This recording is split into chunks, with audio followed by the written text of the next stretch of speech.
Previously on One Tree Hill. Hi guys, it's Lauren Daisy. Welcome back to my channel and welcome to the highly anticipated, highly in demand deep dive of season 2 of One Tree Hill. I've been seeing you guys request it in the comments and it's a video that I really wanted to make. It's just quite time consuming because obviously I have to watch all 25 episodes and then like make notes on them and then turn those notes like into more of a kind of script type thing, and it takes a little while, and then filming it takes a long time and editing it also takes a long time. So I'm sorry that it has taken so long, but here we are. I was honestly so excited to start watching One Tree Hill again because I didn't want my opinions of the next season to kind of like bleed into this one or to kind of get confused as to what was happening in which season. So after I finish the season, I immediately like start scripting it and trying to get it filmed and done and up for you guys, and then start watching season 3 and so on. So yeah, when I did the season 1 video, I did not watch a new episode of One Tree Hill for like 2 months or something, at least a month, maybe 2, while I was like planning and filming and editing that video for you guys. So then when I could sit down and start watching it again, I was so excited. So yeah, today we're going to go through every single episode, my kind of like thoughts, what happened, and also then at the end I'll kind of show you my overall thoughts on this season kind of compared to last season, my predictions for the next season, and also we're going to be doing my character ranking again. So we did this in the last episode and I think it'd be interesting to see how everyone has swapped places at the end of season 2, because there was definitely a bit of a shuffle around this time. I was not prepared for the way that some characters were going to take an absolute nosedive, and I was going to absolutely love some characters that I did not last time. So let's just get straight into it.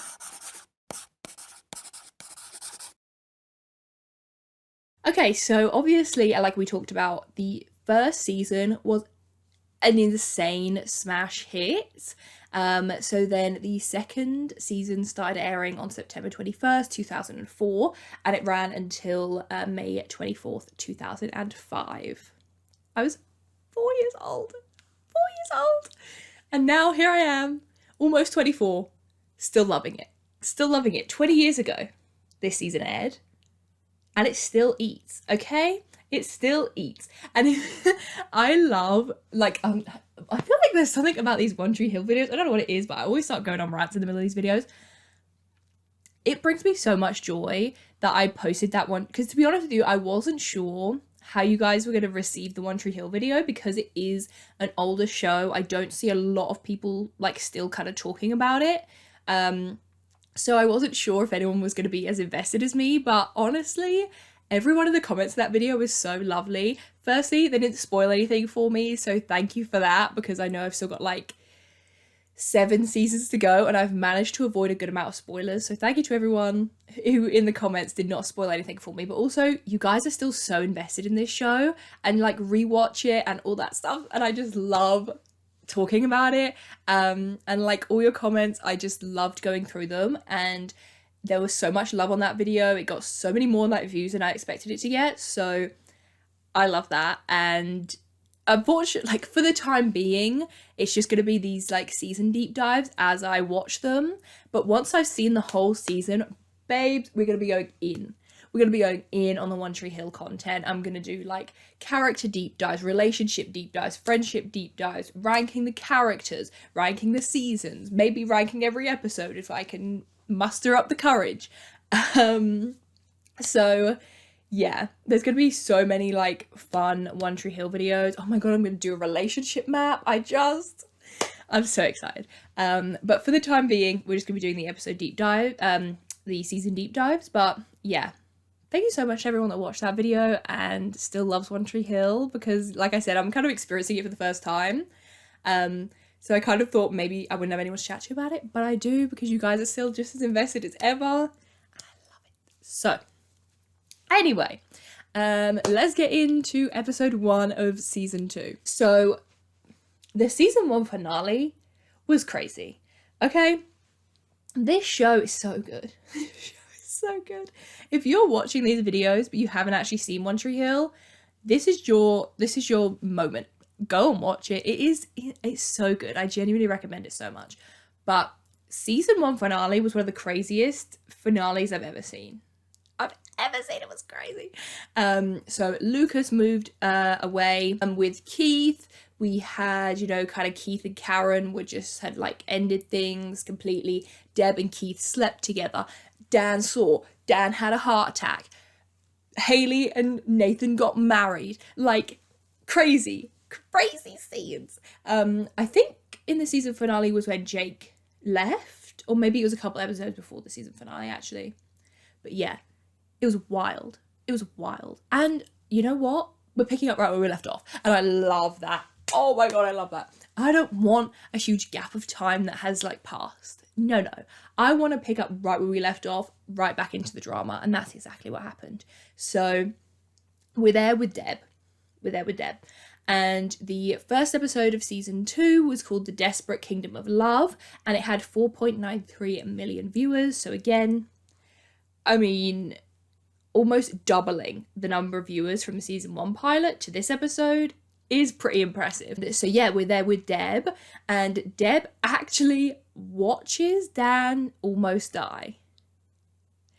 We had a whole fake out like dream sequence where they showed like Dan's funeral, which was absolutely hilarious. Like Keith in those glasses. I was like, what the hell is going on here? And anyway, Dan wasn't dead, but they showed that Deb actually just watched him die, like for a little bit. Like she was looking at him and she was like, if I just let this man die right now, it would kind of solve a lot of my problems.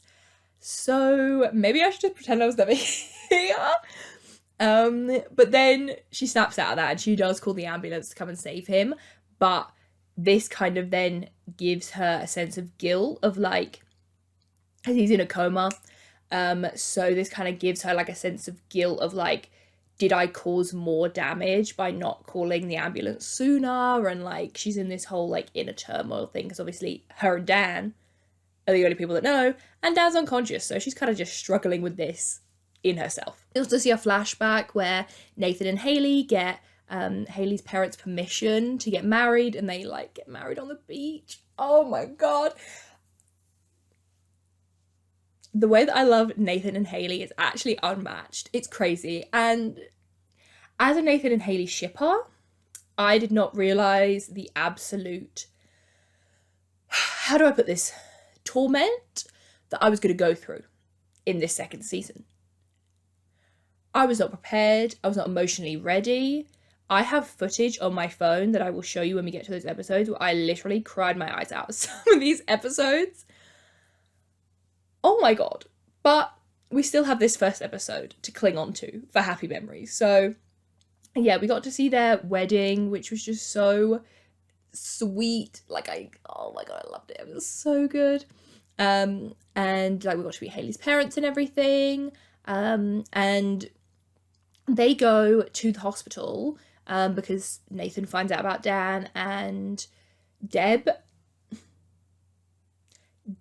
is so horrible to them. It's insane. She is absolutely furious at them for getting married. And like they're kind of trying to console her, and Haley is being so sweet, and she is so awful to her. It's insane. It's so crazy. Like, she had such a 180 character turn. It was insane. He's here. Mrs. Scott, I said shut up. Shut your selfish little mouth. Mom. You walked away from him. And you helped him do it. And she actually blames them, I guess more specifically Nathan, for Dan's heart attack. She blames them for Dan's heart attack, which obviously, though, it comes from a place of secretly blaming herself. One, because she slept with his brother and he saw, and then two, because she didn't call the ambulance straight away. She was going to let that man die. So she's obviously living with a bunch of guilt, but she takes it out on Nathan and Haley. And I was just like, Debs. You know, Debs. we do, like, I do a character ranking at the end of every season, Debs, and you are not doing yourself any favours. Right at the bottom, but you're at the bottom of the pile right now. So, right off the bat, she was at the doghouse. I was not having any of Deb this episode. Then we move over to Brooke and Peyton, and they actually end up like spending the day together. They go on like a boat and like go to the beach, and they're just kind of trying to reconcile and like heal their friendship, which I really loved. And we saw at the end of season 1 that Lucas actually left a letter for both of them. And initially, Peyton keeps the letter. She doesn't open it, but she just kind of hides it until Brooke finds it. And she says that she hid it because she didn't want whatever was in there to kind of come between them again. And she loved having their friendship back and she didn't want to lose it again, like immediately. So they both decide to burn the letter and just never read what was inside of it. Lucas and Keith like on the beach. They've got this like, you know, beach house that they're living in and stuff for Keith's new job. But when they hear about Dan, they're kind of contemplating, should we go back? So they do a bit of like pros and cons, and there are a lot more reasons for them to stay in Charleston rather than moving back to Tree Hill. And it seems like Keith kind of doesn't want to, he doesn't tell Lucas, but obviously he doesn't want to face Dan and like what he did sleeping with Deb. But Lucas ultimately says they should go back, and he says that his number one reason for going back is Nathan. Like, is that not too sweet? I mean, from where we were in season 1, where they like hated each other's guts, to now being like really important people in each other's lives. Such good character development. When he said that Nathan was his reason for moving back, these two are so sweet. Like, it's just, I love to see it, because I often, again, what do I say? I love around these videos. I feel like siblings are not well represented in these shows. I feel like siblings are used as a plot device and nothing more. We have, so Gossip Girl, right? We started off with a really good sibling relationship between Eric and Serena. We also had a really nice one between Jenny and Dan, which showed like proper, true, like sibling love, looking out for each other, being there for each other, and that kind of unique experience of having a sibling in which they have lived the same life as you and you are like ride or die for them. Right? Obviously, generally speaking, families are very complicated, but that's supposed to be the gist, right? And I feel like we really had that, and then we completely lose that. There is no focus on the sibling bonds at all, basically, after seasons 1 and 2, and they just kind of fall to the wayside. And I think in Pretty Little Liars, we honestly never really have that. I think Mike and Aria kind of barely interact, aside from when they are fighting. They do have some sweet moments, but again, it just kind of gets brought up as a point of conflict, and especially with Spencer and Melissa, they are pure conflict like the whole time. There's never any sibling bonding moments there. Same with like Jason and Allison, they are so distanced from each other. I think probably the only nice sibling relationship I've seen in the teen like shows that I've watched is Annie and Dixon. They had a really nice relationship going, but again, that gets ruined as well, and they barely like interact after that. Like, they still have sweet moments, but it's not as good. Like, and I just love, I don't know, I just love it. I love that in this show, I mean, obviously they fight and they have like their moments and things pull them apart, but to see genuine moments where they genuinely act like siblings, I think is so nice, and a dynamic that is not explored enough, at least in the shows that I've seen so far, because I think a sibling bond is really strong, it's really important, and you could do a lot with it in terms of characters, but often it either just, you know, nice sibling bond gets too boring for these teen shows, and like I said with Eric from Gossip Girl, they just kind of phase him out, or they then use it like they do with Melissa in Pretty Little Liars as a point of conflict and angst for the other sibling, you know? So I just really like the Lucas and Nathan dynamic, and that at least in the early part of season 2, they really just had each other's backs. And especially for Nathan, he, you know, Lucas growing up, he had Karen and had a good relationship with her, and his, you know, obviously Haley as well. Whereas Nathan doesn't really have that. And so for him to not only have this bond with Haley, but then in turn to then create this bond with Lucas is really sweet. And I think what Nathan as a character really needed. Oh my god, and Whitey is told that he has a tumour behind, I think it's behind his eye or something. And so he has to have surgery to get it removed, and he's obviously really scared of that. And I was like, oh, Whitey breaks my heart, because I love him. I think firstly he's hilarious, and secondly he's adorable. And the fact that he like lost his wife and now he's being told this kind of news and is kind of having to just like fight it on his own. Haley actually then moves in with Nathan into his apartment, and they have a little bit of a moment where she's like, you know, we're in high school, did we make the right choice? But then he reassures her, and I liked they actually like stuck with this. I feel like in a lot of teen shows, like when the Serena's married thing that they had in Gossip Girl, or like someone's gonna have a bit, or like whatever, they then reconcile it the next episode. Whereas like with this, I liked that they were like, no, Haley and Nathan got married. They legit got married. They actually got married, and they're gonna stay married. And I liked that. I was like, part of me just kind of, when we saw it in the season finale, felt like, oh, this will just be like a couple episode plot line, like whatever. But no, they stick with it, and I liked that. So yeah, Lucas and Keith, they end up coming back to Tree Hill, and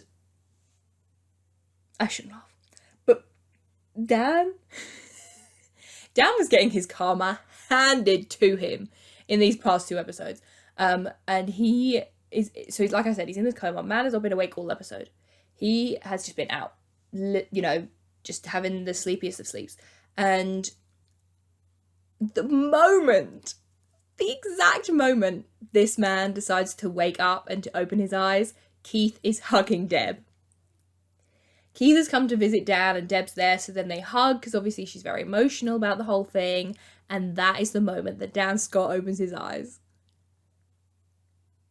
The thing that put him in this situation, the situation that he saw that put him in this hospital bed, is right there in front of him when he opens his eyes. And honestly, you guys are going to be shocked. Actually, if you've seen this, maybe you won't be shocked by my character ranking at the end, because this moment was the moment I started to like Dan. The moment that he said to Deb, like, you better hope I die, I was like, maybe this man has more character to him than I gave him credit for. But then, this episode, and the rest of the season, I was like, do I love Dan? Like, he's still horrible, don't get me wrong. Like, but it's in more of like a, I don't know, like a kind of Georgina Sparks way almost, or like Jack Bass, where they do these horrible things, but it's hilarious and low-key iconic and so sassy that I was like, this is just not some evil guy. Like, this is evil genius territory now, which honestly, he was giving. He was giving. Also, can we just talk about the fact that when Dan went to go and see Deb at the house and ended up finding her and Keith, he was going there to beg Deb to take him back. He was going there to beg Deb to take him back. And then he walked in and saw her screwing his brother. I think that's enough to send anyone into a cardiac arrest, honestly. Also, Peyton having the drawing that she did of Jake and Jenny absolutely broke my heart. And when she said that he doesn't like return her emails and stuff, I was like, oh, because I loved them so much.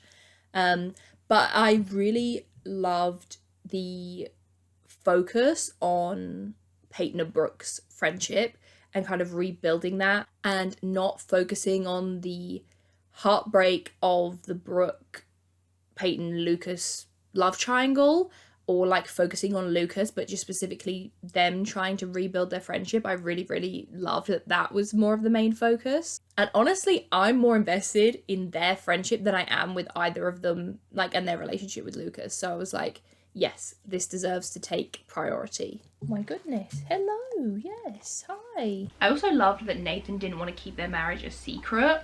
And, you know, Deb said,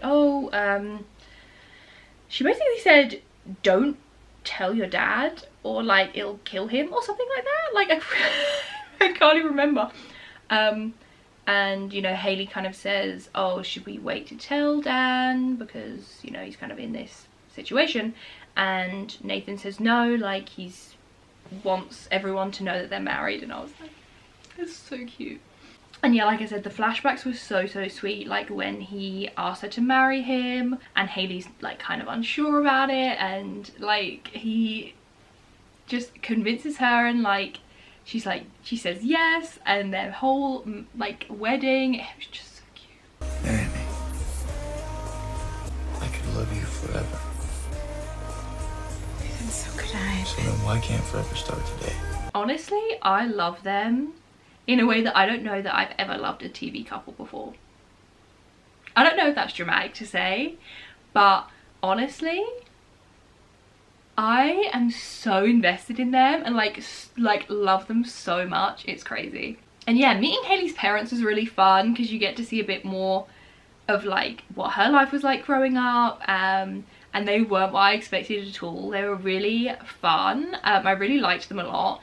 And like her mum was really funny, and yeah, they were just hilarious, both of them. I was like obsessed. I think it's a shame that they don't stick around as like main parents, like how obviously Deb and Dan are, or Karen, because I thought they were really good and like a really good addition to the show.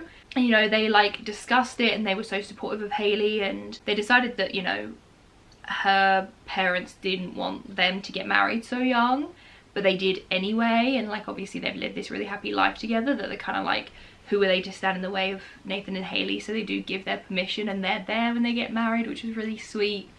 And also I know they're only 17, but Nathan is emancipated from Deb and Dan, so he can make his own decisions. And then obviously Hayley's parents give her permission, so that's how they're able to get married. Can we just talk to you and Dad?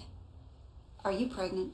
What? Jimmy, kitchen, Hayley's pregnant. You see, if we adopt you, the making out with Hayley's gonna have to stop. I mean, at least in public. Could you guys be serious for like 1 minute of my life, please? And yeah, when they did the flashback to them getting married on the beach, I cried. I did. I cried. I was like, I love these two so much. Honestly, I need to stop rambling so much in these videos because I have only, I had a certain amount of time to film today, and I filmed a Pretty Little Liars video and now this one, and I have run out of filming time and I've only gotten through one episode. This is why in my season 1 video I think I did like 2 or 3 different outfit changes, and you're gonna get the same thing here again because I just ramble on about this show for so long. I just love it. So future me, on to episode 2. So now we're going to move on to episode 2, which is called Truth Doesn't Make a Noise, and it had 4.93 million viewers. So in this one, Lucas decides that he wants to throw Nathan and Hayley a kind of like wedding party celebration, because obviously they just went and got married without anyone being there. So he recruits Brooke and Peyton, hoping that, you know, it'll mean they can kind of be friends and just, you know, kind of water under the bridge with their whole situation. Also, the way they text each other in this show is so funny.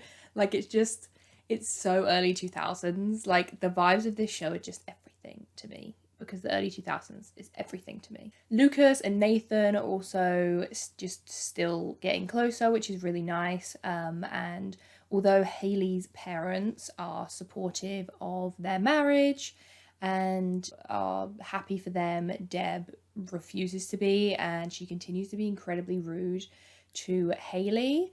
and it's just really uncomfortable to watch. Hi. I would not and will not give you my blessing for destroying my son's life. So Dan is experiencing something which apparently is called the Phoenix effect, and he, because of his heart attack, feels like he has to kind of make amends and is, you know, trying to take accountability and basically just being a nice guy, which obviously everyone in the show is freaked out by because naturally the man's an asshole. So everyone's kind of like, what's wrong with him? And the doctors are like, yeah, we see this a lot. And because of this newfound zest for life, he decides that he actually wants to see Lucas and asks Nathan if he, you know, would get him to come to the hospital.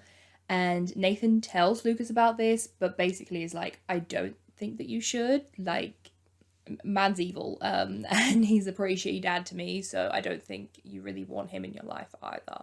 Also, there's like a weird B plot running alongside this whole thing where Brooke makes a dating profile for Peyton, which is like, it was kind of sweet because she had good intentions behind it, but it just gets really weird and she starts like taking pictures of her without her consent and like uploading them, and then all these creepy guys come to the wedding party and are like trying to like meet her and see her because they saw her online. So yeah, that was a weird one that I didn't really like, and then Peyton ends up deleting it in the end anyway. So Deb actually, despite, you know, not giving them their blessing, does show up to the wedding party, and you think maybe she's finally gonna, you know, put the effort in because she sees that her son is happy, but that is not what she does, and she's again really rude to Haley and actually to her parents as well. And for Haley, this is the final straw. She's like, okay, when you're attacking me before, like, it was whatever, but I can't let you stand here and attack my parents, which I was like, yes bitch, yes bitch. And so she basically tears Deb a new one, and it's great. And at first she, you know, says to Nathan that she feels like really bad. She's really sorry that she did that, but he's like, no, like, I'm proud of you for standing up for yourself. And he also stands up for Haley, and I just love Nathan and Haley so much. And just knowing what we have to talk about of the, like, this season, what it did to Haley just makes me so unhappy. Like, because these first few episodes, I was over the moon. I was like, oh my god, like, they are still just being the cutest ever, and like, I had no idea what was coming for me this season. And then, right, just when you think Deb can't get any worse, which also was crazy, because I don't remember where I put Deb in my ranking, but I didn't dislike her. I kind of liked her character. She did such a 180. Like, it was crazy. I don't think I've ever had a character do a bigger 180 in my entire life, from me being like, oh yeah, no, whoa, I cannot stand this character. But she says that she hasn't told Dan yet about their marriage, and that she wants Nathan to do it because, this is a direct quote, because the guilt of him killing Dan by telling him this news, right, because obviously he just had a heart attack, will stay with him. The guilt will stay with him longer than Haley will. Which, low-key, she kind of clocked that when we talk about the rest of the season. But still, incredibly harsh. In the first few episodes of this season, I thought we were going to get more skills and, like, side characters kind of coming into it a bit more, because obviously we met Skills and some of Lucas's basketball friends in the beginning, like obviously like Mouth and stuff, but they were kind of pushed to the sideline. So then in these first few episodes, they are kind of like integrated more, which I was really enjoying, but that kind of phases out for the rest of the season. But yeah, in this one, Lucas is kind of toying with the fact that he feels like he's a bad person, and he just really wants to make amends for all of the mess ups that he had last season. And Skills says to him that he shouldn't change who he is because everyone here likes him because of who he is. And that he's a good person. He just got a little bit lost along the way. Like, it's fine. And he said something which I was actually like, this is a little bit profound, sir.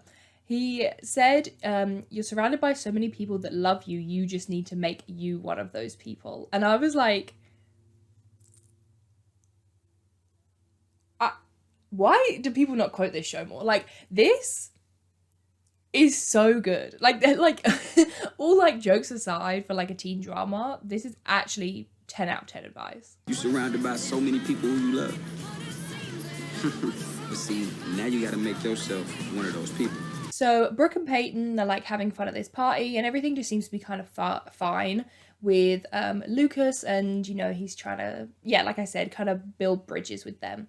And they admit to him that they actually didn't read his letter, and he says that that's like fine, and he just kind of wants them to be friends again. And obviously that's going to take a little bit of time, but he's kind of willing to put the effort in. And Lucas ends up giving this speech, and it was just so cute to hear him call Nathan his brother and like Haley his sister-in-law, and like, I don't know, I just thought it was really cute because like from where we were in the beginning of this show with them feuding and Nathan not really having any family, we've kind of, now we're in a place where he has a lot stronger of a support group around him. So in terms of Keith and Karen, there wasn't like a lot going on with them in the early parts of this season, I feel like, but Karen decides that she's going to start taking classes at a college nearby, and Keith also decides to move back permanently to Tree Hill, and he is going to manage Dan's like car dealership while he's recovering. I think Nathan does go and tell Dan about Haley. I can't remember. It's been so long since I watched it now, but I had to like watch obviously all like 24 episodes. So like episode 2 is so far away from me now. And then also script this video and then film this video. So like, I'm trying, guys, I'm trying. But yeah, I think, he does know about the marriage. And then Deb goes to him and is basically like, Nathan has a new family now, like he doesn't need us anymore and he doesn't love us. And Dan's basically like, we see a little bit of that scheming side come back, we see just a little bit, you know, and he's like, basically it's gonna be fine, we're gonna get him back, it's gonna be all good. And at the very end of the episode, Lucas actually does show up to visit Dan. So you're kind of like, because there was kind of that, it was left a little bit open in last season as to whether Lucas maybe wanted a relationship with Dan or not, because kind of a lot of revelations came out that, you know, Dan actually did want Lucas when Karen said that he didn't, and he offered the money and Karen didn't take it. Like, it was a lot of Lucas finding out details from his childhood that Karen had kind of kept from him, or changed the story in her version of it. So we kind of see at the end of this episode, it's like, oh, okay, this is him maybe taking that step forward. Whitey as well breaks my heart. He has like a brain tumor, I think it is, and he refuses to have the surgery because he's worried about it. And I don't think anyone, maybe Karen, knows kind of what he's going through at the minute. But he does show up to the wedding party, which I thought was cute. And he brings a baby blanket that his wife had knitted, like, obviously years back. And I just thought that was the cutest thing ever. Like, I just thought that was just, oh, Whitey, you teddy bear. And we also get a mention of Jake in this episode. If you watched my first video, then you know Jake and Peyton, I love them dearly. And so he's not been replying to her emails, which I thought was really sad. And like, she has this picture of them on her wall, I think, and I was longing for him to come back so that they could be together. And yeah, I actually think that Haley, Nathan and Lucas are a really cute trio. I just kind of like their friendship. They're really like fun. They have a really funny dynamic. And at this point, because obviously I didn't know what was coming, But I liked that Haley hadn't completely left Lucas for Nathan, and that it brought Nathan and Lucas closer together. The fact that Nathan was now married to Haley, I just thought it was cute. Also, this party was such a vibe. It was such a vibe. Like, all the outfits, the hair, the makeup, like, it slayed. The music was so good, and they were all like taking like Polaroids, and I was just like, crazy vibes, huge vibes. Episode 3 is called Near Wild Heaven, and it had 5.43 million viewers.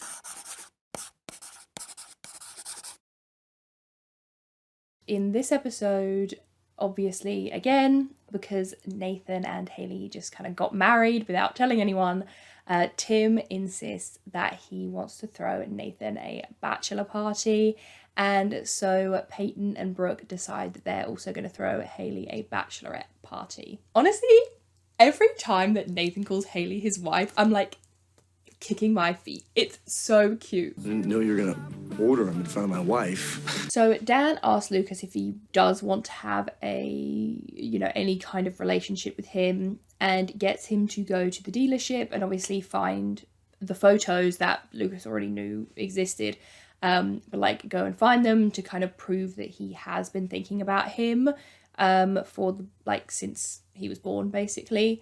I guess to try and prove that him wanting a relationship with him is actually genuine. This episode is just fun. Like, I just love this episode. I think it's probably one of my favorite episodes of One Tree Hill, and there wasn't even any like big plot points or things that kind of pushed the like story along, but it was just really fun.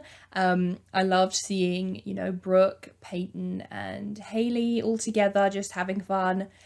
Female friendships, I think I've said many a time, are for me my favorite thing probably about teen shows. That's why I love Pretty Little Liars so much, and I just love seeing that a bit more fleshed out in this season. And then we have the bachelor party, and for me, I don't know if Tim is supposed to be funny. Okay, I'm sorry. I feel like the idea of him is that he's supposed to be a comedic relief character, but I have never once found anything that Tim has said funny. I find him so unlikable. And is this is this a thing of if you watched it at the time, Tim was funny, but his jokes haven't aged well? Or is the point of Tim that he is not funny? Like, do you know what I mean? Like, is that the joke, that no one thinks that Tim is funny and he's not supposed to be likable? But I feel like sometimes they give him these like moments where I'm like, oh, I think we're supposed to sympathize with him here, but I just don't. Let me know in the comments, like, where do you fall with Tim? Because I feel like with everyone else, I don't have any characters I really don't like, but Tim just grinds my gears. And oh my god, Nathan Scott, did you have me stressed, okay? And I felt bad. I felt bad because I doubted him, and I shouldn't have, but I did. When that like stripper was there and was flirting with him, I was like, oh my god, Nathan, I beg you, do not do anything stupid right now. And he didn't, and he was like saying that Haley was the only one that he wanted and that he just missed her while she was away, and I was like, Nathan, you sweet baby angel, like, love it. Little did I know that when I was worried about Naylee, it was not Nathan Scott that I had to worry about. That was the shock of the century.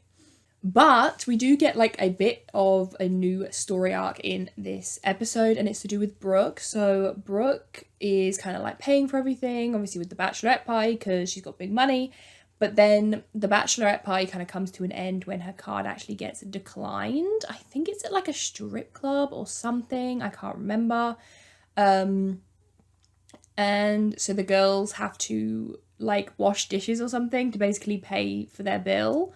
And yeah, this is the kind of first hint we get that something is going on with Brooke's family in terms of their finances. Keith also actually offers Lucas a job at the car dealership, but he turns it down and instead goes and offers it to Nathan, thinking that you know, Nathan being able to bond with Keith will probably be really good for him, because obviously like Lucas has had Keith all of his life and he's been a really important figure, like kind of like a father figure to him, in a way that Dan wasn't really to Nathan, even though he's his actual dad. So yeah, and I think also there's a part of Lucas that feels a bit guilty that he maybe is considering having a relationship with Dan and doesn't want to like do that and then also get a job at like his like dad's dealership as well, and just, you know, so he offers the job to Nathan instead, who does take it, and Lucas says that he's going to be working at the cafe a lot more to help Karen while she's studying on this new course. And we see Dan and Deb, and they're basically betting on when you know, Nathan and Haley's marriage will fail, and they're like with, you know, school pressure and having to pay bills and all that kind of stuff, like that's what's gonna kind of be the breaking point of their marriage. And I just wanted them to prove them wrong so badly, because I was like, no, they're staying together, they're solid, like what could possibly come in between these two?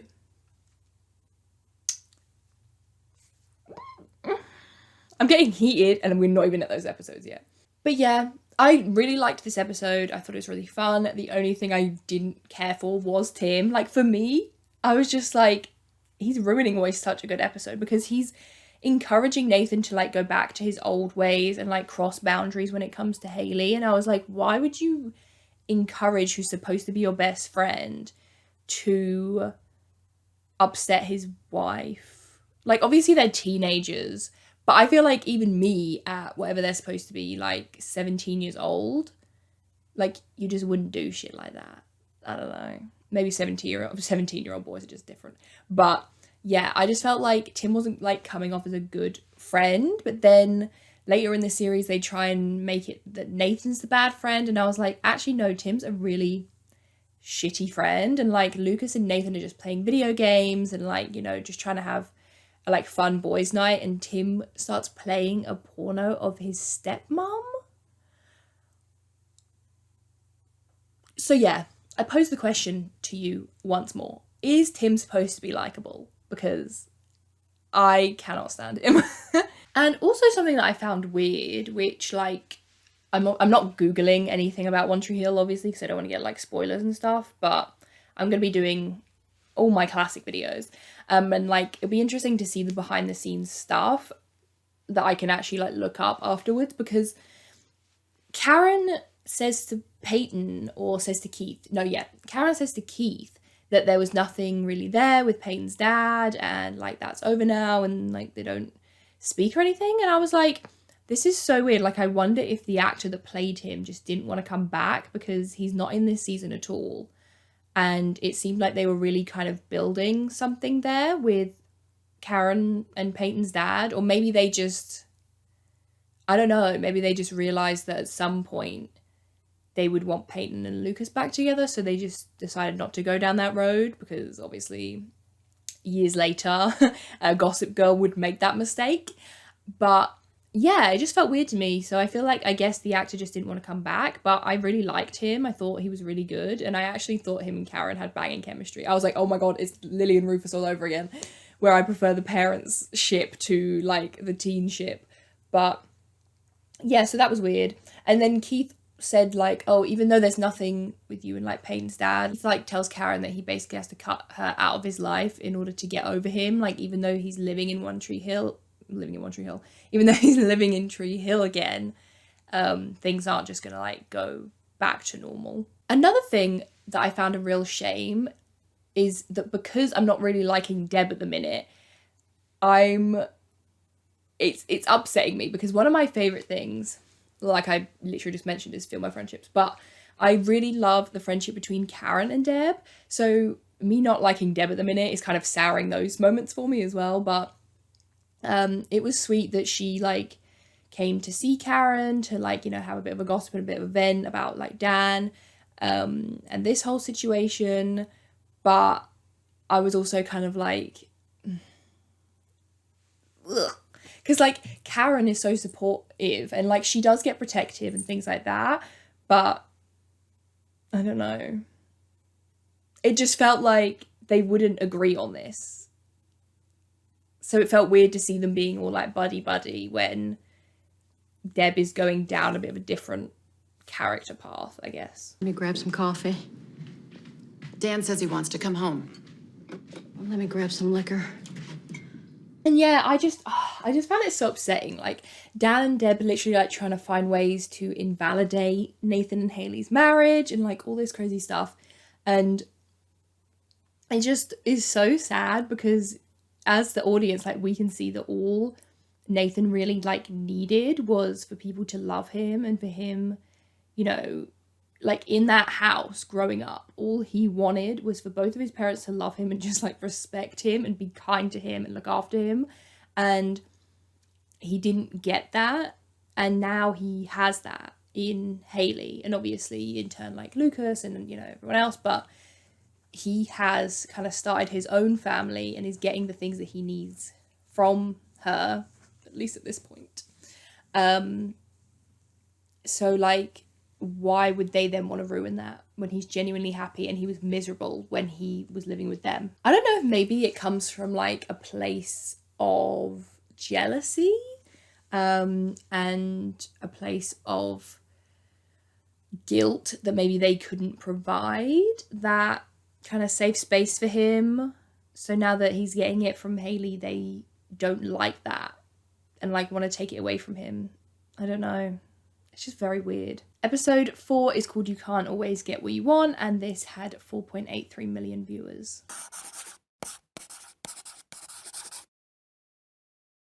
So because Dan had a heart attack mid-divorce paper, he didn't actually sign them. So technically him and Deb are still married. So Lucas goes to Nathan and he says, look, I do actually want to have a relationship with Dan. And you can tell that Nathan's kind of like, at your own risk, babes, because that man's nasty. And so Lucas like tries to hang out with him and he sees that Dan has like these like mood swings and he can kind of be a bit like snappy and stuff, and like just because he's in his recovery, and he actually offers Lucas, you know, do you want to come and like test drive this sports car or something? So Lucas says yes, and they're actually having a nice time, shockingly. But then Dan ruins it when he just gives Lucas the car. He says, well, if you want it, it's yours. And Lucas is like, we were actually having a nice moment and now you're trying to buy me, like you're trying to bribe me again. Like, no. That's not how trying to build a relationship with the son you abandoned for 16 years is gonna work. Oh my gosh. And then this, like, Nathan and Haley story, oh my god, it was so cute. So they're kind of like struggling with money, and Haley wants Nathan to buy a car, but he actually goes and he spends the money on a piano for Haley so that she can like sing and kind of pursue her music. And at first she's upset with him because, you know, they had talked about we're going to get the car and like they're married now, so they're supposed to make these decisions together. And he like apologizes and he says that Keith has a car at the dealership that he's going to help him repair. The last clip you just saw was filmed in May, at the very beginning of May, so almost like 4 months ago now. And in that time I moved. I have been sick like 3 times. I'm still just getting over being sick now, so sorry if my voice sounds horrific. And if you don't know, because you just watch like my One Tree Hill videos or you're not interested in Pretty Little Liars, I am writing a book about Pretty Little Liars, so that is taking up a lot of my time. And these videos in particular, like the season deep dive ones, they just take a lot of time anyway when I have a good amount of spare time. So the fact that everything has been really busy and hectic has pushed this to the back burner. And I apologise because a lot of you have been asking for it. 8 months ago I uploaded season 1, and so I'm so sorry that like some of you may have had babies in that time and it's taken me to upload this video. So thank you all very much for being patient with me and still being excited when I posted that this was going to be the next video coming. and that you hadn't all got bored and left waiting for me to upload this. So anyway, I literally was in the middle of an episode, in the middle of episode 4, and I just, you know, stopped recording for whatever reason and just and did not come back to it. So anyway, so like I said, Karen has started college and she has this new teacher. His name's Andy. I think he's Australian, maybe. And there's a bit of a like kind of a flirty vibe going on there. And Karen and Deb decide they're going to go into a bit of a business venture together, and they're going to start a bar in the venue that Lucas had hosted Haley and Nathan's like wedding party. They want to go and turn that empty space into kind of like a bar or a club, because what Karen is studying at college is like business, and obviously she owns the cafe, so she's kind of thinking of ways that she can expand that and kind of, you know, do something new and fun. We also meet a new character in this episode, and when I have seen every season and I do my like tier ranking of all the characters, it's spoiler for that video because this character is going to be very far at the bottom. We meet Felix, and initially Brooke thinks that he's like the pool boy at her house, but then it turns out he's the new neighbor. Then we like see him at Tree Hill High, and everyone's just kind of like, I don't know, he's just a bit like cocky and, you know, very like a very cliche character, if that makes sense, you know, like there's like a little sprinkle of misogyny and like kind of like that, yeah, cocky bully, like that kind of vibe from him. We're totally fun. Dude, I'm totally married. Really? Yeah. Who's the father? So close, aren't you? And immediately you can kind of tell, like, oh, okay, so this is a new love interest for Brooke, and he's going to be a dick at first, but then you're going to grow to like him, yada, yada, yada. And so I'll be honest, I was not invested in him. Like, from the jump, I did not care for him. I'm really interested to know your guys' like thoughts on the newer characters that get introduced in season 2. Because I don't know, I feel like to some extent we didn't need them. Like, I kind of liked, you know, the characters like Skills and people that we had met in season 1. I liked the idea of them getting more screen time in season 2 and them being like the new side characters, like more so. But they are kind of forgotten about after the first couple episodes in exchange for Felix. And I really loved, I'm like jumping ahead of myself here, but Anna, who is another new character in this season, I really liked her and I wish that she would have stayed, but yeah, Felix I did not like. So I'm interested to see where people stand on their characters. Like, do you wish that they were in it past season 2, or did you feel like one season was enough to kind of complete their character arcs? So Peyton decides that she, after throwing that party, she's kind of got a bit of a knack for, you know, things like that, and she likes the idea of starting a like under 21s night at like a club. So she goes to kind of like pitch this idea and say, you know, I have like me and my friends, we really love music and we love all this stuff, but there's nowhere for us to go because obviously we're still under the legal drinking age, so we can't get into clubs. So she thinks it would be a really cool idea for clubs in town to have like under 21 nights. And one of the managers at this club actually invites her to take cocaine and to kind of like to seal the deal on this, like, you know, club night, and kind of pressures her into saying, you know, I'm the big club manager around here, like in Tree Hill, I organize all the bands and all the music, so if you want to do this, you kind of need me.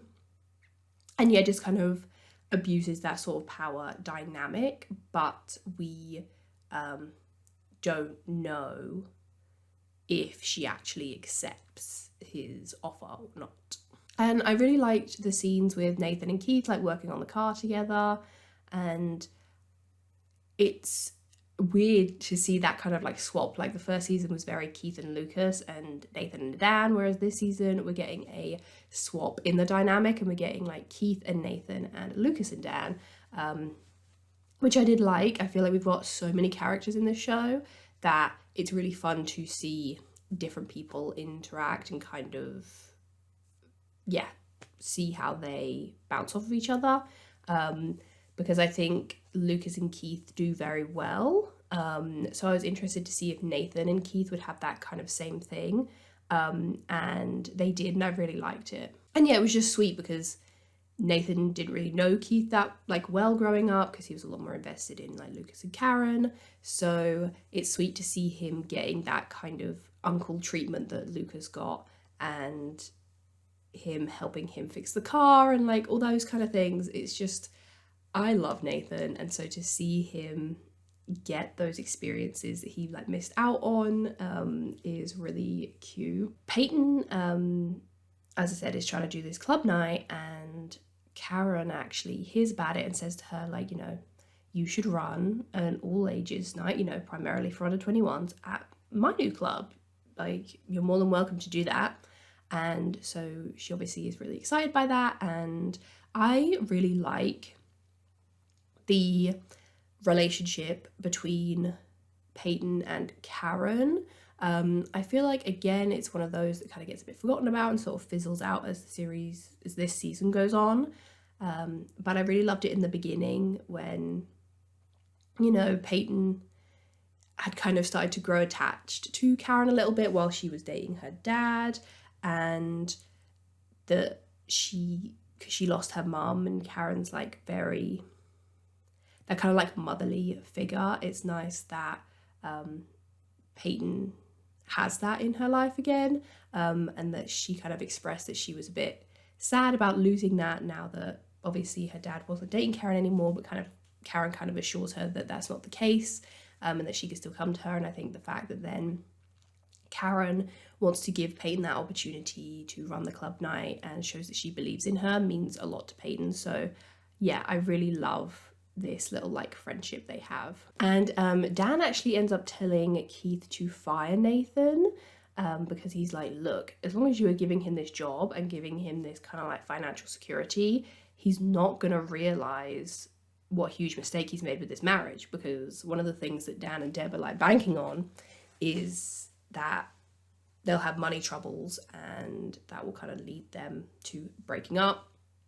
But Keith says, absolutely not. I'm not going to fire Nathan for no reason. You can fire him once you're back managing, but as long as I'm manager, Nathan stays. I've really loved the Nathan and Hayley storyline, that Nathan was encouraging her to kind of follow her dreams and her talents, which was really, really sweet. But they also kind of had to have that conversation about finances, and, you know, they are married now and they are living together, whereas everyone else is kind of like still living, you know, with their parents and stuff. So they have completely different and new responsibilities. So I liked that the show really like addressed that and didn't shy away from it. They weren't just like, oh, they're married now and everything like is like stays the same and everything's perfect. Like I enjoyed that they are bringing those like the realistic issues that they would encounter into the show. And then it actually seems like we might have a nice conversation between Dan and Nathan for the first time in this show, when Nathan goes to, I think he like goes to drop off a car or something, I can't remember, and it seems like Dan might actually be asking about Hayley, and yeah, they might just be having a nice conversation. I could have died. Dad, we both know that's never gonna happen. You can't jerk anybody's chains if you die. But then Deb comes out and she ruins it, because obviously she's been very cruel about Hayley. So Dan has too, but not to Nathan's face. So Nathan's kind of like not as angry with him, but as soon as Deb comes out, he's like, this is done. And it's a shame because it, cut that conversation between Dad and Nathan short. Episode 5 is called I Will Dare, and it had 4.5 million viewers. I really loved this episode. I thought it was really, really fun, despite it being, it's not really very plot forward. Kind of like the Bachelorette party episode that we just talked about. There's not a lot of like big plot points or like anything that's pushing the story forward, but I actually really like little episodes like that in between because you get to see the dynamics of the characters more and them kind of like more fleshed out as people and their personalities rather than just the way they react to what's happening to them in the storyline.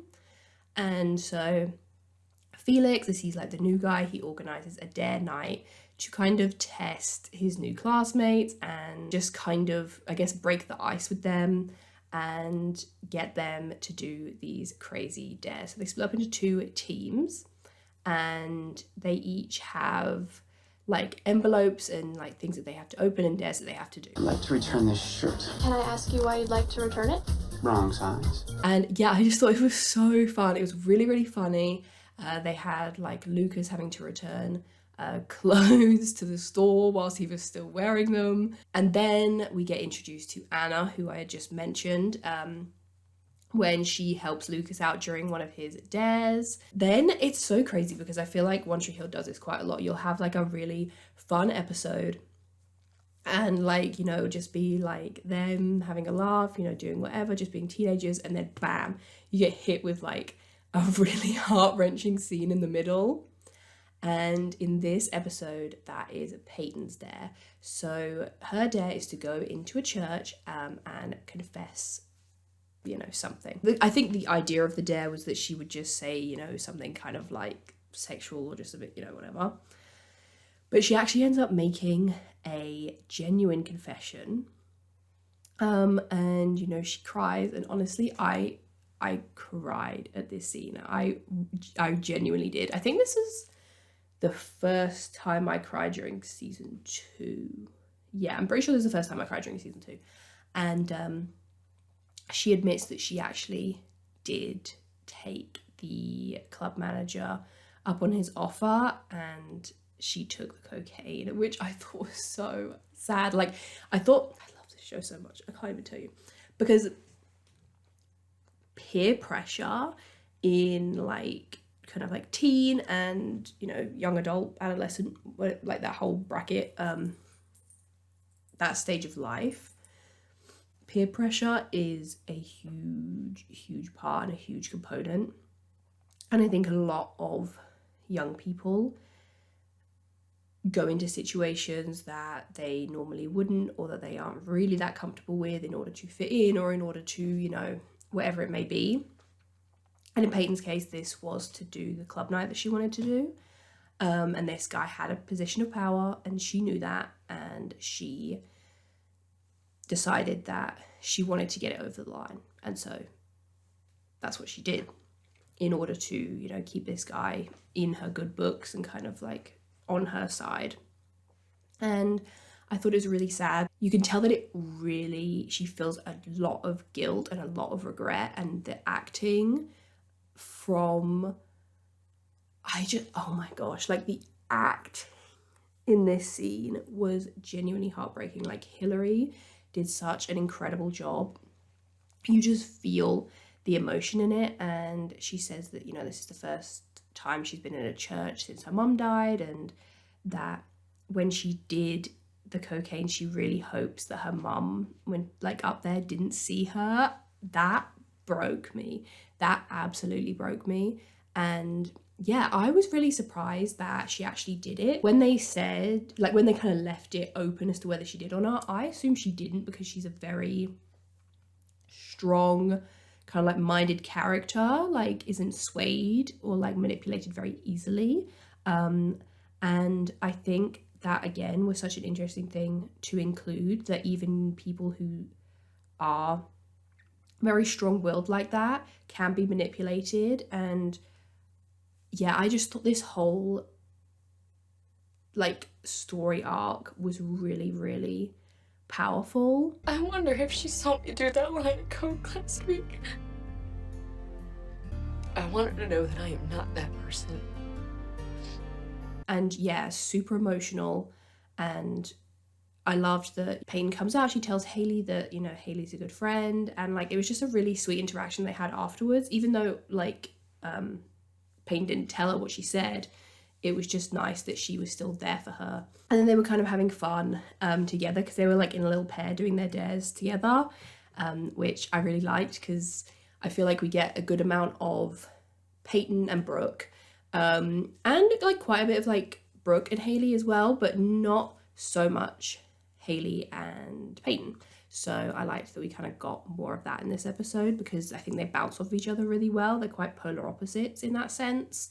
And I think Haley is someone that Peyton really benefits from having her in her life. Oh my day. So we have another new character, and her name is Jules, and she comes into the dealership and she begins like flirting with Keith and ends up asking him out.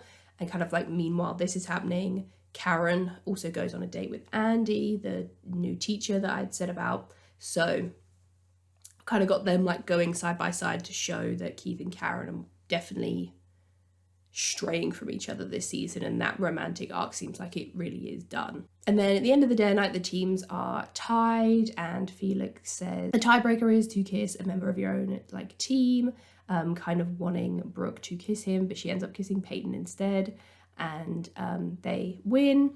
And at the end, we see that Lucas is actually starting to really like Anna, and he doesn't mention this to anyone. Yeah, you can tell he has a bit of a soft spot for her, because they actually did a dare together in a photo booth.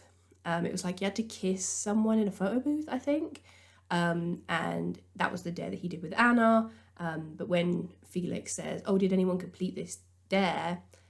Lucas lies and says that he didn't, and he actually keeps the photos for himself. And it's also revealed at the end of this episode that Anna is Felix's sister, which I clocked from the second that we saw her. I was like, she's gonna be Felix's sister.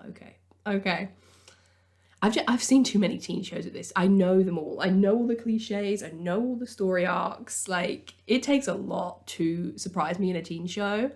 But I feel like One Tree Hill's done a pretty good job. Like, they definitely caught me off guard at some points. And yeah, like I'd mentioned earlier in this video, I don't like Tim. And yeah, I'm super interested to see what people think about him. Is he just kind of a product of his time, or is he just meant to be like unfunny and that's the point? Because even like this episode, I feel like they kind of tried to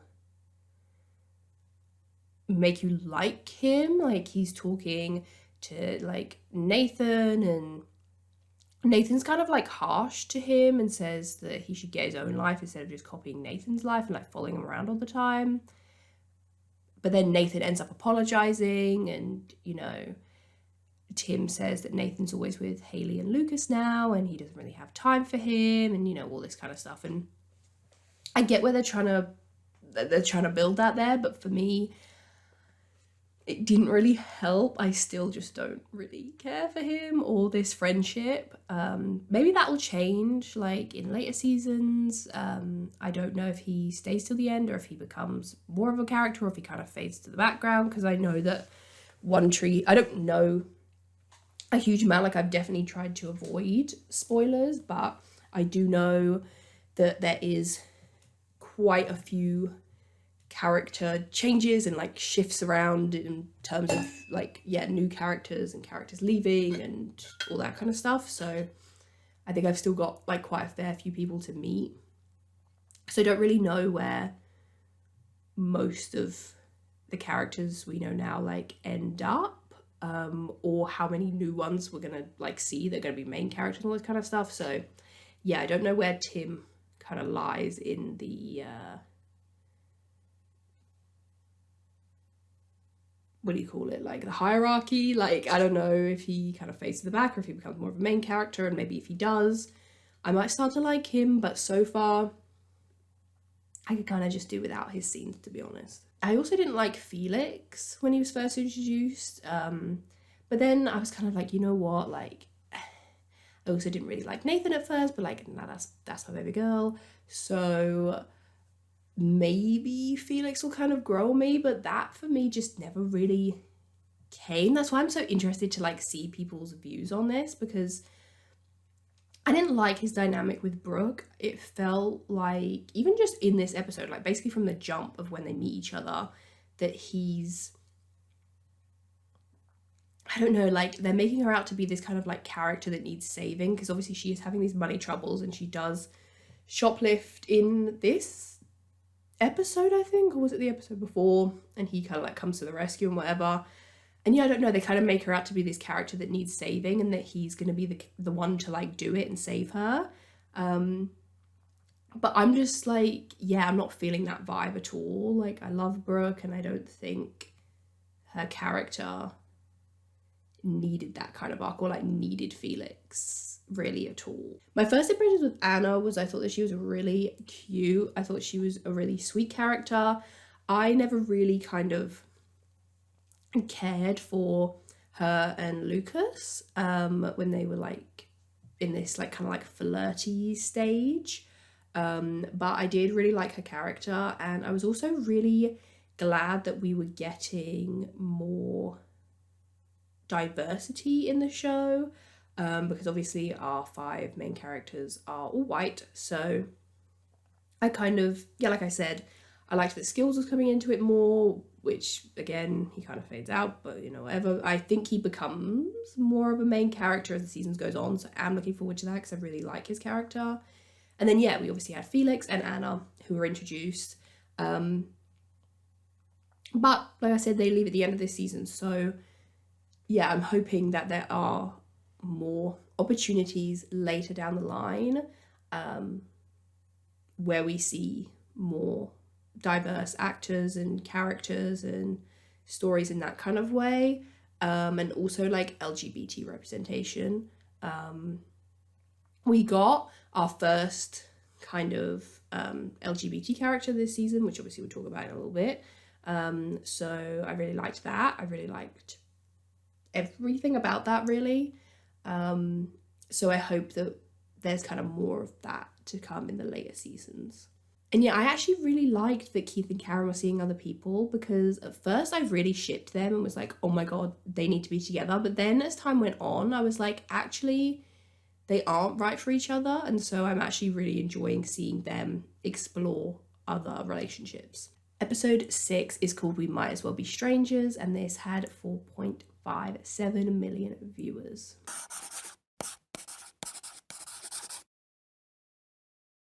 So Lucas and Anna have like a kind of romantic night. There's like a meteor shower happening, so they kind of like watch that together. Like I said, I just didn't really feel the chemistry with them, and I'm interested to know if that was purposeful, because of where Anna's character kind of goes, or if it wasn't and I just, for some reason, I don't know, I just didn't like them together. Again, we have like Andy and Karen like kind of dating and seeing each other alongside Keith and Jules dating and seeing each other. I think out of the two, I preferred the chemistry between Andy and Karen rather than Keith and Jules. But I think ultimately Keith and Jules do end up being in the more interesting story out of the two, which we're going to talk about. Nathan is given the opportunity to go to a very prestigious basketball camp for the summer. And it's all summer and it's going to be in Florida, so he would have to move for it. He actually declines it. He declines it so that Hailey can focus on her music and that they could just be together, and that it's kind of her time to shine, I guess. I guess he feels like, you know, he plays his basketball and he does all that kind of stuff, and there was a lot of focus on that in the first season, so now he's kind of like, I want to be a supportive husband and be there for her as she's kind of like pursuing her dream. So yeah, he turns down the basketball camp. In terms of Brooke and Felix, they enter into like a friends with benefits situation. I think Brooke in this season is very... She's definitely struggling. She's struggling a lot, not only with the financial stuff with her parents, but also I think everything that happened with the Lucas really shook her in terms of trust and believing in love. So when Felix comes around, she forms this, like friends with benefits relationship with him, and kind of uses him as a distraction from the kind of like sadness that she's feeling and the kind of unrest that she's feeling in her life. Which again, I thought was really sad. I think this season has incredibly sad moments. Like compared to the first season, I think we get a lot more really like heart-wrenching scenes. We see the characters go through some really intense stuff this season. And I like that. I like that the show doesn't avoid any topics that might be kind of like seen as more like taboo, especially for like a teen show. And so I really do like that.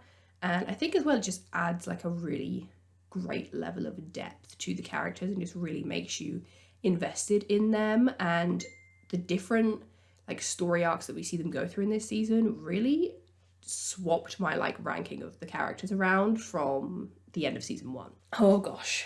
Then we get another new character.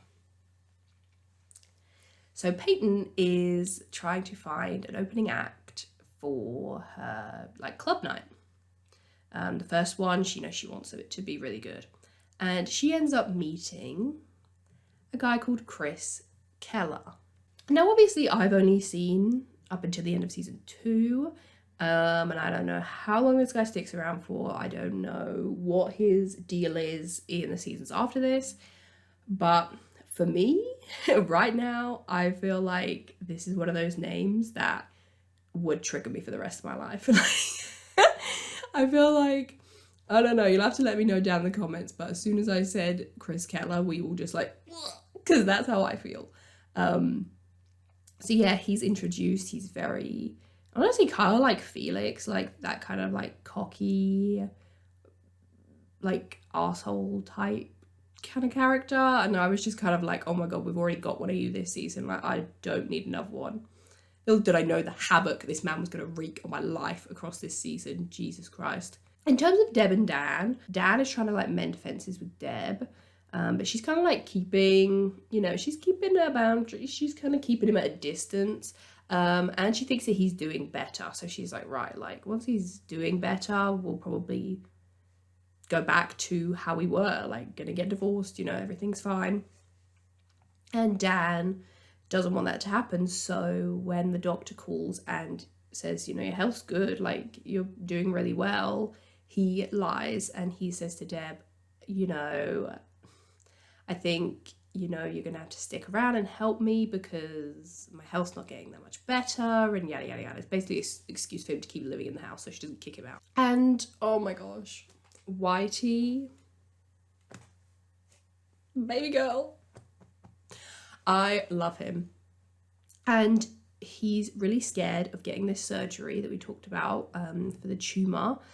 But the boys, like obviously like Nathan, Lucas, like encourage him to do it, which I really loved. I thought that was such a sweet moment. We need you, coach. Not just to win games, we need you in our lives. And he does end up going in for his surgery. I was like, if they kill him off in season 2, I'm going to be distraught. I just feel like his death is inevitable. Don't tell me, but I just feel like his death is inevitable. Like, kind of like, oh, this is a spoiler for Desperate Housewives, so maybe like skip ahead like 10 seconds. But how in Desperate Housewives, Karen dies in the final season? I feel like that's how I feel about Whitey. Like that death felt inevitable, and so does this one. Like, they're characters where you feel like their death is definitely like the closing of a chapter and of the show. And I feel like that's inevitable, but it's going to break me when it does happen. And I would love for it not to happen, actually. I would love for them to not break my heart and destroy how much I love this show. But we will see. Anyway, he goes in for his surgery. Initially, Anna doesn't want Lucas telling Felix about their relationship because he's kind of, you know, a bit like protective of her, and it's a whole thing. And he actually ends up just finding out anyway because he catches them kissing, and it makes him, he's absolutely fuming about it. And we got like a sweet thing where Brooke's parents start like selling her stuff. And they end up selling her dollhouse, which she really loved, and she's really upset about that. And then Mouse actually ends up buying it back for her. It turns out that it was actually Felix that gave him the money. But yeah, Mouse buys it and gives it back to her. And that was a really, really sweet moment. I loved the dollhouse. Like, I feel like it was just such a... Also, just really cool. Like, it's like a full-on replica of her actual house. But it was just sweet. Again, I think it just showed a level of... I don't even know what the right word is. Like, I don't know, like girlhood or something that is in Brooke still, because she's very, like, acts very, like, mature, like, older than she is, and that's a big part of her character a lot of the time, is that she is quite, like, sexualized, and yeah, she's very sassy. She, like, drinks, she parties, you know, all that kind of stuff. So it is nice to see these more, like, yeah, like, I don't even know, like, vulnerable moments from her. And yeah, I really, really loved this scene. And it's actually revealed that Dan was the one that got Nathan into this basketball camp, and that he did it so that it would drive a wedge between him and Haley and they would break up. And he was not, like, banking on the fact that Nathan was actually going to turn it down. So he's fuming. He's like, you have to get, like, he's on the phone to this guy. He's like, you have to get my son in this camp ASAP. So yeah, Peyton's auditioning bands for the club, and Nathan encourages Haley to audition, but she's too, like, afraid. And yeah, I just love the way they're so supportive of each other. Like, he's really supportive of her and her singing, and she is completely supportive and, like, wants to work out a way that Nathan can go to this basketball thing, you know, like, even though they'd be long distance and stuff. And yeah, I just really loved that. I thought it was really sweet. And he actually ends up telling Haley that there was a mistake and he didn't get into the camp, so that she just kind of drops it and will pursue her music. It honestly was such, you know, in Gossip Girl where they're like, who even voted for Blair when she wins, like, prom queen? And Chuck's like, I did, like, 150 times. It was very much that. It was like, I will throw myself on the sword for my wife. And yeah. And Lucas realizes that Nathan did get in, and he's like, you should go. Like, this is such a huge opportunity. And he says, it's not my time to do this. It's Haley's time. What about your future? I already know my future. It's with Haley. Nailing forever. And it just, oh god, like, these first few episodes were everything. I was getting, like, everything that I wanted. And it just went so downhill. It went so downhill. And I think that's what makes it even more heartbreaking, is then when you look back, he was so supportive of her doing her music and is the one that really encouraged it, and, you know, bought her the piano and encouraged her to audition. And it's like, he really set it up, and, like, it just all crashed down. And because Peyton is struggling to find people to play her club, she actually ends up calling Rick, who was the talent manager, and asks for his help. And he's like, oh, okay, so we will be working together and, like, partying together after all. And yeah, it was just really sad because she just wants it to succeed so much. And the nightclub is called Trick, by the way. And I feel like that's so iconic, like the logo and the name, huge slay. Episode 7 is called Let the Reins Go Loose, and this had 4.62 million viewers.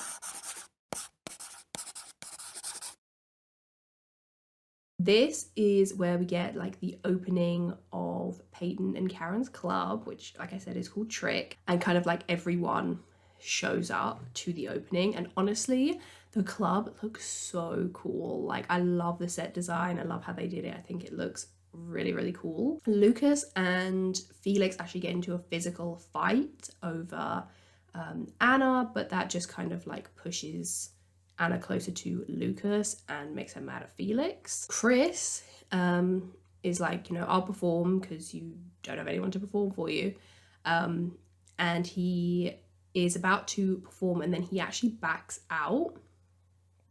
And Peyton's like, why the hell did you back out? And he's like, well, because I backed out, Haley had to kind of like face her fear of performing and got up there to help Peyton and save Peyton. So he kind of like takes credit for saving the day. But yeah, Haley performs and everyone absolutely loves her performance. She does have a like absolutely gorgeous voice, and the club gets great reviews. Like it's so popular, and yeah, they just have a really successful first night outside of the club. Well, it's in the club opening, but kind of outside of that plot, like other things that are happening at the club opening, is that Andy meets Lucas for the first time and is surprised that he is older, and that in turn Karen is older than he thought because he assumed her son was like 8. So when Lucas is like, hi, he's like, okay, 6'5", not 8 years old. And then Felix kind of lets us in on a bit of information. He is angry at Anna. They're kind of just angry at each other.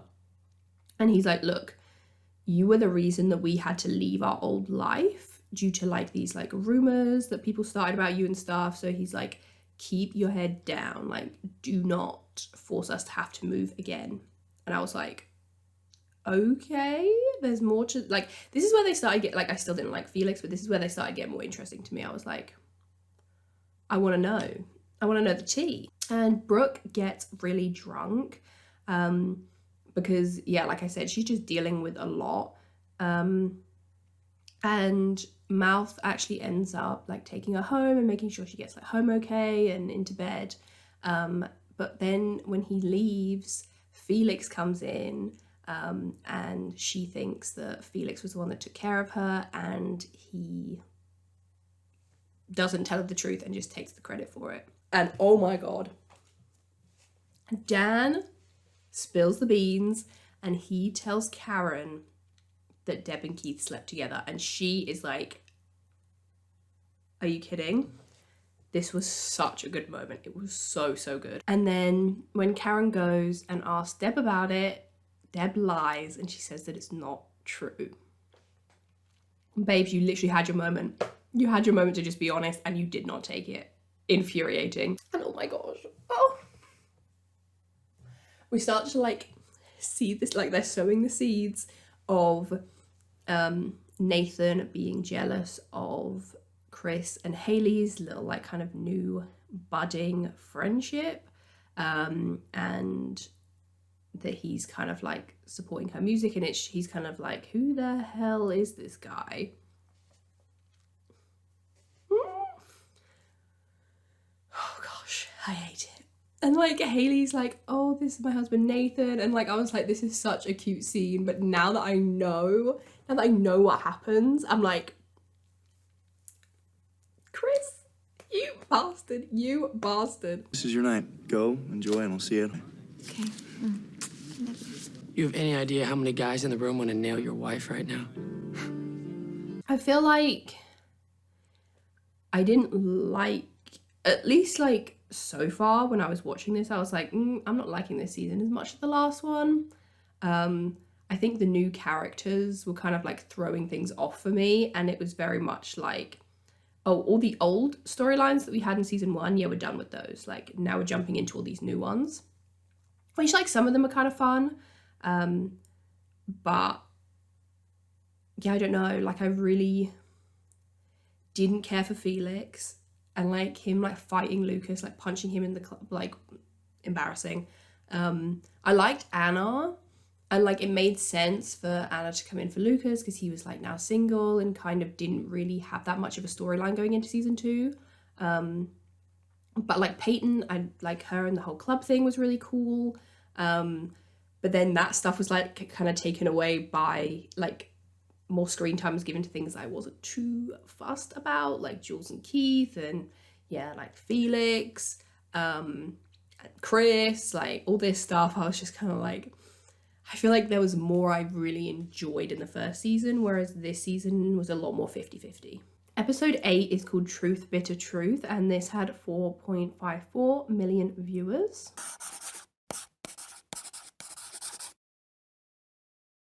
So Karen finds out that Rick, this, you know, talent manager and stuff, had drugs in the club.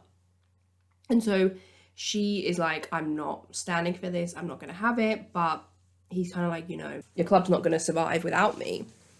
But she's like, absolutely not. And I was like, yes, Karen, you icon, you legend. This is where Hayley started to lose me, because there's nothing I hate more in shows than a bloody miscommunication trope. Or not even like miscommunication, but just like lying for the sake of lying when there's just actually no need. Because she is like recording a song with Chris and she just lies to Nathan about it, like basically for no reason. And I just didn't understand why she wouldn't tell Nathan after he'd been so supportive. And I just found that really frustrating, because it was like, you think that maybe he's not going to like that you're hanging out with this Chris guy, but then you're lying about it and making it seem more suspicious and weird than it actually is. Like if she'd just been honest with him from the jump, I feel like that would have been so much better. I don't know, it just felt so out of character for her. Honestly, Hayley's entire character arc, like from this point onwards, just felt so not her. You saw her, she's back. Come on, man. Look, this is the first night we'll spend apart since we got married. So Lucas takes Nathan away for the weekend, and we'll come back to that in a second. But because he's away for the weekend, Brooke decides that they'll throw a slumber party at the apartment. So it's Hayley, Peyton, Brooke, and they also invite Anna, which is like a little bit awkward because then they all immediately find out that Brooke is sleeping with Felix, which I don't think any of them knew up until this point. So yeah. Okay, I think you should know I have a bat. And we dialed 911. Yeah, that too. Brooke! Peyton! Anna! Oh, my eyes! And this party was nuts. It was honestly like another version of the Thanksgiving dinner from Gossip Girl. Actually, maybe not that. Maybe like that episode of Friends, the Thanksgiving one, where it's like all the secrets come out. Like it's Monica and Ross and everyone's just like yelling like these revelations, and Jack and Judy are like, what the hell is going on? It was kind of like that. Crackor! Slut! Liar! Trio's got some drama. They're sharing each other's secrets, and the fact that Peyton did cocaine comes out, and the fact that Hayley's lying to Nathan comes out, and like all this stuff. I really loved this scene. Even though it started very chaotic with them all kind of like bitching and yelling at each other, I really loved how it ended, because Peyton kind of says that they should always share things with each other and that they shouldn't hide things, and that there's just kind of that message that things are so much easier when you share them with the people you love and you don't try and tackle them by yourself. And I love that they really encouraged Brooke to find love, or even if she didn't want to find love, like find like love within herself, and that she didn't need, you know, like meaningless sex with this guy that she doesn't even really like to kind of like take her mind off of stuff. And Peyton also promises that she isn't going to do drugs again. Really want us all to be good enough friends that we can talk about stuff, you know? Even when it's ugly. Especially then.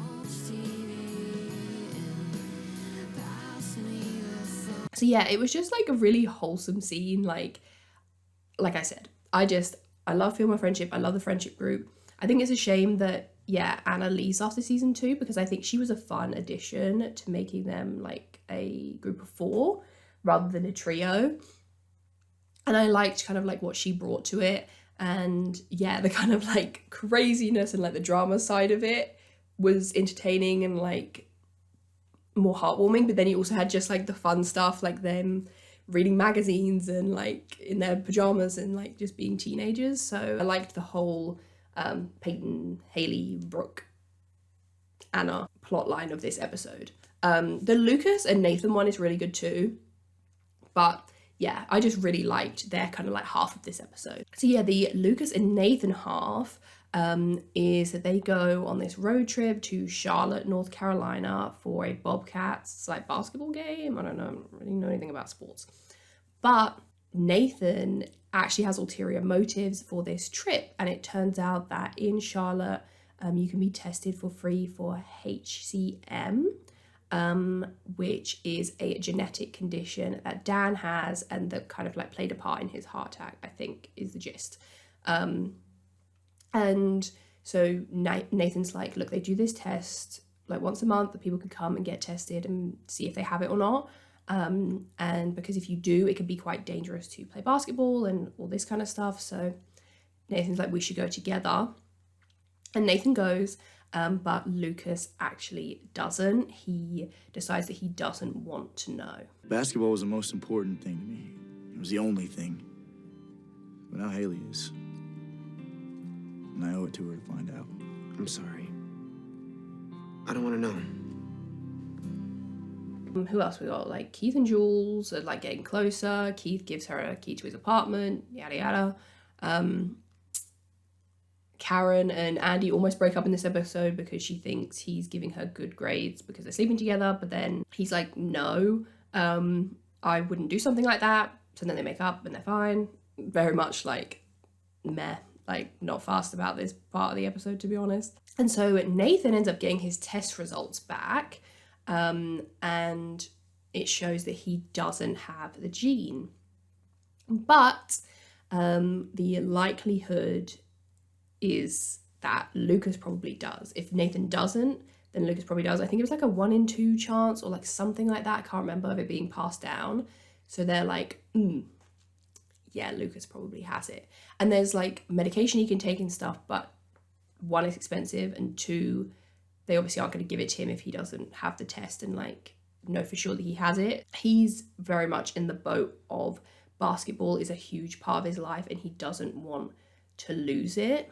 So if he gets this test and it says that he has this condition and he isn't supposed to play basketball anymore, he doesn't want to risk that. So he's just, even though it's quite likely that he will have the gene because Nathan doesn't, he's like, I don't want to know. I don't need to know. I don't need this confirmed. Like, it's too much. Nathan says that basketball used to be the most important thing in his life, but now it's Haley, while she's off gallivanting with this Chris man.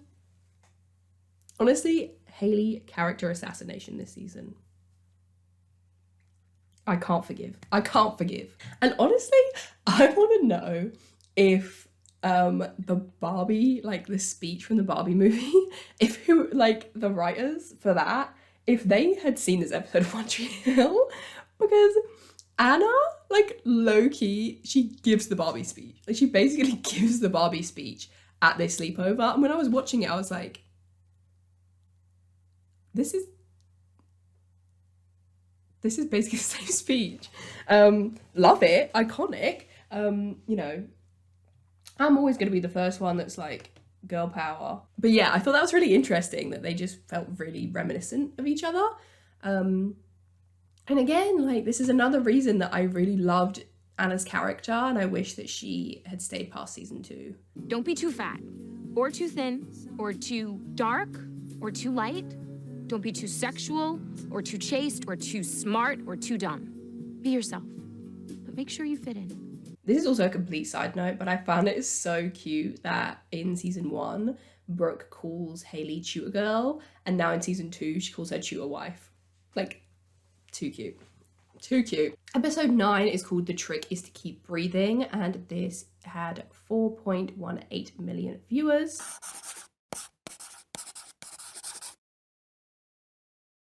this takes place on, it's not prom, but it's like a school formal kind of thing. And I just, honestly, every time that I thought the Naley situation couldn't get worse, it just kept getting worse, and I just kept getting more and more disappointed and upset with every episode that I watched.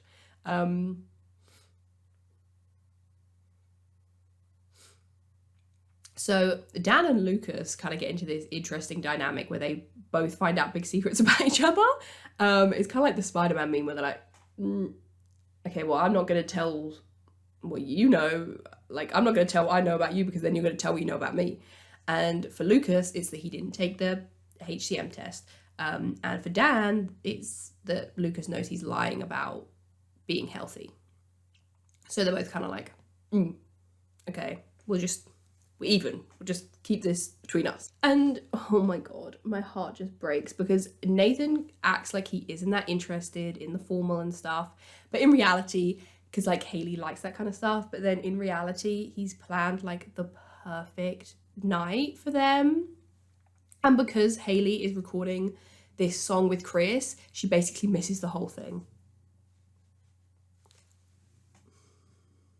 I hated it. I hate every second of it. Like the fact that she chooses, like she could have just done this tomorrow. Like the fact that she chooses Chris over Nathan and like spending time with him, and then the fact that Chris like changes the clock so she doesn't know what time it is. Like it was all just so shady. And then like Nathan thinks it'll be really cute to play Haley's like new song that she's been working on at the like dance, but then when he plays it, obviously he finds out that it's actually a duet with Chris. So then he's upset that she kept it from him and that she also like ruined this whole night that he had planned. She does not deserve him. She actually does not deserve him. She actually doesn't. And I will meet you there not a second later than 8:30. I'm not gonna need you after all.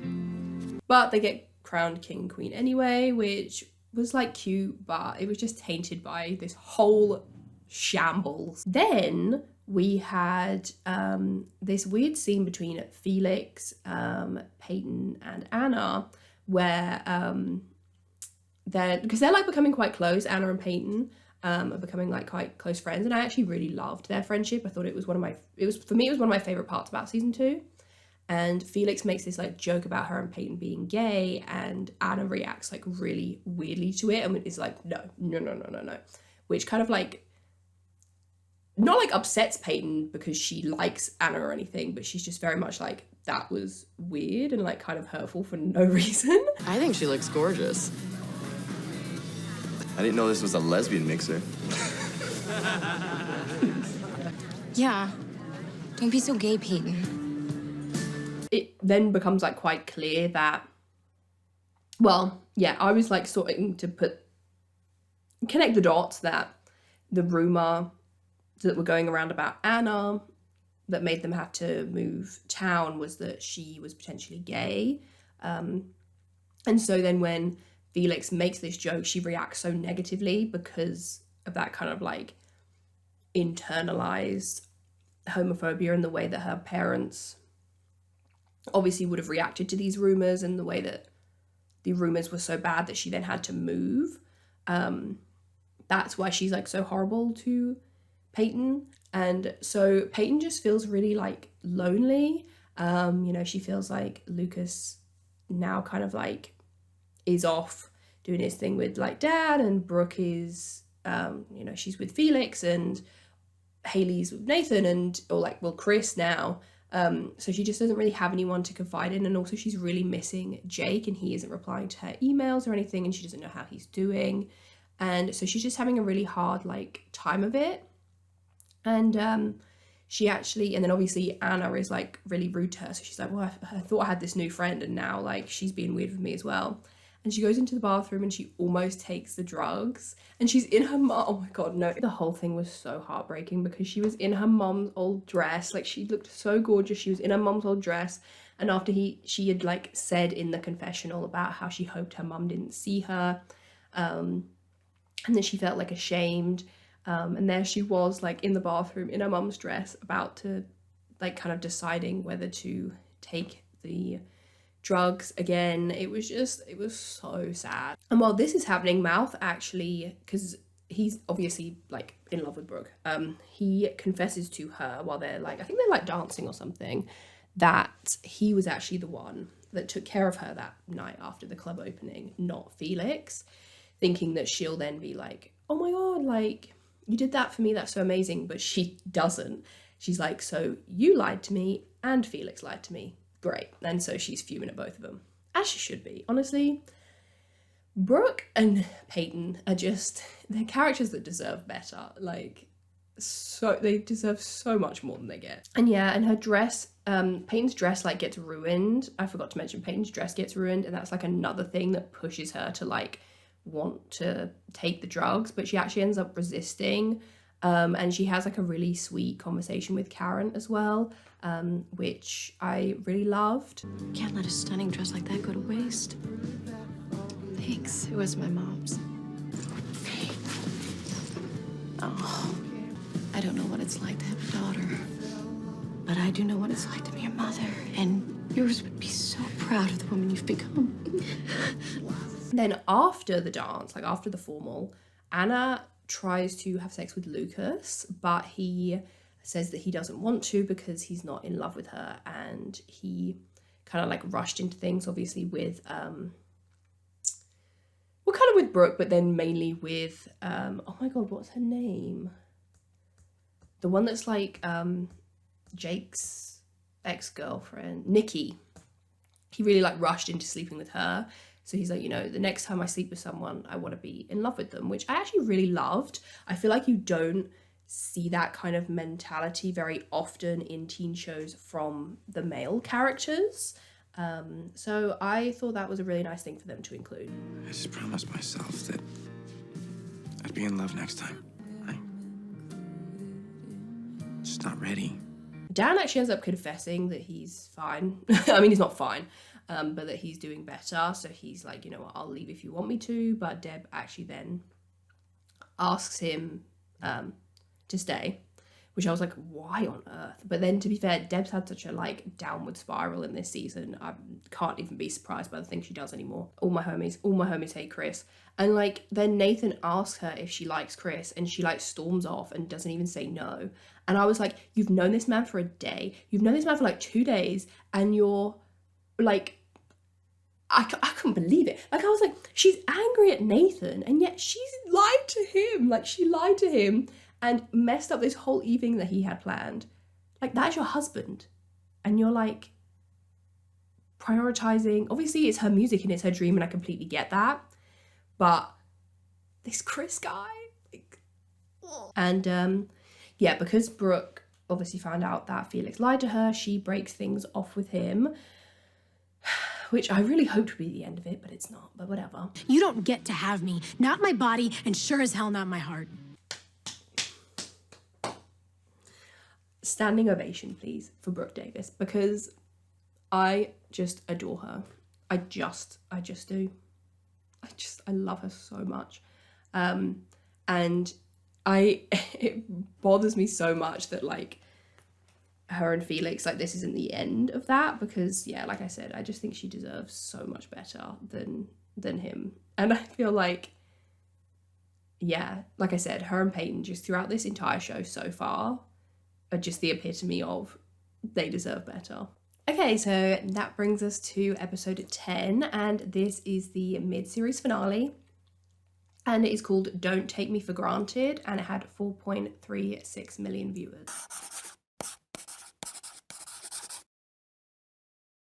So Nathan is really concerned, obviously, about Lucas's health, being one of the only people that knows that he didn't take this test, but likely has this condition. And he ends up telling Karen about it. And Karen is fuming that not only did Lucas not tell her about the test, but that he didn't take it. And so he's still like, I'm not taking this test. Like, you're not going to force me to. And she says that he's not allowed to play basketball until he takes this test, and even tells Skills and everyone at the court to not let him play until he takes the test. You damn sure ain't touching no ball around here. All right, what's going on? Your mom told us about your heart. She said you'd be in danger if you played. Yeah, we'll be in danger if we let you play. Dan then offers Keith a job at the dealership, like permanently, once he comes back as vice president. And Keith's a bit like, why are you being so nice to me? Because lest we forget, like, Dan knows that he slept with Deb. Like, Dan knows. So he's kind of a bit like, is it really water under the bridge? What's the deal here? Felix then ends up starting a rumor that Peyton is a lesbian to kind of like take suspicion, I guess, off of Anna, and he spray paints her locker. It's literally awful. It's absolutely awful. Like I said, not only is Peyton going through all this other stuff, but then she has like this on top of it now. Like, give this poor girl a break. And Brooke comes home and finds her car window smashed in, and she immediately blames Felix for it. But we find out that Mouth was actually the one who had done it, which was a crazy 180. That one I was not expecting. And this whole rumor about Peyton kind of affects her friendship with Anna, because Anna's like, I can't like be associated with you when this is all happening, which was a real shame. But I really loved how Peyton handled this whole situation. I really did. Like, even though she, you know, she's like, I'm not gay, but I wouldn't want people to tear me down if I was gay, and like, I'm not gonna stand for this. Like, this is full-blown homophobia, and whether I'm gay or not, like, it should not be tolerated. And I loved that. Ally. Ally Peyton. Love that bitch. Anna, it's not about who I am, okay? It's about who they are. They are people who hate, and they divide, and they feed off of people that don't fight back. Yeah, I could laugh this off, but what about the girl that can't? Who's gonna help her? Anna ends up apologizing to Peyton, and she confesses that, you know, there were rumors about her at school. Nathan also ends up asking Haley to not see Chris anymore, but she says no. And I was like, that is crazy. I'm sorry, that is crazy. That is wild. And so Nathan actually goes straight to Chris and threatens him to stay away from Haley. You can smile and act cool if you want to, but the fact is, man, I used to destroy guys like you daily. And Peyton actually gets suspended for speaking out about what like happened to her locker and stuff. And she wears this like spray paint t-shirt, and then there's this whole thing where the principal is like, you have to take that off, and there's like a bit of this, you know, this whole power struggle going on, but Peyton stands up for what she believes in, and I really loved that. And I think that was a huge part of helping Anna find that kind of confidence in herself as well. Also, like, this whole time Keith was kind of toying with whether to stay in Tree Hill or to go back like to Charleston or wherever and try and find a new job, but he decides to take Dan up on the offer of vice president, was it? Because he's in love with Jules and he wants to stay in Tree Hill to be with her.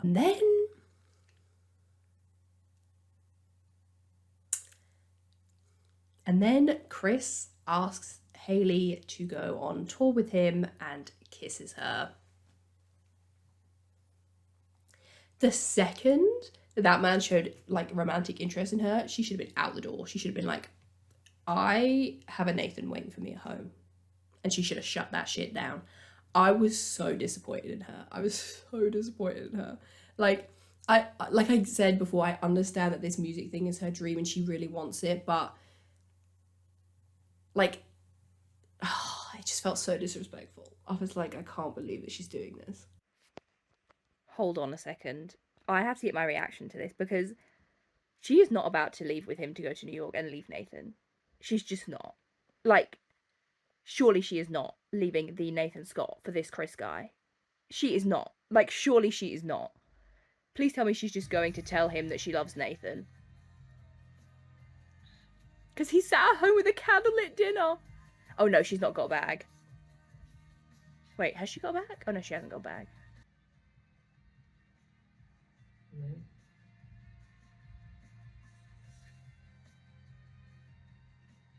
I can't believe this. Just tell me how you feel. They have ruined it. No, this cannot be real. I'm not having it. I'm not having it. And then Karen learns that Deb lied to her and that Keith sleeping with Deb was true.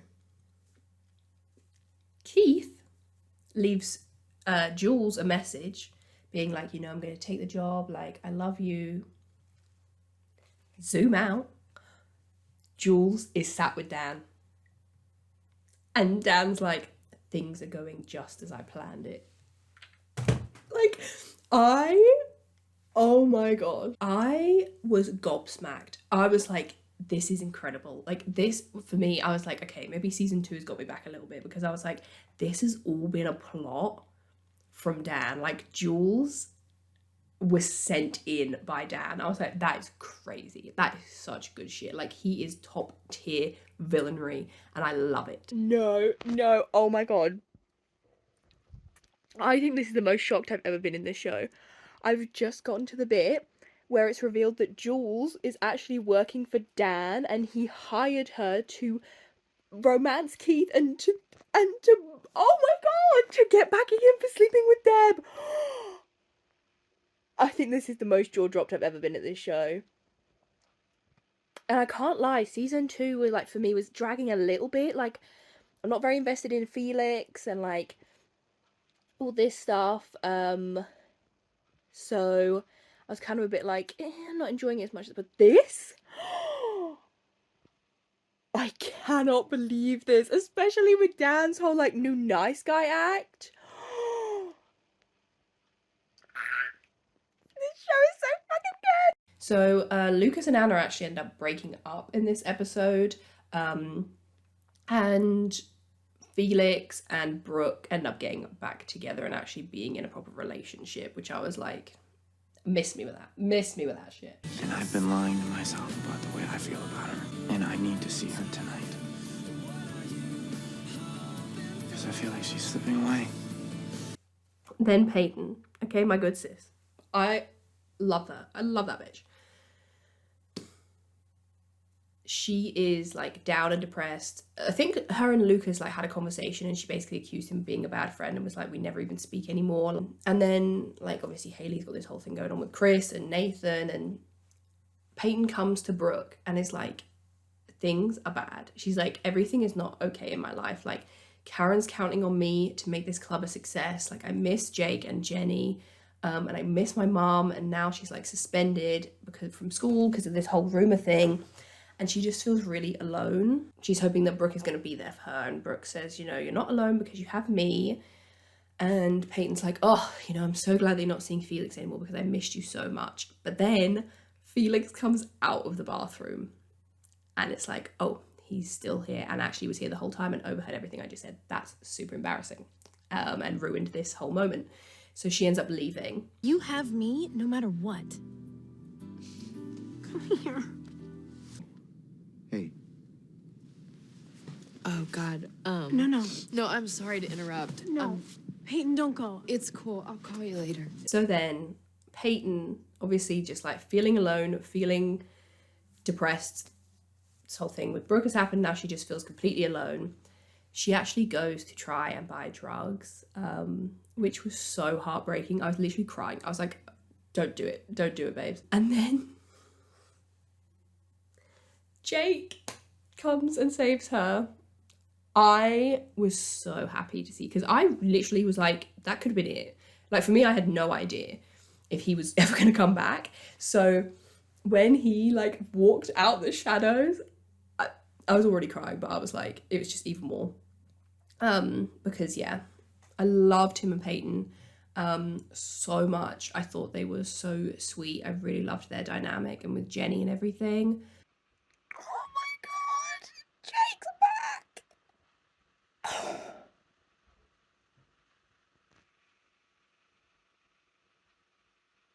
Oh my God, No, because I could actually cry. No, because I could actually cry.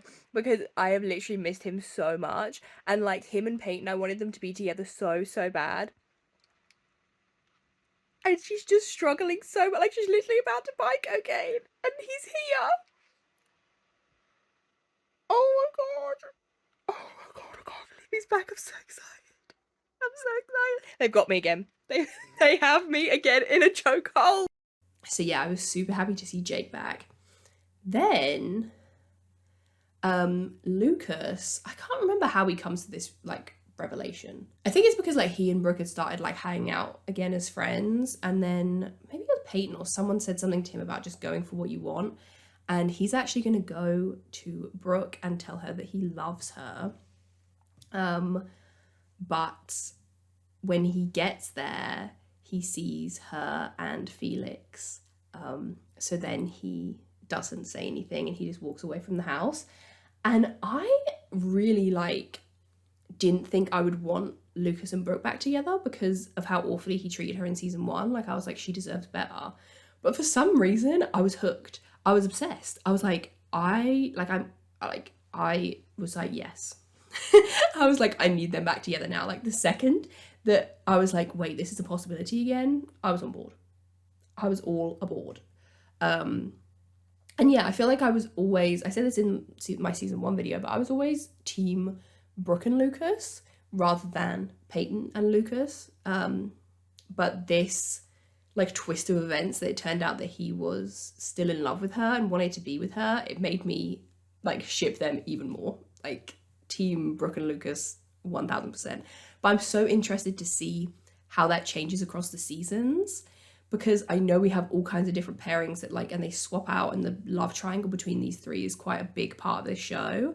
So I'm really interested to see how my views change, and how I'll feel about like Brooke and Lucas versus Peyton and Lucas as the season goes on.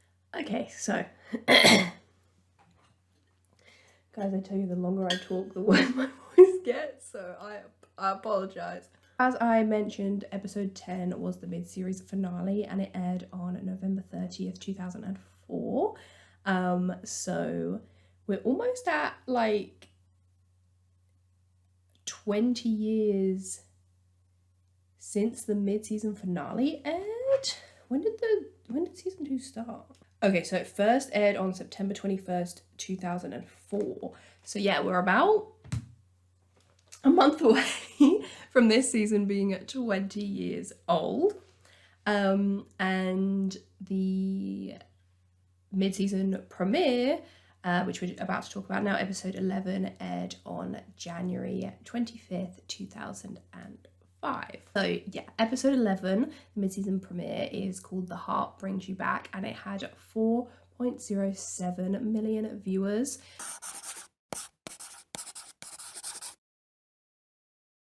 So I found this really interesting because I feel like usually a like mid-season premiere or mid-season finale or whatever is more likely to get a bit of a surge in views, whereas season 2 was like kind of consistently dropping in views, which surprised me because I feel like, yeah, the views were like really high in season 1 and they stayed really high at the beginning of season 2, and then they just kind of started to like go down a little bit. I don't really know why that is. If you watched at the time, I would love to know like if there's some lore that I'm missing about like other shows, like competing shows that were airing at the time that maybe people were watching instead.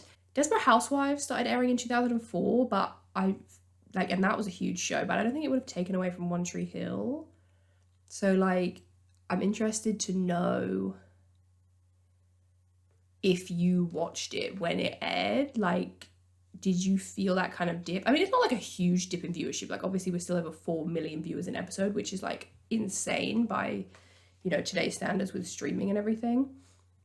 But yeah, I'm kind of interested in why that was, because more often than not, like, yeah, the first season will do well, but then the second season will do like even better because you're getting people to come back and they're invested in the characters. And then as you get to like the later seasons, it kind of like drops off again. Like I feel like season 2 is usually a bit of a peak for like teen shows, so I'm interested in why that's not really happened with One Tree Hill. I mean, obviously, I think when we get to the later seasons, this will feel like a like big peak, like 4 million. But yeah, just in like comparison to where we started out this season, I'm surprised that it's dropped by like that many viewers. So yes, as I mentioned, Chris had invited Hailey on tour, but she decides not to go. And this was such a fake out. I was so fuming, like, because I was over the moon, obviously. I was like, oh, she decided to stay. Like, we love that. We love that. They lured me, no joke, into such a false sense of security with this, the beginning of this episode.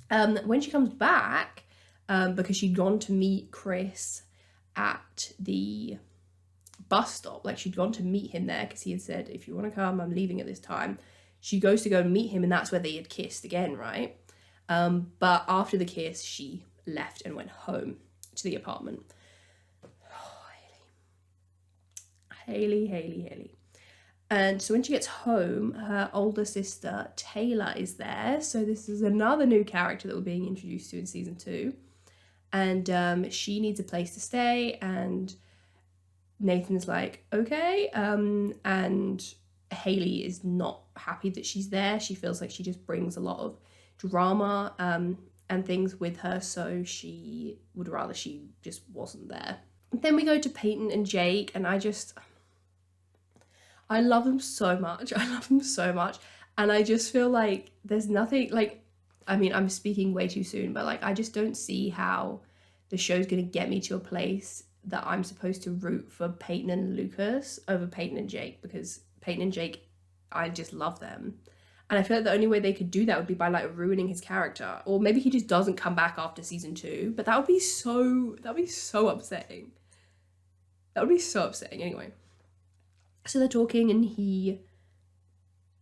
she confides in him about the fact that she had done, you know, drugs the one time, but she's kind of been struggling to stay away from them now because it's become a bit of a coping mechanism for her. And they're talking about that kind of stuff. And I just loved that Peyton, you could see that she like instantly felt better. Like she instantly felt more comfortable when she saw that Jake was there, and she hadn't felt comfortable telling anyone what was going on in her life aside from him. Obviously he did catch her like buying drugs. So she kind of had to tell him what happened. But yeah, I don't know, it was nice to just see that she was like just genuinely smiling. Like, they can never make me hate this couple. I don't know what they're gonna do to try and like, I just feel like it's just, I just love it. I just don't see how I'm gonna swap allegiances, I can't lie. She says, you know, oh, while you were gone, Nathan and Hailey got married, isn't that crazy? And he's like, they did? And she's like, yeah. And he's like, well, when I was getting off the bus, like just before I came and saw you, I saw Hailey kissing somebody else. And so that's the reveal, that he saw the kiss between Hailey and Chris. And Peyton obviously figures out that this was Chris, and she is like, oh shit, that's not good. And they get the kind of like fallout of Deb and Karen, like Karen finding out that Deb had lied to her, so she's kind of like angry at her and like icing her out. By the end of the episode, they make, like, she apologizes and they make up and it's fine, so it's not really worth delving into that much, to be honest. But Lucas, Lucas finds out that Jules is lying to Keith.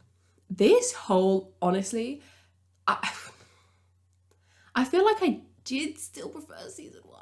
But the only thing that could push me into saying that I preferred season 2 is this Jules, Keith, Dan storyline, because it is fucking nuts. It's so good. Like the dramatics of it, like the changes at every turn, just the evil, like the planning, the manipulation, like so good. So good. So anyway, Lucas finds out about this, that yeah, she's been lying to Keith and she's been working with Dan. So he's like, you got some explaining to do, Missy. And she says, look, I promise you, I do really love Keith. Like, I'm gonna nip this in the bud. Like, I do love him. Like, please don't tell him, you know, I'm gonna figure this out. And so Lucas is a bit like, I don't know. He's like, okay. He's like, I'll sleep on it. I'll see how I feel. So then we get a bit more of a brotherly moment between Lucas and Nathan, where they're kind of having a bit of a heart-to-heart. Because Nathan is still like, you can't, like, I won't let you play basketball until you get this test done and, you know, figure out if you have this condition or not. Like, I'm worried about you. And he also confesses to Lucas that he already knows Taylor, Haley's sister. He already knows her well because at a party 2 years ago, they had slept together, and I think that was his first time having sex. So, yeah, he has history with Taylor for sure, but he's not sure if she remembers him at all. On the Felix, Brooke, Anna, Peyton, Lucas side of Tree Hill, Felix and Brooke are like kind of going strong, like they're doing fine. But he keeps buying her things, which like upsets her because she doesn't want to feel like it's like a transactional relationship, and that there's a bit of an imbalance there. Peyton and Anna kind of like reconcile because, yeah, Anna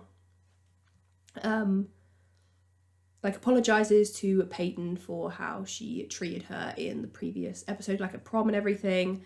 And she actually ends up kissing Peyton and kind of showing that she has romantic feelings for her.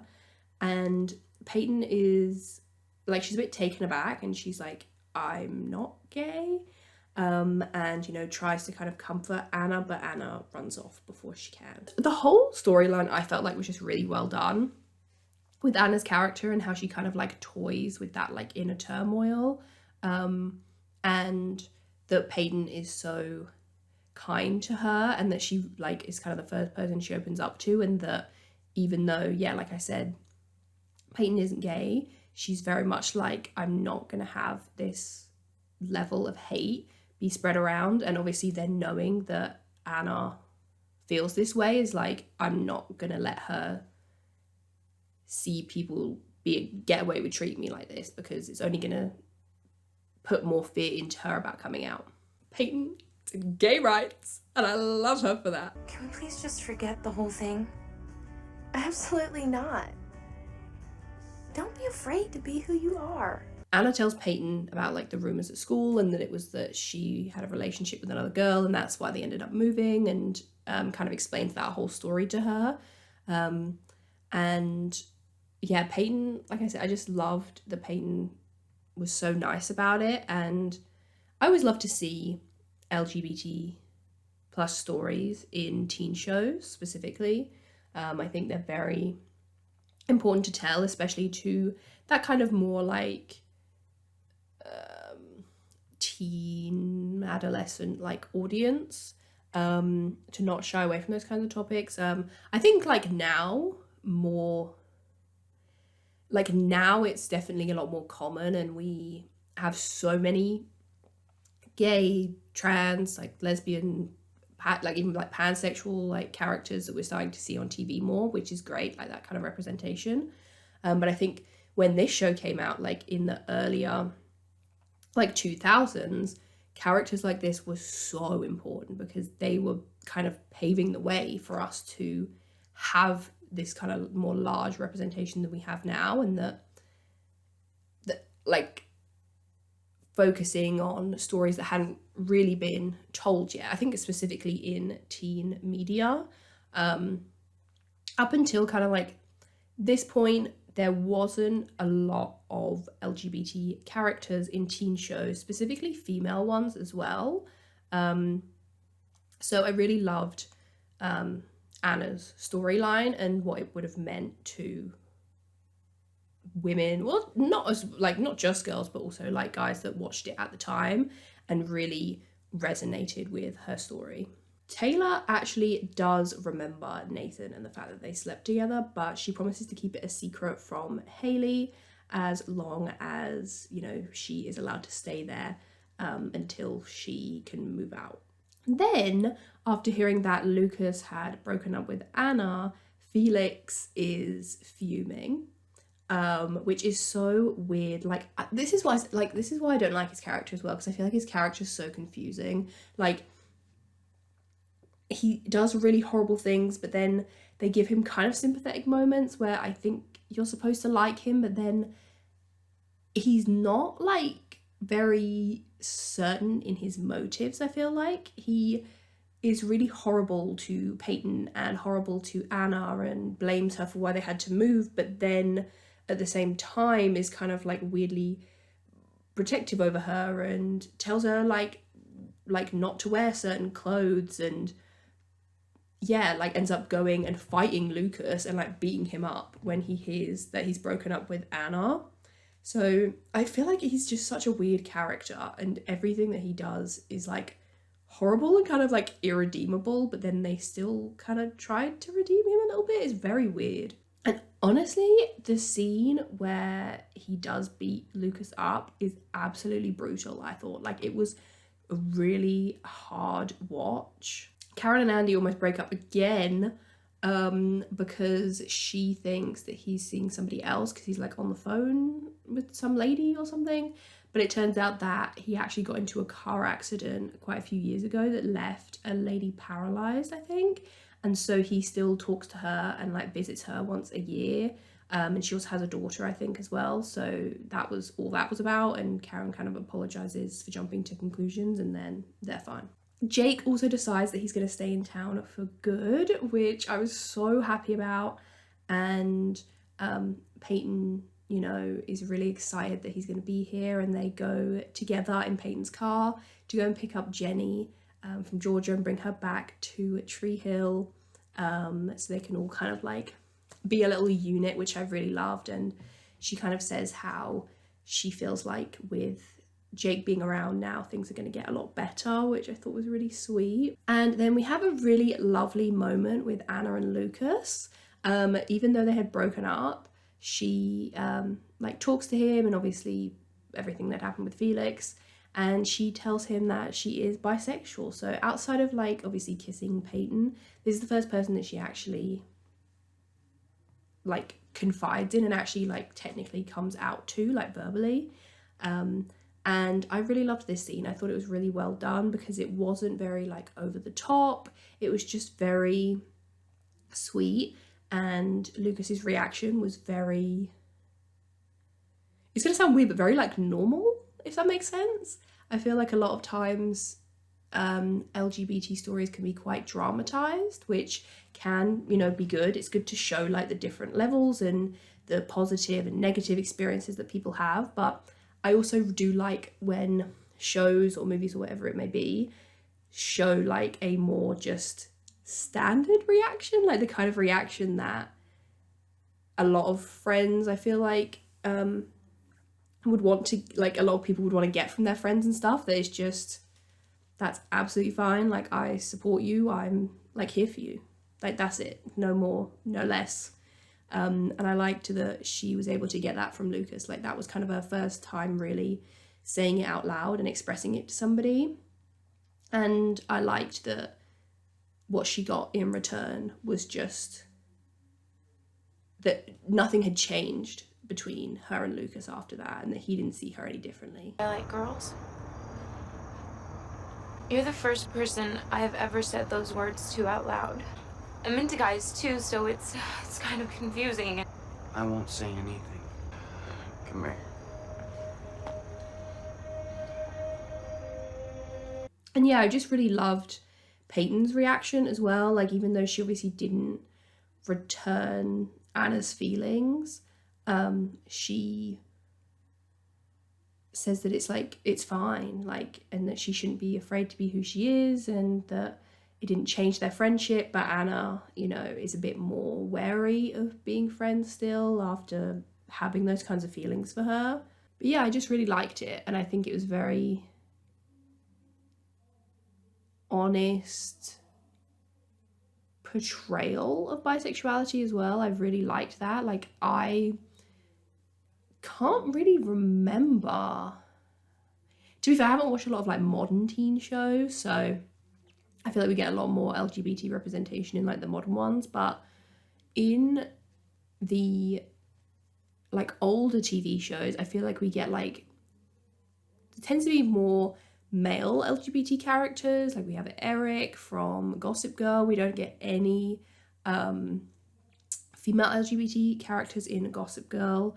In Pretty Little Liars, obviously we have Emily, who was a huge point of representation in like teen shows, and she's a lesbian.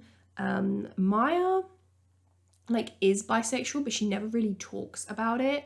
Allison as well is like a weird one because we assume she's bisexual, but then she also never shows any interest in anyone other than Emily. So it's like, does she just love Emily, or, you know? And I think those kinds of more nuanced perspectives on sexuality is something that I would have really liked to see in more of the teen shows that I love. And I think that's why I really liked this portrayal, because being a female and being bisexual, it's very confusing. I think there's a lot of kind of like biphobia around particularly bisexual women.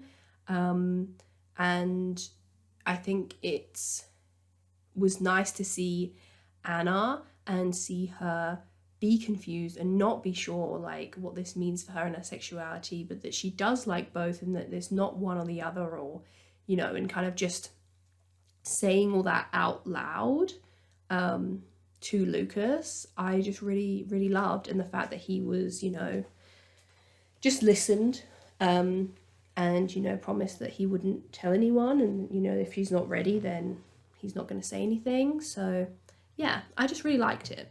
I thought it was really well done. And then as well, because like obviously in the early parts of this season, Peyton had mentioned that she'd emailed Jake a bunch and he hadn't replied, but here he tells her that he got the first email she sent, but then I think he didn't look at his email again after that, like just to be safe, but he like printed it out or something, or like he would just go back and always look at her email when he was like feeling sad, which I thought was so cute. Like there was that kind of, or maybe he doesn't care anymore, or, you know, we're just never going to see him again. So then to know that he was still thinking about her the whole time he was gone, I really loved that like little detail. I just feel like the show is going to break my heart because I love Jake and Peyton so much, and I just feel like they're going to ruin it. And I don't know if that's like at the end of this season, they broke my heart again, and I don't know if that's it, and I'm just going to forever be thinking of like what could have been, or if he's going to come back and then it's going to be even worse because they're really going to like break this relationship for me. I don't know which I'd rather, to be honest. Like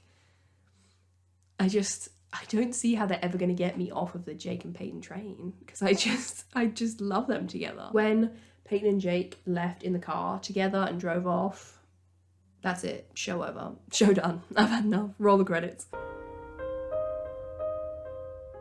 Okay, episode 12 is called Between Order and Randomness, and this had 4.13 million viewers.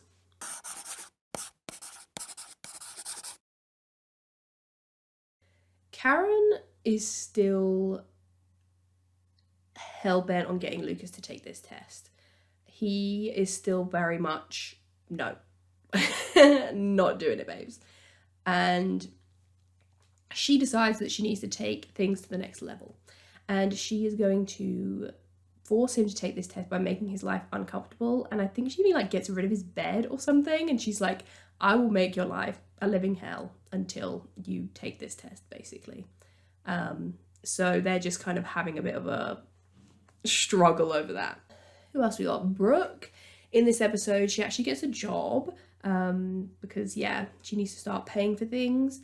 And she gets a job where she like has to like dress up as a crab or like a lobster or something, but her and the other girls that work there don't get treated fairly by the boss. They don't get like paid fairly and things for their hour and their time and like appropriate breaks.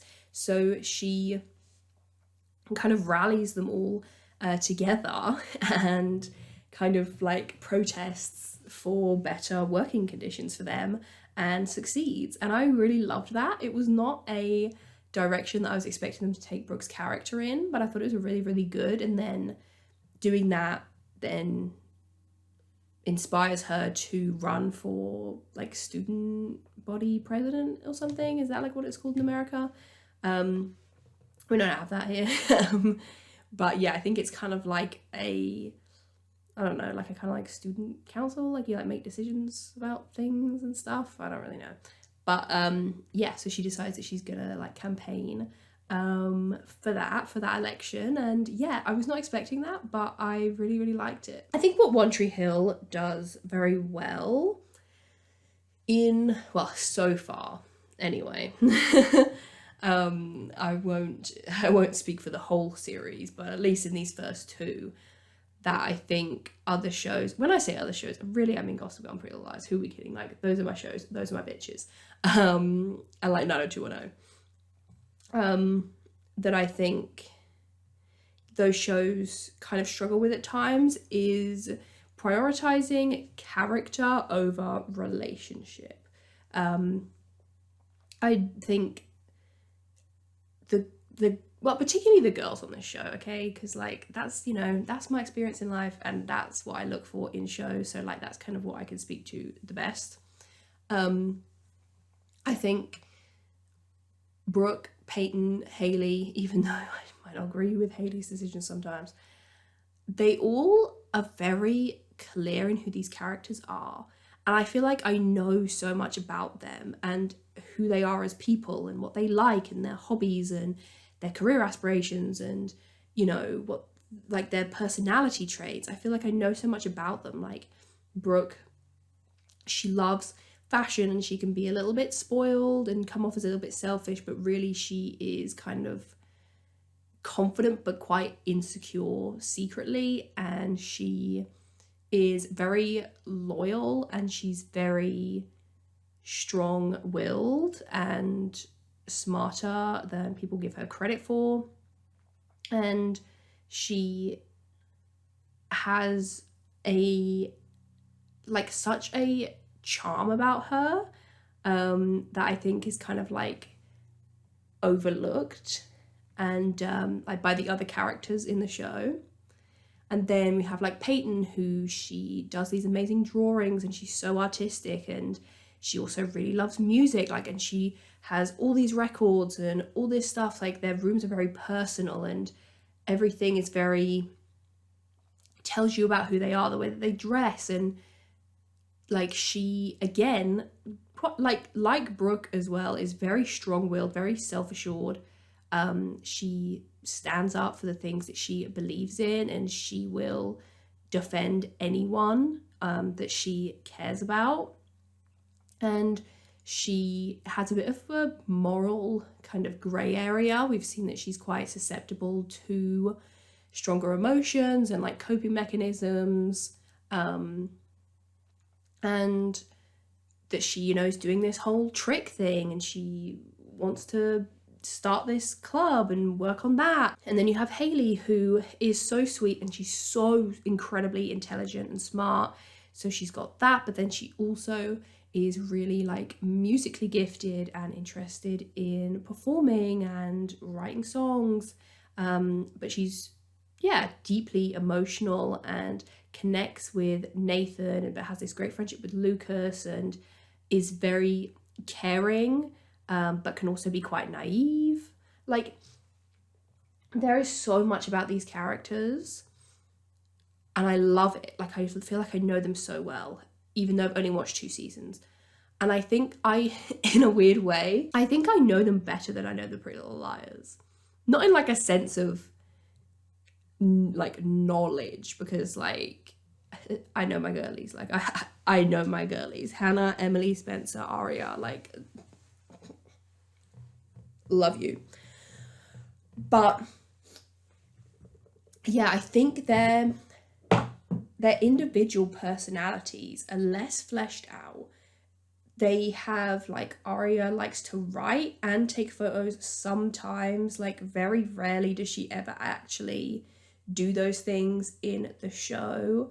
I think Aria specifically is probably the most, like, falls the most victim to it, where I think so much of her character is her relationship with Ezra, or then it goes from Ezra to Jake and Jake to Ezra again, and then, like, do you know what I mean? Like, it's just no point where she's just single or just doing something just for her. Like, even when she then becomes a writer, she's writing a book with Ezra. Like, when the film gets made, it's the book that she wrote with Ezra. And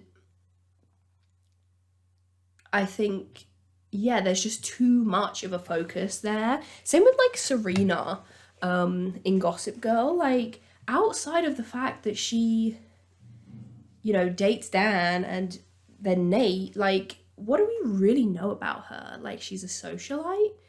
She likes fashion, but not enough to like pursue it in the same way that Blair does. She kind of likes film, but then doesn't really end up pursuing that either. I think it's a shame, like, when you have these characters that could have so much more to them and they get reduced to just plot lines to do with relationships. And so I think that's an element I'm really loving about One Tree Hill, is that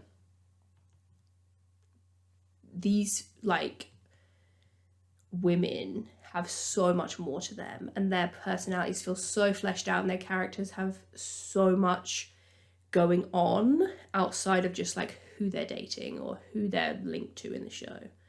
I feel like that was such a whole like tangent, but yeah, basically I really like that about this show.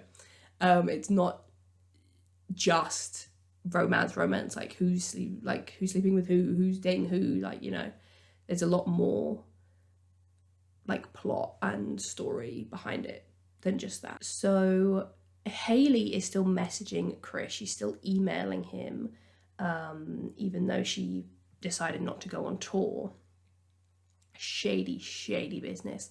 And Taylor sees these emails and messages, like, I can't remember exactly what it is, but she basically messages Chris as Haley, and Haley's like, and he ends up replying or something, and she finds out that they kiss. So Taylor's like, oh wow. And then Taylor does something else that pisses off Nathan. I can't remember, but Nathan just ends up coming clean to Haley about having slept with Taylor, which obviously is super awkward, but also at the same time, like, how is he ever supposed to know? And at least he told her, like, at least he came clean and told her, which she did not do with her and Chris. So Haley like confronts Taylor about this and the fact that she didn't tell her that she'd slept with her husband before, and Taylor is like, well, you kissed Chris, did you tell him about that? And Haley's like, ugh, and then she just ends up forgiving Nathan, just like I feel guilty about what I've done, so I can't be mad at you for what you've done. Water under the bridge. So like I mentioned earlier, Jules insisted that she was actually in love with Keith and kind of ends this deal with Dan. But Dan, no, he's not having it. So they actually end up having dinner, him and Deb, with Keith and Jules.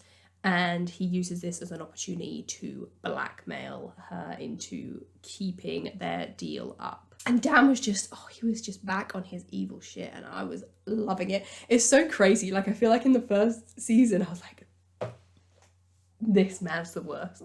I was like, this man is irredeemable. He's awful. He's this, he's that. And like, he still is those things, but now I just love it.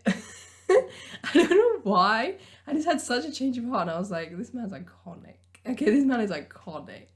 After this whole thing, Keith ends up proposing to Jules, and she says yes, and he asks Lucas to be his best man, and he does say yes, but he's still a bit like wary of Jules, and he's a bit like, am I supposed to believe that you're really done with this whole Dan thing or not? But anyway, he decides that he will take the test with Keith. Like, Keith's also going to take it, so they're going to go together. And just kind of find out once and for all. And even though it was like a short scene at the end of this episode, I really loved when Anna was setting up a new dating profile and she chose that she was like looking for like either like men or women. Just even that like little thing that she was gonna put that out there and that she felt comfortable enough to do that, I just really loved. Like, even though it was only a little scene, I feel like it just showed that kind of like character progression. Then Taylor, before she moves out, because I think she moves out in this episode, ends things with Chris on the email, like as Hayley goes on and ends things with him. And I was like, thank God.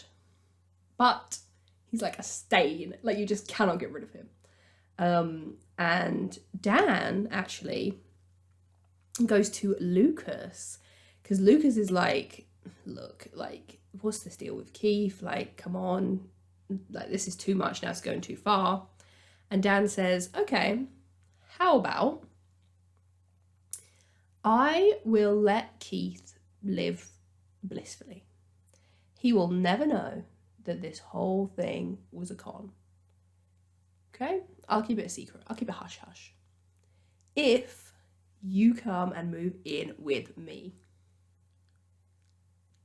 Like, which is crazy. Like, the idea of Lucas, like, in season 1, like, Lucas moving out of Karen's house and going to live with Dan.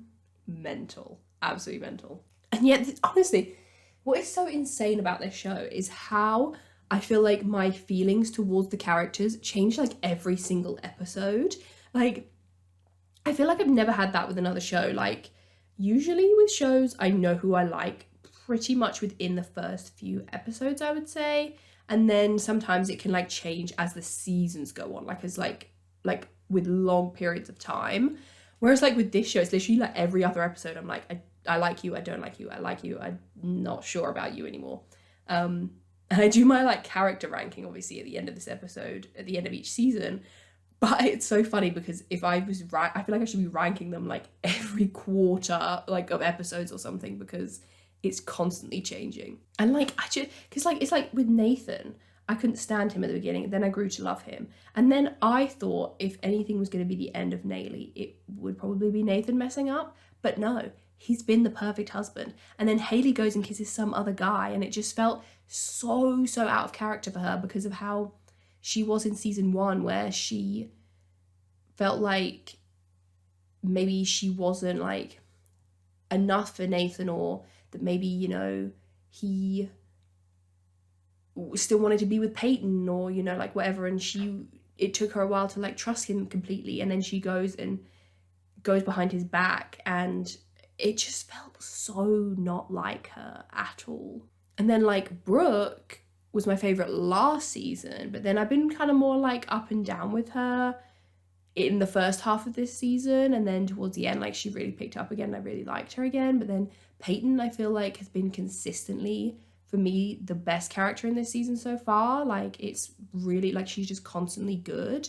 Whereas last season, I didn't really like her, and then I started to like her towards the end, and then I was kind of like, yeah. Whereas this season, she's been like this. Deb was like, you know, far, and then pff. So I feel like it flips everything on its head, and then it flips it again. And that's what makes it so entertaining to watch. Like, I feel like there's some like cliche moments where I'm like, oh yeah, every teen drama does that, but it also will just completely floor me with some crazy plot twist that I'm not expecting. And we get a sweet conversation between Lucas and Anna again.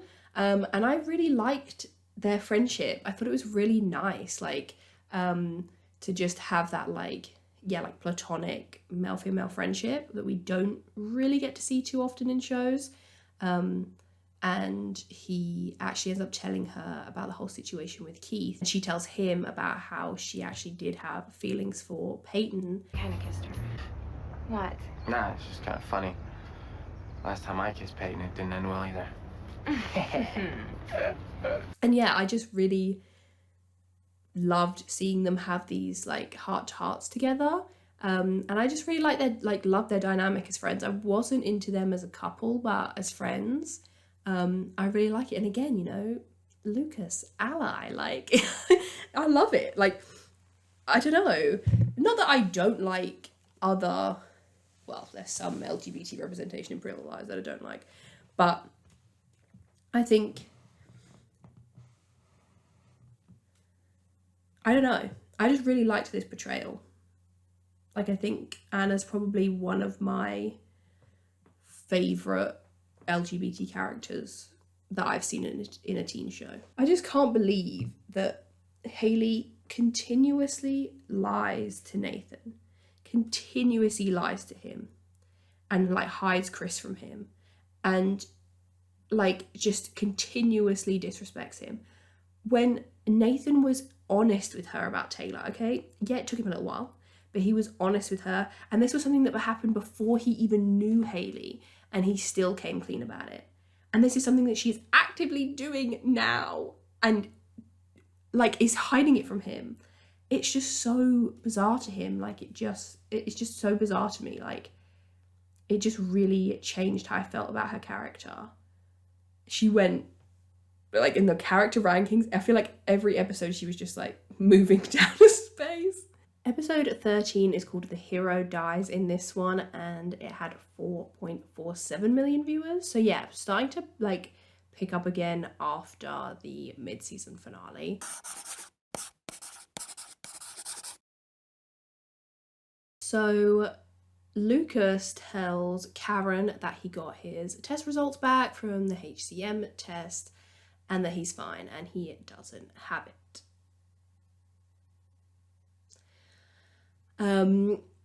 What else? Karen is I'm not gonna say like not happy for Keith when she finds out about his engagement, but she's definitely like taken aback by it, because she's like, oh my god, you only just met this woman and now you're like getting engaged to her. And I think she's just kind of mourning the loss of their friendship. I don't think she sees it in a way of, oh, I love him and we were supposed to be together, just like, or like what could have been if we would have been together. I don't think it's like that. I think it comes from, yeah, a place of they were so close for so many years and he was such an important person in her life, and now she doesn't have that anymore. Then, oh, Nathan.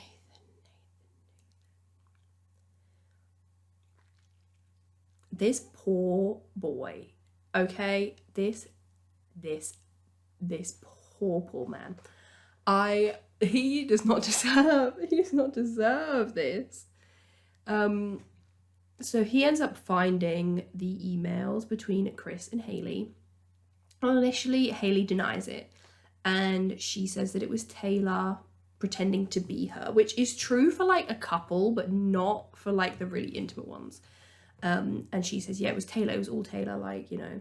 So Nathan initially decides to like accept that, and is furious at Taylor. He's like, why would you do this? And he forces Taylor to move out, because he's like, why would you try and jeopardize my marriage like that? But then at Trick, the Wreckers are performing, and Chris is actually their opening act. So then Haley's surprised to see him again. And this is when Haley comes clean and she admits to Nathan that she kissed Chris when Chris came to her and asked her to go on tour with him.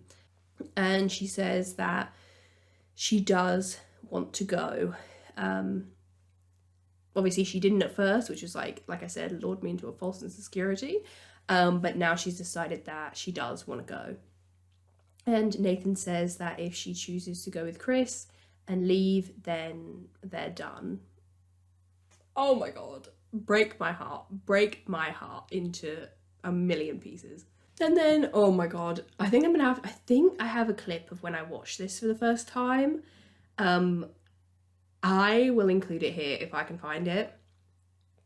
Nathan is like walking past, he's just on a walk, and he walks past where Nathan and Haley had like their first date, and he decides that he doesn't want to lose her, and he runs back to the apartment. I think it's raining and everything, it's so dramatic, and he runs back to the apartment to get her to stay and tell her not to leave. But when he gets there, she's already gone. Why could I actually cry like talking about it now? It was heart-wrenching. I cried like I've never cried at a TV show before. Oh my days. Brutal. Absolutely brutal. Sobbing over that Nathan and Haley breakup. Like,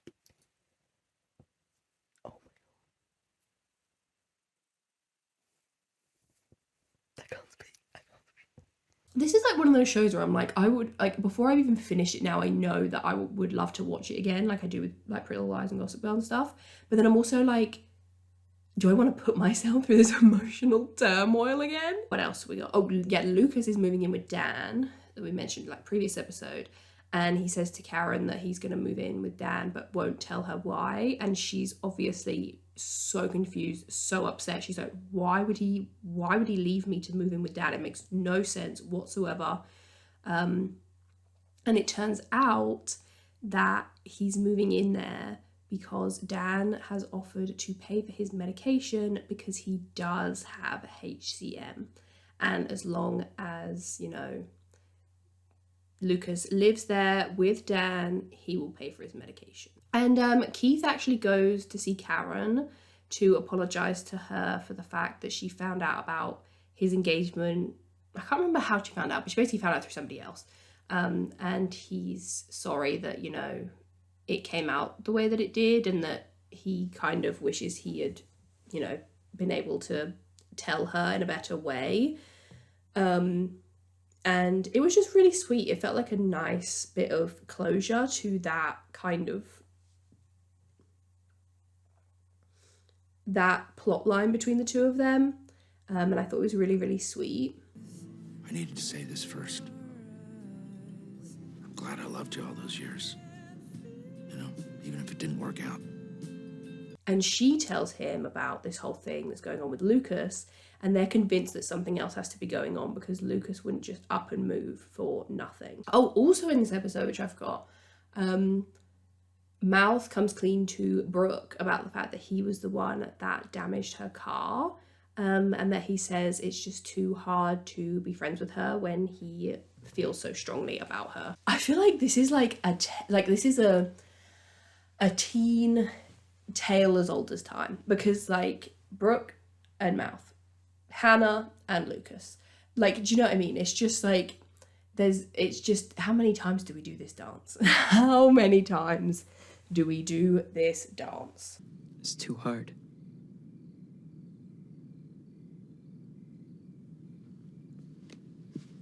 Don't make me like you. It's too hard. Honestly, yeah, this episode broke me. This episode was so sad. I think this was the most I cried in season 2. I don't know what was going on this day, but this episode got me. Like when Nathan was listening to Haley sing, and because he'd spoken to Chris earlier that day, and Chris had basically alluded to the idea of like, what if just you loving Haley isn't enough?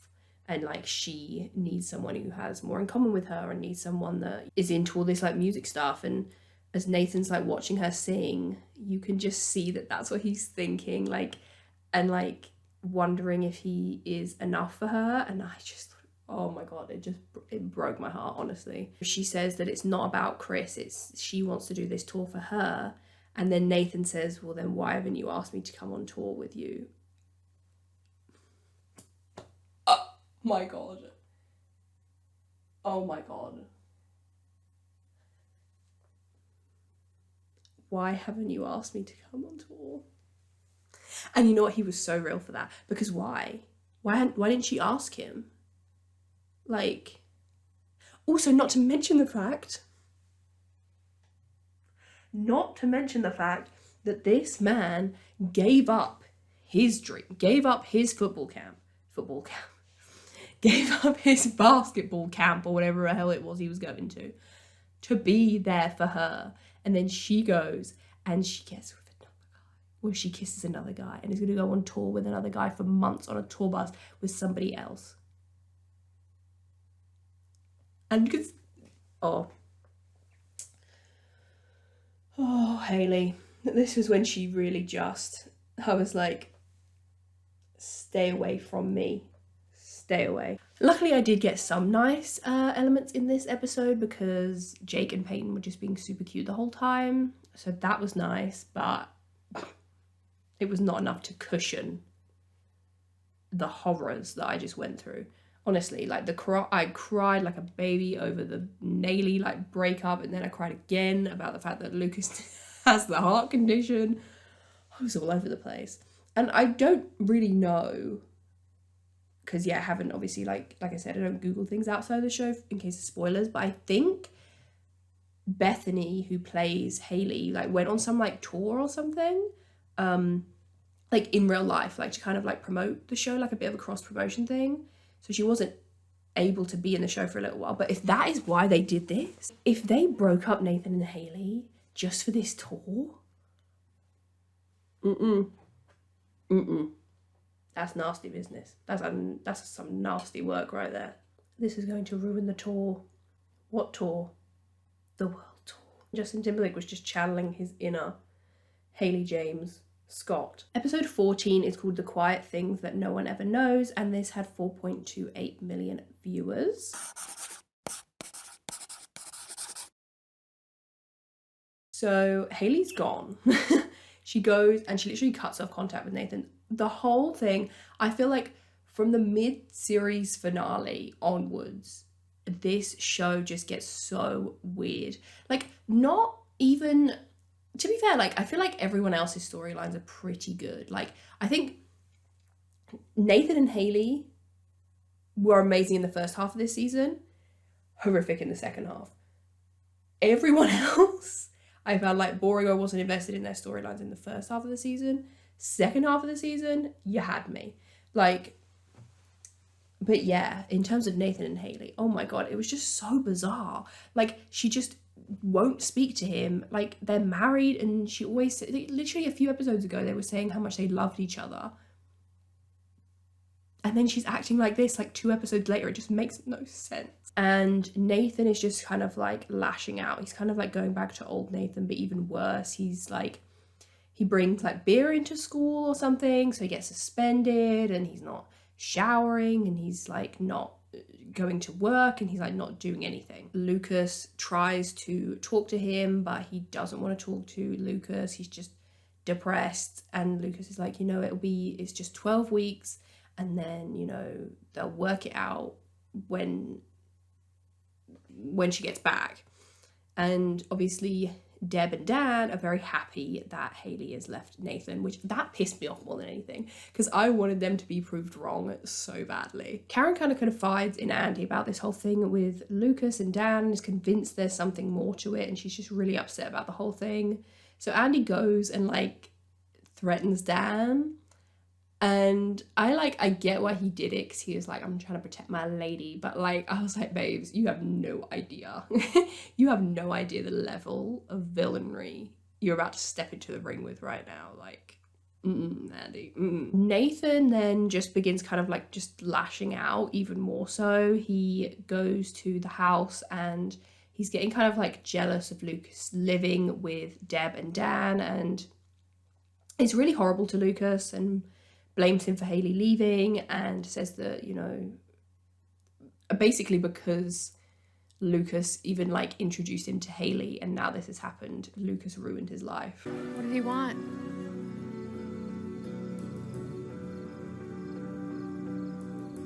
Haley.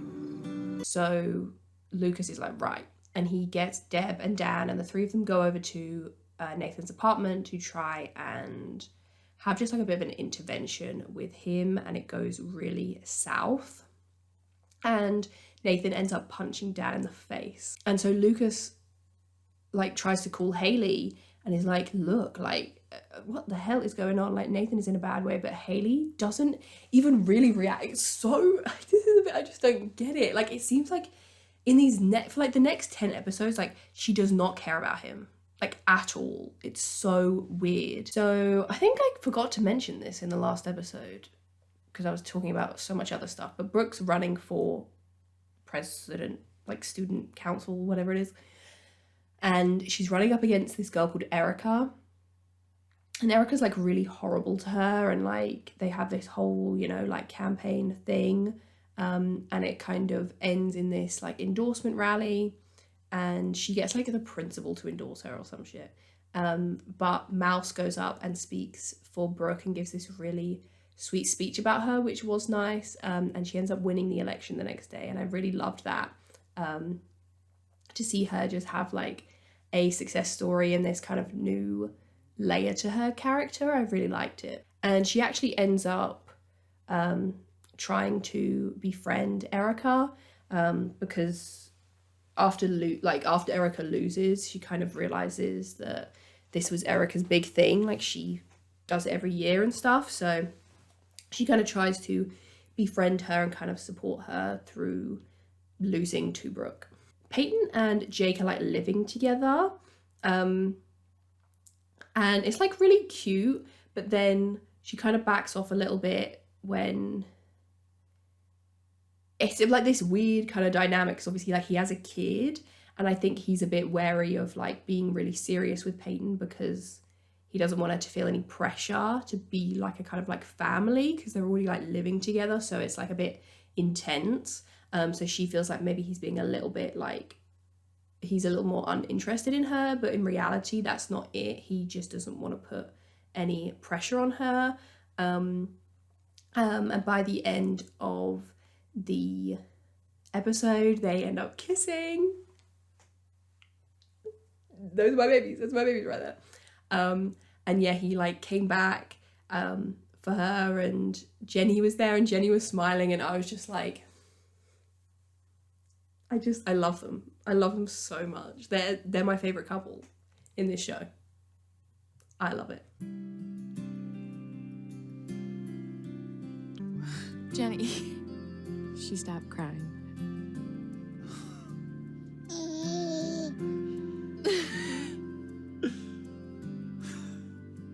We also got a really nice scene. Well, it wasn't nice, it was actually really sad.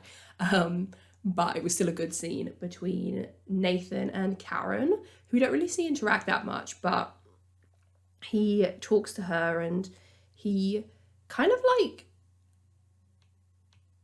apologized. Well, not really apologized because it wasn't his fault, but he kind of says that he never really realized just how bad Dan had treated her. And I think Hayley leaving him kind of then had to gave him this new insight into how it must have felt when Dan left Karen. And he actually cries and he says that he didn't want Hayley to leave. And again, Karen, you know, like Peyton, now Nathan, she's being the mum that these people never had. Like, and I thought this was really nice. I kind of hope we get to see more of their dynamic in like as the seasons go on, because yeah, I don't know, I feel like they kind of like bounce off of each other really well. That she left with Chris, it was over. I didn't really mean it. She left anyway. Oh, and Addie told Karen that he loved her, which is like cute. Like I'm like quite neutral on them. I like them. I think they're fine. Like I do. I think they're cute. You know, like I'm not huge on them, but I do like them. And I feel like I started to like them more as this season like progressed. Dan also taunts Jules. I keep calling her Jules again in this episode, and honestly, like I said, I hated Dan before, but he's such a good villain. I'm literally obsessed with him in this season. Like, it was crazy. He basically gives her an ultimatum, which is crazy. He says either she goes and she tells Keith the truth and breaks his heart, or she marries Keith knowing that Dan can tell him the truth whenever Dan wants to and break his heart. Either way, Dan wins, but it's just up to her which way she wants it to happen. I was like, you diabolical man. That is crazy. I give you props for it. See how he comes to work? Very evil, very spiteful. You couldn't turn your cell phone off in a church? It might be God. Dan's so funny. I literally love him. Episode 15 is called Unopened Letter to the World, and this had 4.25 million viewers.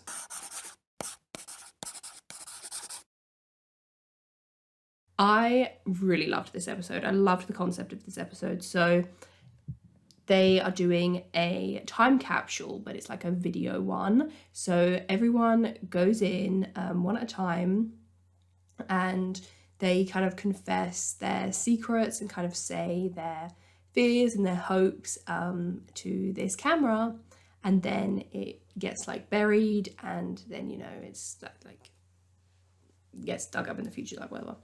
Kind of like Zoe 101 like vibes, yeah. And I just really loved it. I don't know, I love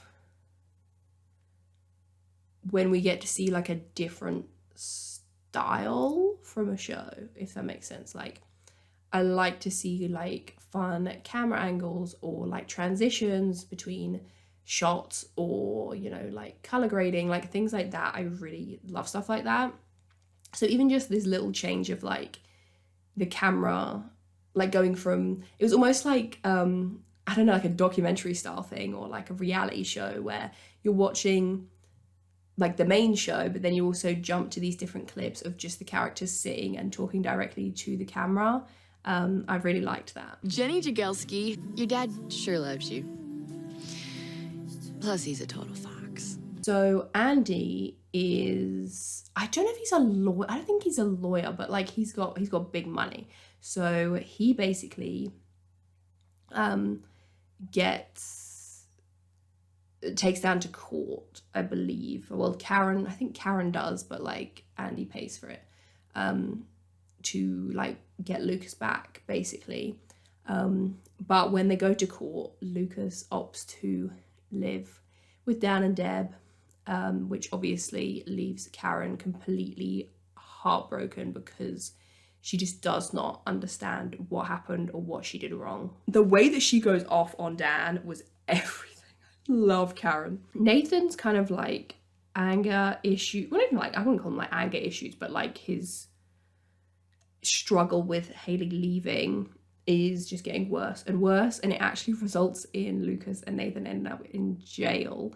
And while they're in jail, Nathan is like says horrible things to Lucas. Again, he's just taking his anger out on him, and they get into a fist fight in jail. And then they, you know, Lucas just decides to come clean so that he can, you know, work out things with Nathan, because like not only is it the whole like Haley thing, but also it's like the weird dynamic going on with like Deb and Dan, and the fact that Lucas is like staying with them, and it's just like weird for Nathan. So Lucas decides to confess why he has gotten so close to Dan, and it's because he's trying to destroy him. I literally, let me tell you something. I could not believe this shit. I was like, this is incredible. Like, it's just, if you don't watch the show, you need to watch the show. It just constantly, you think you know what's going on, and then you just don't. Because I was like, okay, it makes sense. Like, I mean, him moving in with him is extreme, but like if he's paying for his medication and it's gonna keep like the peace between like Keith and Jules and everything, maybe that was worth it to Lucas. But the real crux of why he's there is to be on the inside and figure out a way to basically destroy Dan's life. Incredible. Well done, Lucas Scott. Well done, Lucas Scott. That's what he says in like his video as well. And that was like, I think that was the very end of this episode. That was like the closing part, was Lucas like confessing that on the video, and it was so good. It was so good. I also really loved Jake and Peyton's videos, because they would show them like kind of like alternating. My brain is so like fuzzy from this cold, honestly. But like obviously you knew they didn't know what each other was saying, but they were saying like similar things about how they really liked each other, and it was just really, really cute. I'm falling in love. Jake officially asked like Peyton on their first day, and like it was so cute. It was so cute. And you know what I really like I wasn't expecting, but I really liked as well, was Peyton's attitude about having sex with Jake, because we know that she had obviously was sleeping with Nathan when she was seeing him. She didn't end up sleeping with Lucas, they just kissed. But now with Jake, she is kind of nervous about sleeping with him for the first time, because she's only slept with Nathan, whereas she feels like Jake is a bit more experienced than her because of who he's been with, and she's just nervous about it. And I just, again, I feel like I always bring it back to like other shows, but I love when they have honest conversations about sexuality in shows, in teen shows, young adult shows, because I think it is so important to talk about like openly, especially for people that watch these shows that don't maybe have people in their life that they feel like they can talk to about these things. Seeing it on TV sometimes is people's, first or sometimes like only exposure to these kinds of topics, right? And that's something that I wish Pretty Little Liars had done more, was have more like candid conversations about sex and things, in just like a little bit more of a serious tone. I think in some cases they do well with it, but I think it would have been nice to see it like talked about more within like friendship groups and things, because that's something that, in real life people talk about all the time.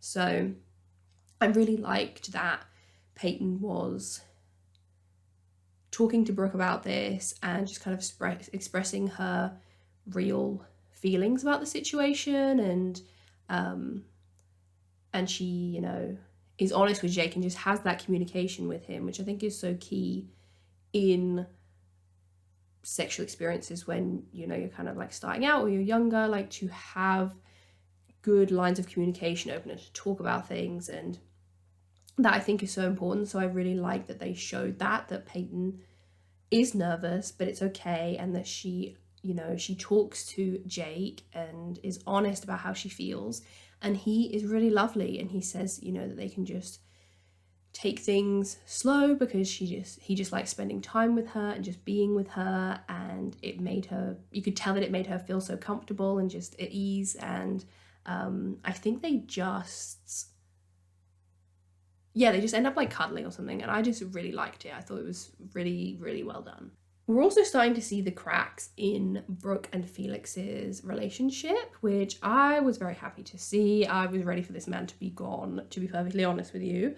But yeah, we're starting to see that maybe they don't align as much as she thought maybe they did, because he throws her like this big party to celebrate her being elected, but it just doesn't feel very her to Brooke anymore. She's like, everyone's drunk and she doesn't know who anyone is, and it's just not really her vibe anymore, and she feels like she wants to prioritize different things in her life, which I loved, and I think showed a lot of character growth and arc, especially from where we saw her in the beginning of season 1.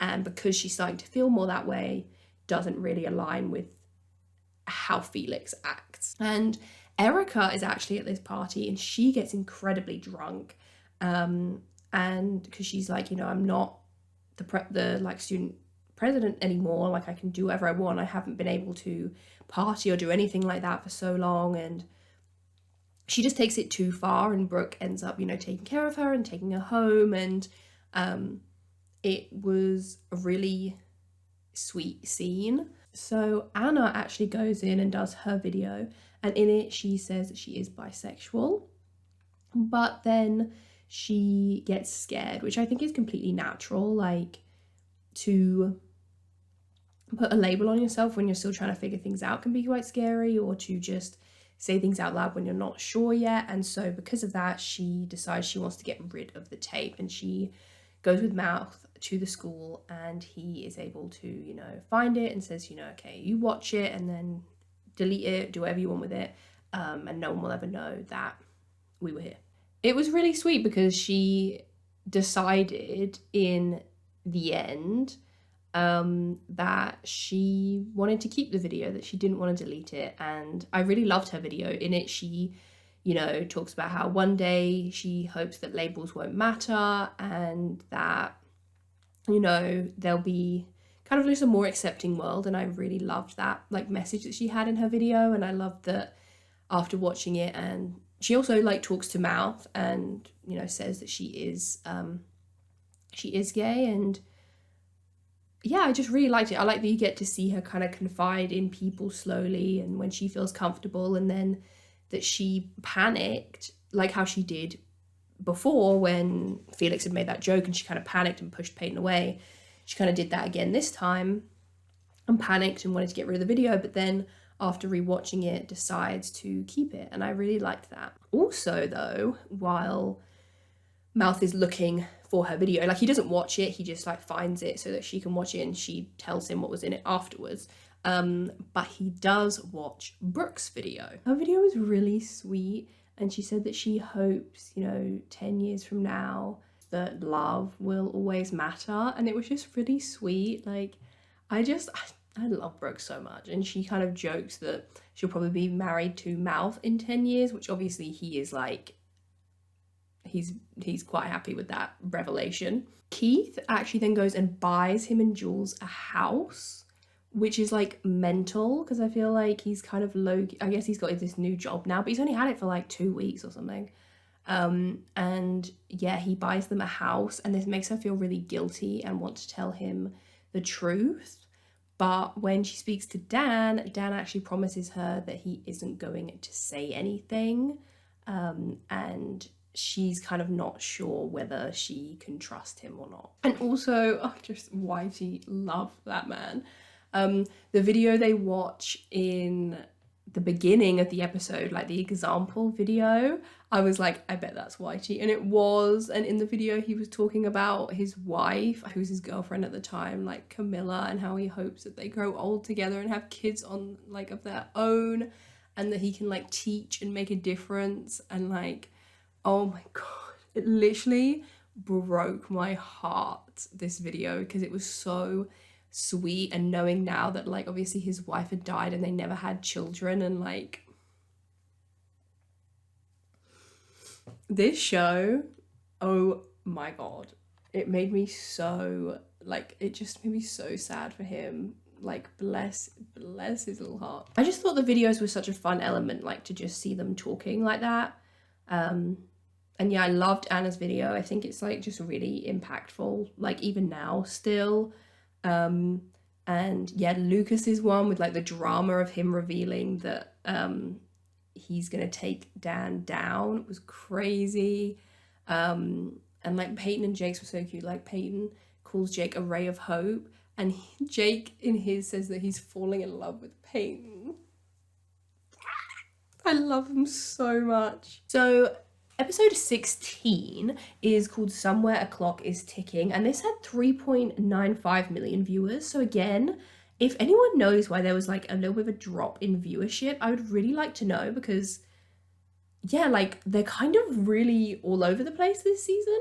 And I feel like this was a pretty big episode too. Like this is the episode with Keith and Jules' wedding, and like there is a lot of drama in this episode, so I'm surprised that it was like wasn't that viewed.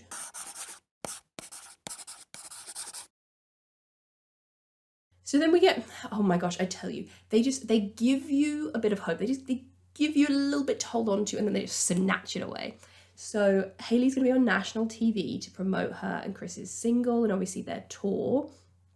And she asked Nathan to watch. And she's like, you know, like this is really important to me. None of this means anything if I can't share it with you.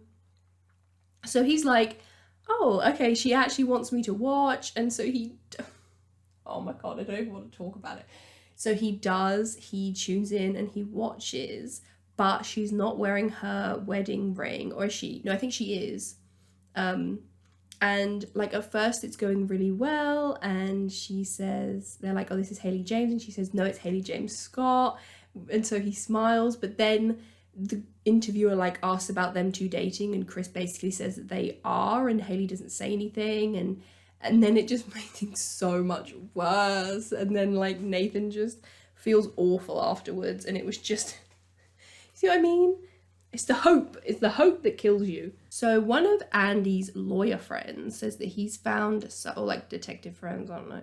So he's found something on Dan, and he shows Deb and he shows Karen, and it's that they think he might be having an affair with a woman called Emily, because they found in his like financial records or something that he is paying for her rent and her bills. So they're like, okay, he's having like a secret affair, like how can they use this to get back at him, basically. Lucas also sees Deb taking prescription medication, and he kind of like, not like confronts her, but he's a bit like, what's the deal here? And she angrily is like, you should stay away, like don't be nosy. Like, again, Deb just being the fucking worst. Like, And she's taking hydrocodone. It said on the bottle, and so I googled it. It's a cough suppressant for treatment of moderately to moderately severe pain. So she's basically abusing painkillers. And apparently it's nearly like equally as potent as like morphine for pain relief. And it's also an opioid painkiller, so it can cause addiction. And the bottle also says 1 tablet every 4 hours, but we see Deb take 2 of them. And like, we don't, so it's kind of like, okay, is she sick? Is she just taking them to take them, like to kind of numb the like pain, the like more emotional pain that she's feeling? Like, what's the deal here? And honestly, like, even just the drama aside, this episode was really fun because Peyton and Jake go to the wedding together, which was really, really cute. And like Peyton's wearing this gorgeous dress, and I just love them together. I just love them. And now that Peyton's feeling more comfortable with him, they do sleep together for the first time just before the wedding. Brooke actually asked Lucas if he would take her to the wedding. So, you know, because she just loves weddings. Like, she's too cute. And she loves weddings, so she wants to go. And also so that she can promote her new student council initiative, which is really, really cute. I'm so bad. I can't remember what it's called now. Because I think it's like a play on DUI. I think it's called like DU not I or something. And it's basically an initiative where she has like volunteers, and she like drive around in a car and pick people up from like house parties where they're too drunk or something. You know, they can call themselves or a friend can call for them. And I just thought that was an amazing idea. Like, that's such a like sweet and amazing idea. And I just loved that was how Brooke was choosing to use her new like student council platform. And Brooke also looked absolutely amazing. Her hair, her dress, like it was so cute, and her and Lucas looked so good together, and they were just, the way they were interacting, I was shipping them so hard. And when he asked about Felix, she says she's not really sure about him, and just kind of like boys in general. She's not really sure if she wants a boyfriend because she feels like she's kind of in a new independent era of her life, which we love. An era that I wish Ari Montgomery had seen the light and come to instead of Ezra. There's a moment that was really sweet, and Keith tells Lucas that he's like proud of him. And I do really love this dynamic. I think it's a shame that we see it a little bit less in this season. My bestie Miranda just sent me chocolate in the mail because I'm sick. I love her so much. She's the... I don't really know who she'd be in One Tree Hill. I need to force her to watch it so then she'll understand what I'm talking about. Because I don't think she watches these videos because she doesn't know about One Tree Hill. So Nathan shows up to the wedding, and he's drunk and basically just starts like making a fool of himself and causing a scene. And you know what? I don't even care. I support Nathan's rights and Nathan's wrongs, okay? Because that man is just hurting. He is just hurting, okay? Like, it's not his fault. It's not his fault. I love you, Nathan. So then, literally at the wedding, as the wedding's about to happen, Andy and Karen figure out that Jules is this Emily lady. And so they, like, Karen goes in and confronts her, and she's like, before you marry Keith, you have to tell him the truth. And she's like, you know, how could you do this to him, like, after everything that he's been through this past, like, year? And Jules, she plays that Uno reverse card, and she's like, you mean everything that you put him through this past year with the heartbreak and, you know, the yada yada yada, like, that wasn't really me, that wasn't really my deal. And Karen actually slaps her around the face. And Jules is like, you know, you didn't want Keith, you didn't want him, so why are you trying to ruin him being happy now? Just let him be happy. And so Karen's like, you know what, okay. And she doesn't tell Keith, she says she's not going to tell him, and it's up to Jules if she wants to tell him or not. So they're all kind of like sat down and waiting, and Jules actually runs away. She doesn't come down the aisle, they're all just kind of waiting for her, and she actually got in a car and she left. And Dan actually tells Karen, like, this is on you that this happened, because, like, I wasn't going to say anything. And Lucas also blames Karen, and, like, I don't know, like, for me, I want to know what you guys think, because for me, I felt like they were being way harsh on Karen, because she cares about Keith, and, like, can you imagine if your friend, like, you found out the person they were getting married to is lying to them? Like, I personally think she gave more, like, grace to the situation by going to Jules and asking her to tell Keith rather than just going and telling Keith herself. And I feel like this whole, like, oh, why couldn't you have let him be happy thing, it's like she just found out that she's lying to him. I don't know, I just thought it was weird that it suddenly became Karen's fault when, like, Dan was the one that orchestrated it and Jules was the one that did it. Like, how is it Karen's fault? And Keith, like, goes back to the house, and her, like, Jules's wedding dress is there, and obviously she's gone. We see Jules, and she's, like, sitting in her car and she's crying. So I think, you know, they're kind of showing us that she did care about Keith, but she just kind of got wrapped up in this whole thing, and it obviously started off as a con, but it didn't end that way. But I still think, even so, she should have told him before marrying him. Like, I just think that's such a crazy thing to do, to marry someone when everything they know about you is a lie. And Deb, I think it's just after, like, seeing how heartbroken Nathan is, actually ends up giving him money to go after Hayley and to basically fight for her. And then, oh my days, when Nathan burned the Naily board, like, from their wedding party, I was like, we are so over. We are so over. But Peyton telling Brooke that, like, the sex with Jake was good, I thought that was, like, so cute. Like, I love their little friendship.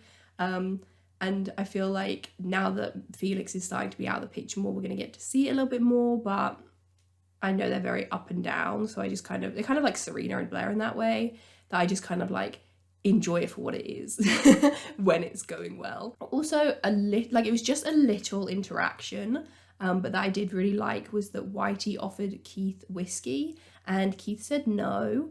And I feel like even though that was such a small scene, it really showed his growth and, like, his change of emotion, like how he's genuinely happy now, because before he did have a drinking issue, and anytime something wasn't really going well, like, he would have a drink, whereas now, you know, he's like, I don't need it because I have Jules and everything. Well, he did before this whole thing kicked off, but I thought that was, yeah, I don't know, just, like, little things like that I always really appreciate. Then the way I gasped.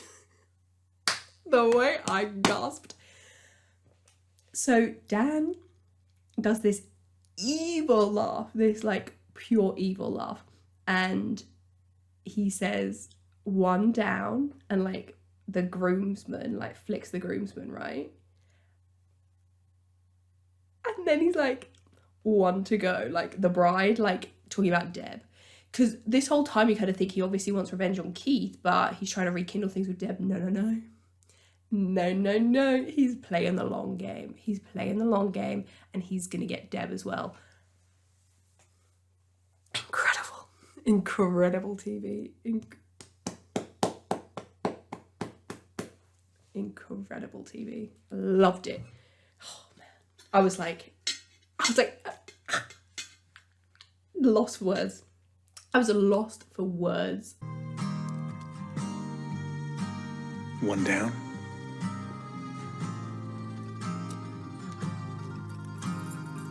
One to go.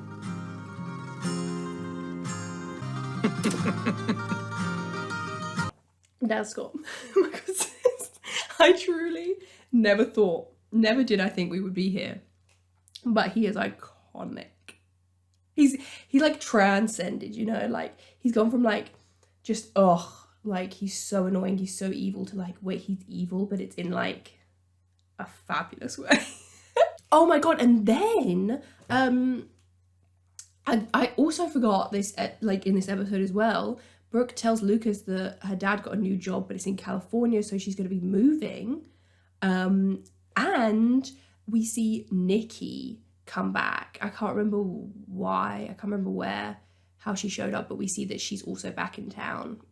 And I was like, you are joking. I was like, I just got Jake and Peyton. I just got them back together, and now you're throwing Nikki back into the mix. So then episode 17 is called Something I Can Never Have, and it had 4.08 million viewers. And to be quite honest with you, when it comes to this show, the answer to that question is peace. I can never have peace when I watch this show because it just sends me into an emotional tailspin every single episode.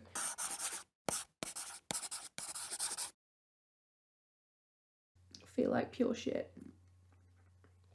Just want Daily back together. Nikki, pure evil. And not in the cool new Dan Scott way, in just the most insufferable way. She has gone to court without Jake knowing, because I guess he didn't have like a permanent address. I don't really know how she managed to do this, but she goes to court without telling Jake, and she's earned full custody of Jenny because he didn't show up to these like court dates, right? And so Jake refuses to give her up, which obviously is illegal now that Nikki has full custody. And so he has to go into hiding again. Any other places you'd like to recommend? Yeah, far away from me, unless you'd like your next period to come out of your nose. Keith goes to see Dan, obviously having learned the truth about everything that went down with Jules, and beats him up. Honestly, I don't think listen, this is a TV show. I don't think Dan was justified in what he did. But also, Keith's kind of bugging me. Like, he kind of bugged me a little in the first season, and he bugged me in this season as well. So, like, I was kind of living for Dan's evil plan. Like, it was so well thought out. Like, I had to give the man props. So anyway, yeah. And he also feels like Lucas and Karen betrayed him because they knew about Jules. Whereas, like, Karen literally found out 30 minutes before he was supposed to get married, and she did something about it, like, the second she found out about it. Whereas, like, Lucas, yeah, he knew for a while, but also he's a teenager. Like, he's a teenager, and his dad is the one that's doing it, and he's, like, stuck in this weird... Like, I just feel like, Keith, come on, like, the call's coming from inside the house. Like, you've got no one else to blame. You slept with this man. This is your brother, and he slept with his wife. But, like, woe is me. Do you know what I mean? I'm not here for it, Keith. I'm not here for it. So with Brooke moving, Lucas asks her to stay, but he doesn't say why he wants her to stay. Like, he's just like, oh no, you have to stay, you know, like, and stuff, but not that it's because he's in love with her. And she ends up asking her parents if she can stay with Peyton, but they say no because there won't be any parental supervision there because her dad is like working, and obviously she doesn't have her mum there. So they say that's not an option. Like, the way that Lucas like looks at her and is like so in love with her in these past few episodes, I've just really loved it. No, I hate you. She's so sweet. Anna, because like they went away for a couple episodes, I don't know why, but they went in a couple episodes, but they're back now. And she finds the spray paint can in the garage, and so she knows that Felix was the one that painted Peyton's locker, and so she turns him in to like, I don't know, like the school board or whatever. And I think he gets like expelled or suspended, I can't remember. Lucas then, because like at this point Karen's not only lost Lucas but also like Keith for real, and like she's going through it. So Lucas decides to just come clean to spare her a little bit of pain and say, look, I'm not living with Dan because I want to, I'm living with him to defeat him, basically. So now Karen kind of like in on the plan. Lucas also asked Andy, or was it maybe it was like Peyton who would ask Karen, who would ask Andy, I can't remember, but basically Andy finds Jake and offers him his like fancy lawyer, and says, you know, like, I will help you fight Nikki in court and, you know, get custody for Jenny. So then he's like, right, okay, if there's a way I can get full custody and stop running, I'll stay in Tree Hill. While this is happening,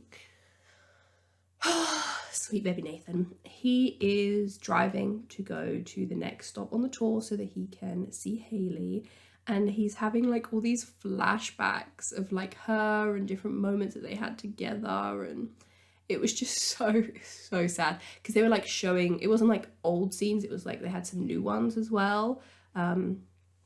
So it was like when because Haley's parents moved. I don't think I said that, but basically after Haley moved out, they decided to go like traveling across the US in an RV.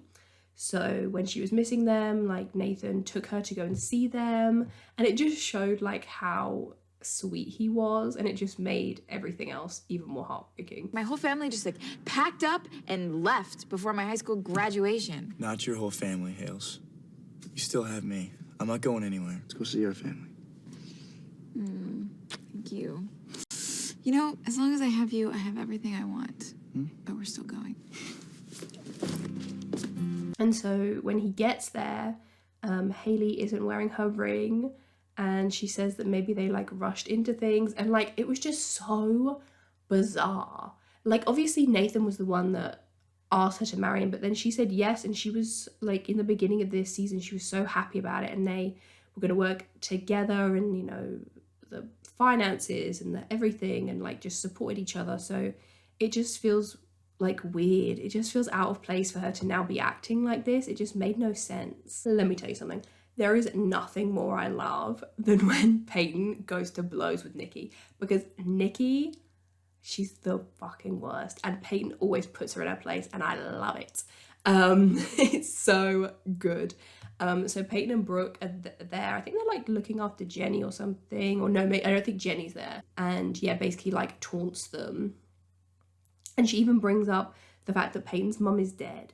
Like, how sick and twisted do you have to be? Like, she is just, like, she's just awful.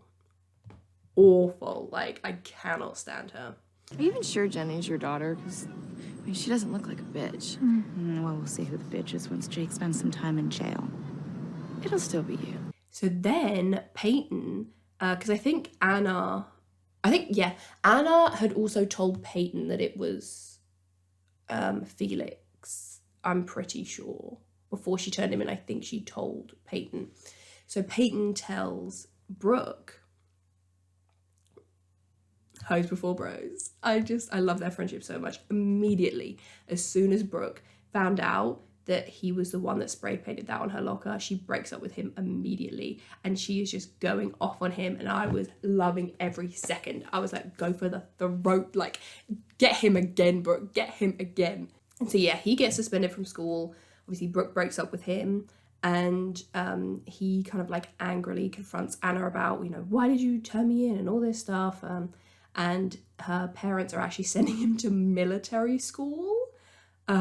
So yeah, so that's him like done for season 2, and the rest of the show now.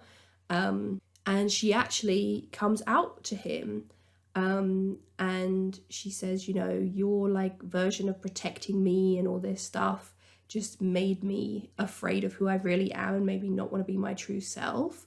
And she stands up to him, and you know, she says that she's gay, and it was such a good moment, such a powerful moment. I loved I love her character so much. And he literally just walks away. He doesn't say anything.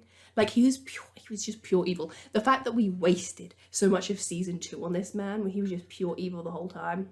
Because Brooke can't stay at Peyton's, she's obviously afraid that she is going to have to move to California.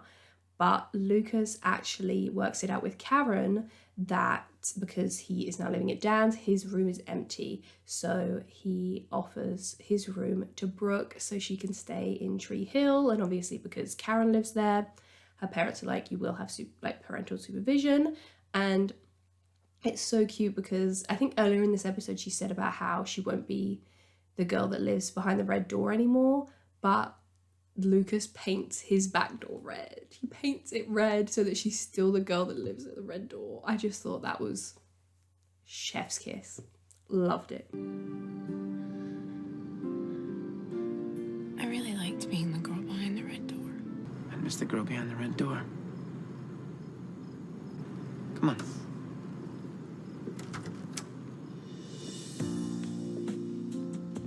You did this for me? I wasn't ready to lose you yet. And yeah, it was sweet. Like, again, I think just everyone and Karen. Like, I love Brooke and Karen's dynamic. I love Peyton and Karen's dynamic. Like, Nathan and Karen, I love her. And so Brooke's obviously really excited. But as we have Brooke staying, we also have Keith leaving. He tells Lucas that he's leaving Tree Hill because there isn't anything now for him to stay for. And Lucas, like, as he's leaving or something, I can't remember like how it comes about, but he basically sees Dan hiding something in the ceiling of his office. So he's like, right, okay, I'm gonna have to come back and look at this and see what the deal is. And if it can help me in my plan for destroying Dan. And after the show, Nathan leaves without saying goodbye to Haley. And he takes his wedding ring off. This season was actually a cruel joke for anyone that ships Haley. Like, a cruel joke. Like, the moment when she says she isn't, like, sure if she's, like, can be the person that he needs her to be. And then he says, the only thing I need you to be is my wife. I could cry just thinking about it. Scott, the man that you are. Oh my God. I don't know if I can be who you need me to be. All I want you to be is my wife. Is it too much to ask? Like, I just couldn't believe that I was starting to like Brooke and Lucas more than I was liking Nathan and Haley. I was like, I didn't think there would be anyone on the show I would love more than them. Like, and I loved Haley so much. So like this whole thing was just so upsetting. And yeah, like I said, Brooke and Karen was really cute. Like, because she was laying down the rules and like chores and stuff, and Brooke was just really excited. And she was kind of like, who's excited about house rules? But she's like, it's like having a real mum. Because Brooke doesn't really have that at home. Like, her parents just don't really care what she does. So to actually have Karen be like, you need to be at home at this time and this time, she's like, wow, you actually care. Like, so many elements of this show is so sad. No boys sleeping over. No. Oh. It's just like having a real mom. Episode 18 is called The Lonesome Road, and this had 4.42 million viewers.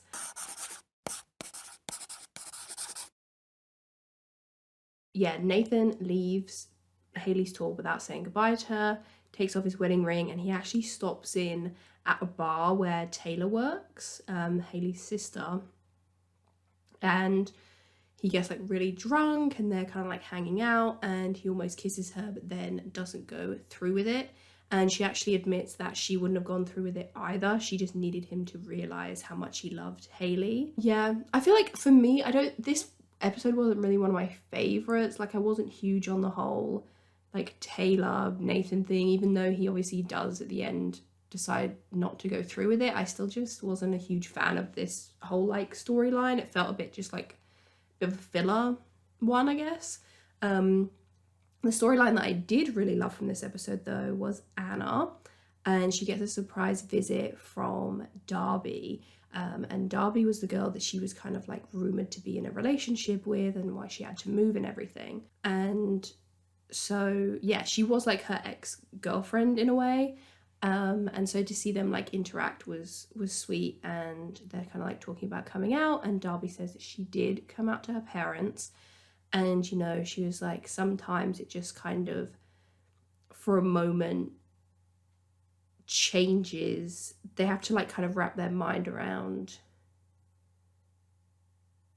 the fact that the future of their children is going to be very different, and almost like have to like mourn that, you know, like dreams of weddings and grandchildren, because obviously at the time in 2004 when this came out, or I guess it would have been 2005 now, like the second half of the series was airing, obviously gay marriage was not yet legalized, I think in any states, but yeah, North Carolina absolutely not, and anything like adoption or anything like that. So it kind of was very, it was a very different time. I think that's also why it's so important that they were having these conversations, and even just talking about things like this, like explaining why it can be hard, and like the weddings and the grandchildren, all the like, yeah, the nuances of coming out and why it can be so scary. I love that they actually had a character like vocalize that on this show. And she says, but she actually is, you know, closer with her parents now because she was honest with them. And this inspires Anna to do the same. And I was so proud of her. So proud of her. I loved her so much. And she was honestly became one of my favorite characters. So then when she decides to like leave town and she's going back to her old school, like I think it's a boarding school, you know, with Darby, she's gonna like get back together with her. And even though that was really sweet, like way to kind of end her story, I thought it was a real shame that she was leaving, because I kind of hoped that she would be a main character moving forward. So the fact that she never appears again, I don't think, was really sad, because I thought she brought a lot to the show. Some people don't want to be seen with me. That really sucks. But I guess you find out who your real friends are. But do I regret being with you? Coming out? No. Not for a minute. So yeah, before she leaves, she does go and say, you know, bye to Lucas. She tells him that she came out and he's really happy for her. And, you know, she said that her parents said that they loved her no matter what. And he's, you know, just really proud of her. And I just loved that scene between the two of them. And yeah, she tells him that she's like going back to her boarding school. I just think it's a shame. I just think she was such a good character. I wish they'd kept her. I am so proud of you, Anna. I'm a better person for knowing you, Luke.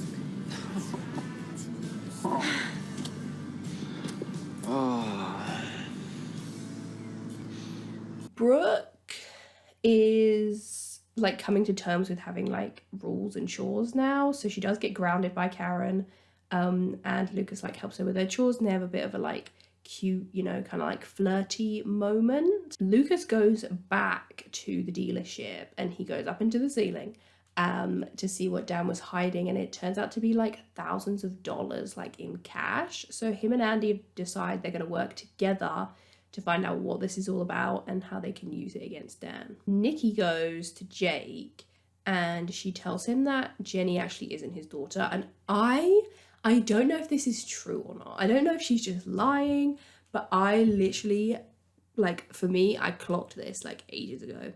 Like even in the first season, I was like, I feel like it might turn out that he actually isn't the dad, like just because that would be so cruel.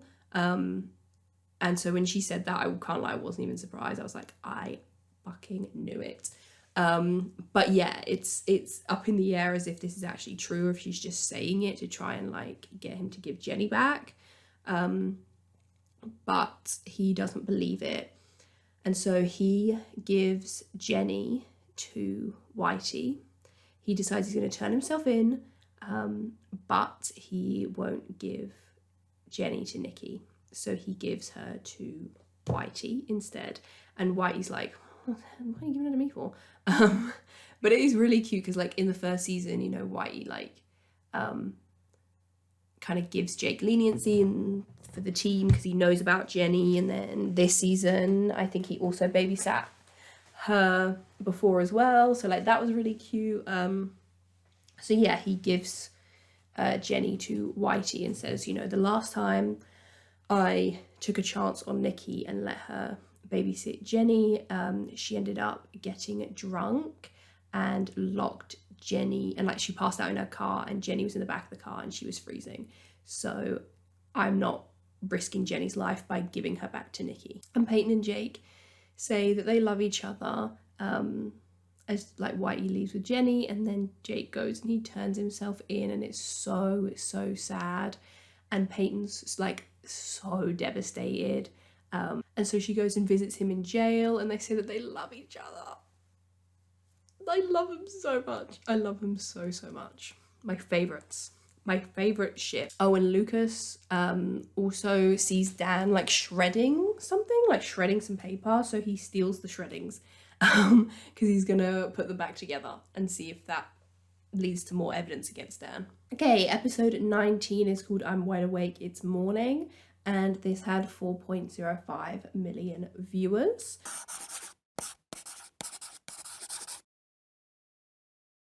So we're introduced to another new character, and this is Cooper, who is Deb's younger brother, so Nathan and Lucas's other uncle. And he comes to town and he takes Nathan and Lucas to... I can't remember where he takes them to, but basically he's like a race car driver, I think, or like a race car engineer or something. So he takes them like to the track, wherever that is, probably like in Charlotte, I guess. And there's another girl there, she's called Daytona, and she was really cool. Like, firstly, Daytona's such a sick name, but she was like really cool, and she was also like a racer and knew all about engineering and stuff, so I liked her. And her brother Jarrett, I think his name was, as well. So yeah, there was new characters popping up all over the place. And Nathan takes the car and like goes, you know, he's like, Cooper says, you know, you can go around the track, like, and whatever, like, have fun. But Nathan won't stop, and he speeds up so much, and he's like having these flashbacks to his relationship with Haley, and he ends up crashing the car. And I was literally like on the edge of my seat, and then like they all ran over to him. I was like, oh my days, my poor Nathan. While this is happening, Karen is hanging out with Deb, Brooke, and Peyton, which was such a like weird little like group, but they're all just hanging out, having a girly gossip, like having a drink, slaying. Love that for them. And Dan goes to the school where Andy works and basically exposes his and Karen's relationship in front of the whole class, and insinuates that Andy is giving her better grades because they are sleeping together. And so he decides that he has to quit his teaching job, which upsets Karen, and she doesn't feel like he should have to give it up, and says, you know, that he loves teaching, but he loves her more. So he decides it's fine, it's all good. He would rather stay with Karen, and give up his job. So during this whole like gossipy confession session, Deb finds out the truth about Jules, and that Dan paid her to fall in love with Keith, and to break his heart. And so she decides she is done with Dan, like for real this time. She can't do it anymore. She just wants away from him. But before she actually says that to him, she gets a call about Nathan being in an accident. So Brooke is working her like DWNI, is that what I said it was? And Mouse ends up joining her on her shift, so they're just like driving around, and they actually end up picking up Erica again from a party, and they like bond, and they actually realize they have a lot in common, Erica and Mouse, and they end up kissing, which was cute. Like, I liked that they gave Mouth a love interest, and that it was Erica as well, because I was not expecting that at all, but I really liked that. Like, I wasn't expecting it at all, so I thought it was really fun. So then Nathan has to go into surgery, and he asks Lucas not to call Haley and tell her, and they're like, he needs blood. So Deb's like, I'll obviously like donate my blood, but it turns out that she can't, and they can't put her blood into Nathan because of all of the pills that she's been taking. And so this is when Dan finds out that she has a pill addiction. Now, if Nathan dies because he couldn't get this blood when Deb could have donated if she just wasn't on the pills, like that's heavy shit. And when Dan asks, now me and Karen, we've had beef. We have had beef this season, but I see a bit of the old Deb in there sometimes, and I remember why I liked her, because like Dan says to her, like, why would you do that? Why would you take these pills? And she's like, because I'm married to you. T. So Lucas and Daytona go back to the crash site, like where Nathan had spun the car out, and Daytona says that looking at it, it actually looks like Nathan did this on purpose, that he purposefully crashed into the wall. So then Lucas is obviously really concerned about his mental health and what this breakup with Haley is doing to him. Then Deb, this is where I was like, okay, maybe you can redeem yourself by the end of this series, Deb, because she tells Dan that she wishes he had died, and she prayed for it. I prayed for this and it happened. I prayed for this and it happened. Like that was her, except it didn't happen.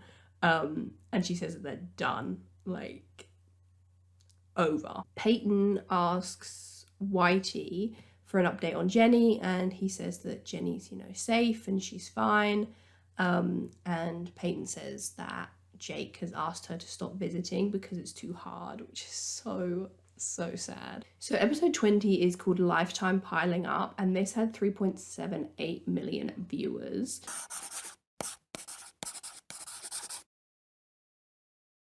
I can't lie, I didn't love this episode. I'm interested to know if you guys enjoy this episode, because we don't really get anything new. It's a like coma dream episode. So Nathan does the voiceover, as opposed to like Lucas normally doing the voiceover. And he basically dreams what it would be like if Dan had stayed with Karen and Lucas instead of marrying Deb. So in this like imaginary world, it's Lucas that has like the wealth and he's the dickhead, and Nathan's the one, where Deb owns the cafe and all this stuff, and Karen is having an affair with Keith, and it's all very bizarre. And yeah, it's like Peyton and Lucas are together, and Haley and Nathan are best friends, and like, yeah, everything's all like reversed. So that's basically most of the episode. And then Nathan like wakes up from his coma, feels like he should be nicer to Deb, and he shouldn't be icing her out so much. And they kind of like make up, which is nice, I guess. I mean, Deb hasn't really redeemed herself fully for me yet, but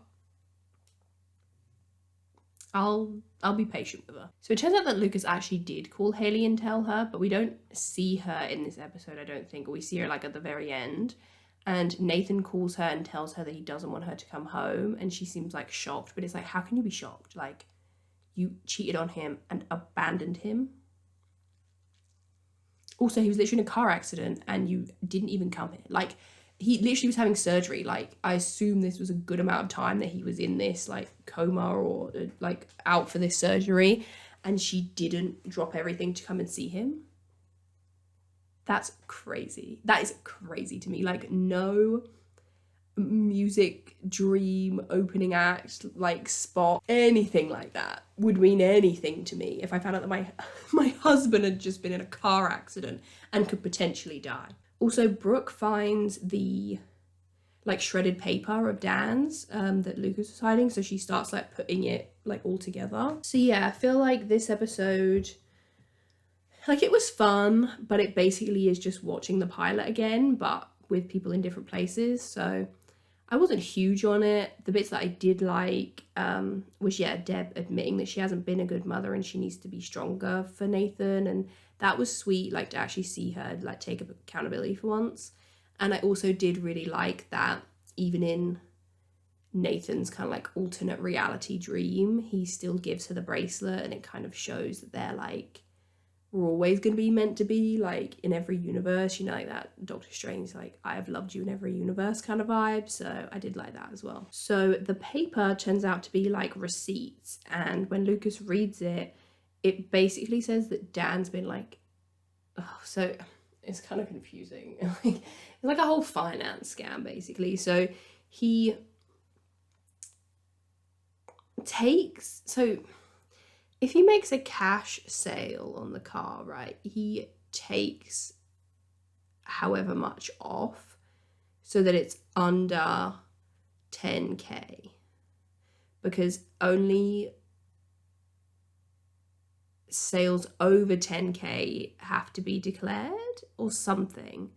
So it's basically like a way for Dan to get more money, I think, and like avoid tax maybe or something.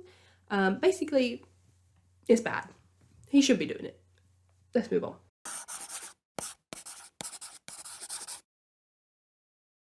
So when Nathan leaves the hospital, he has 100K worth of hospital bills. Isn't that disgusting? And he also has an eviction notice, so obviously he hasn't been working. And Dan anonymously pays all of his hospital bills. Like they, Peyton and Brooke decided to throw a fundraiser at Trick for him, like to raise money, but then when he actually goes to pay it, it turns out that Dan had already paid it. So Nathan goes and confronts him and is like, why the hell are you doing all this? Like, and Dan asks him to sign annulment papers to annul his and Haley's wedding. Peyton and Brooke are hanging out, and Peyton says that she feels like Brooke and Lucas are kind of like vibing again, you know, like maybe she should give him another shot and that it wouldn't bother her, like there's nothing between them. And they've both grown a lot since, you know, last time, and she thinks they could work together. And so so Brooke like thanks her and decides that she's gonna go for it with Lucas and like calls him to come over. But then just before he gets there, she finds this like keepsake box that has like things from when he and Peyton were together. And so she feels like he's not really over her, and she decides not to tell him. Haley at the tour, and she decides that she's going to come back home and that, you know, leaving Nathan was a mistake and she shouldn't have done it. But then Dan shows up, the king of all evil shows up, and he shows her the annulment papers and shows her that Nathan has signed them and tells her that she needs to sign them. She's obviously like shocked by this, which is kind of crazy. Like, what do you mean? Like, what do you mean you're shocked that he's going to sign annulment papers when you literally left him and just abandoned him? Like, why are you surprised, babes? Why are you actually surprised?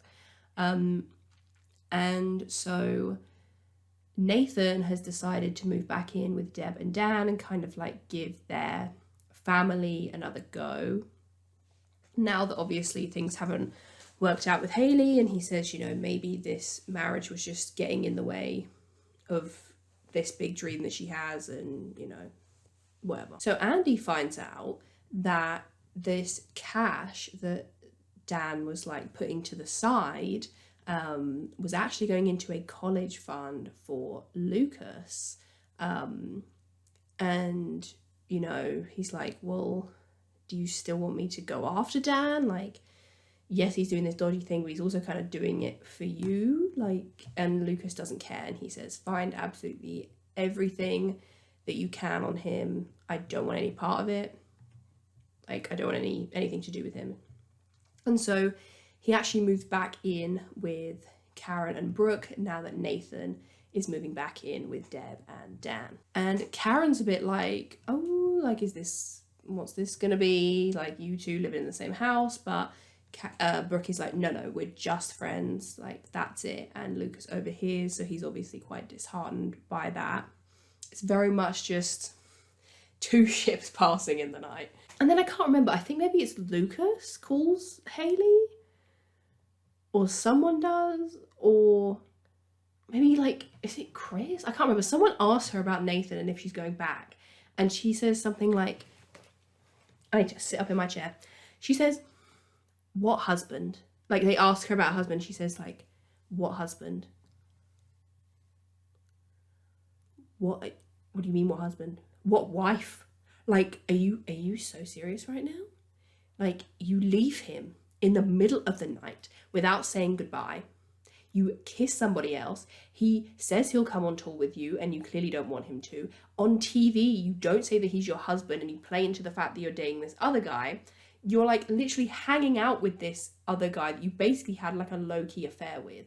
And you're expecting Nathan to what? Just wait for you to come back home. He literally came to see you and you weren't wearing your ring. Like,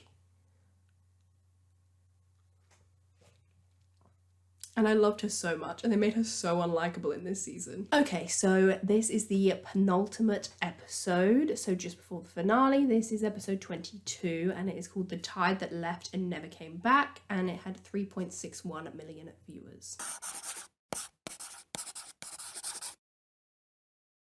So Lucas asked Brooke to come with him on a road trip to New York so that he can go and see Hailey's show. You know, he says, you know, I started this year with her and I want to finish it with her, so I want to go and see her. Dan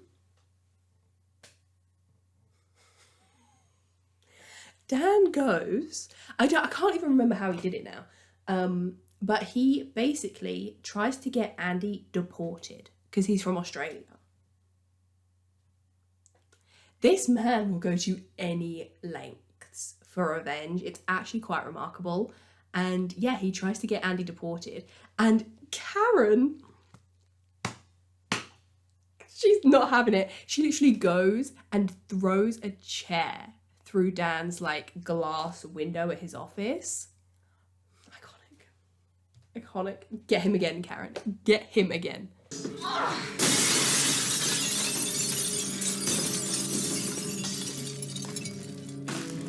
Next time, that'll be your face. So Andy, gosh, I feel like this whole thing with Dan like is so like convoluted, but basically Andy and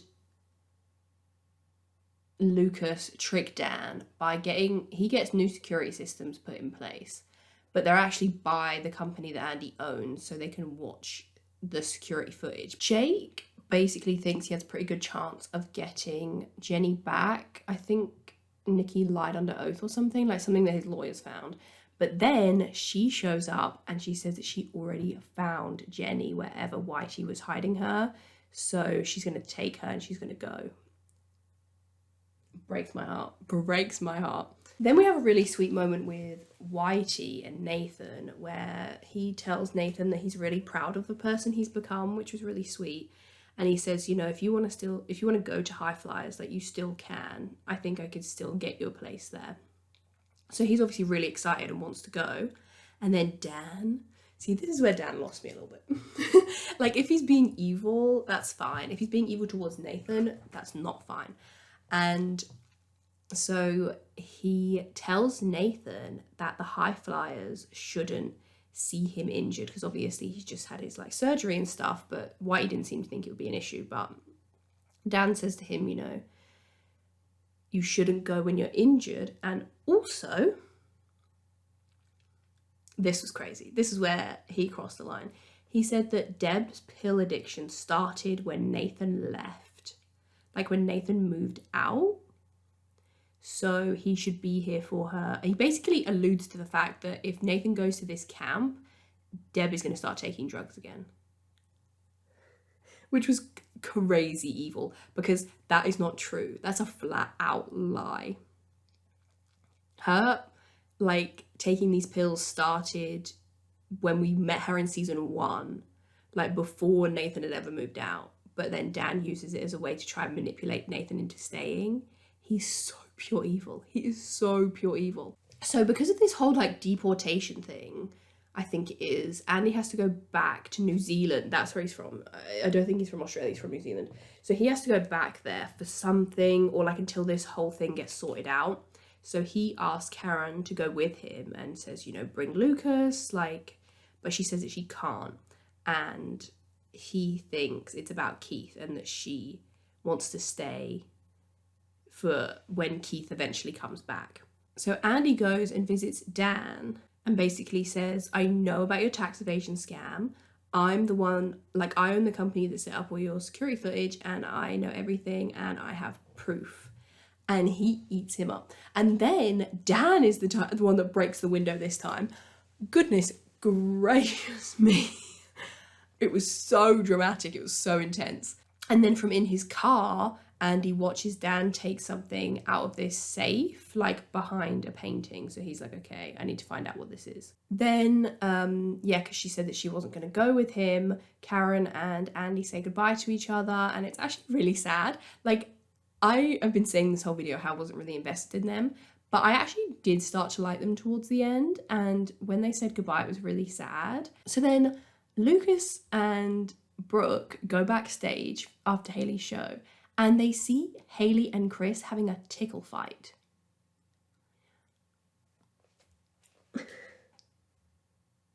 I'm sorry, this is so crazy. Like, she's fully just cheating on him. It's crazy. The disrespect is off the charts. It's insane. And Brooke and Lucas are like, what the hell is going on here? And Chris is like, well, yeah, we never had like sex or anything. But they're like, this is so weird. And Lucas tries to convince her to come back home, but she won't. And she says, I need to pursue this music thing, and that's what I'm going to do. And I was like, I actually can't believe my eyes. I can't believe what's happening right now. And Haley actually ends up telling Lucas that she feels like she doesn't deserve to love Nathan because of everything that's like happened, which I was like, okay, Queen, you're taking a little bit of accountability, but I need some more groveling. Yeah, I think I need some more groveling. And yeah, she basically says that she's not coming back to Tree Hill, and that performing and being like, this is her life now. And so they say goodbye. Also, like, I can't remember why or how it happened, but like Nathan's stitches like split open from his surgery, but he says even though it should hurt, it doesn't hurt. Like, he doesn't feel anything. And I was like, oh my god, this is so Chuck from Gossip Girl. Like when he falls off that motorcycle, he's got that huge bruise, but he's like, since Blair left me, I don't feel anything at all. Like he's like, everything's numb. Then came potentially the saddest scene I've ever seen. Maybe not the saddest, like, because I think the Haley and Nathan one really got me, but this got me. I cried big time at this. So Jake says that he has to leave to find Nikki, and so he to find Jenny because he has to. And Peyton says she wants to come with him, but he says that she can't. I could have held you in my arms forever. Still wouldn't have been long enough.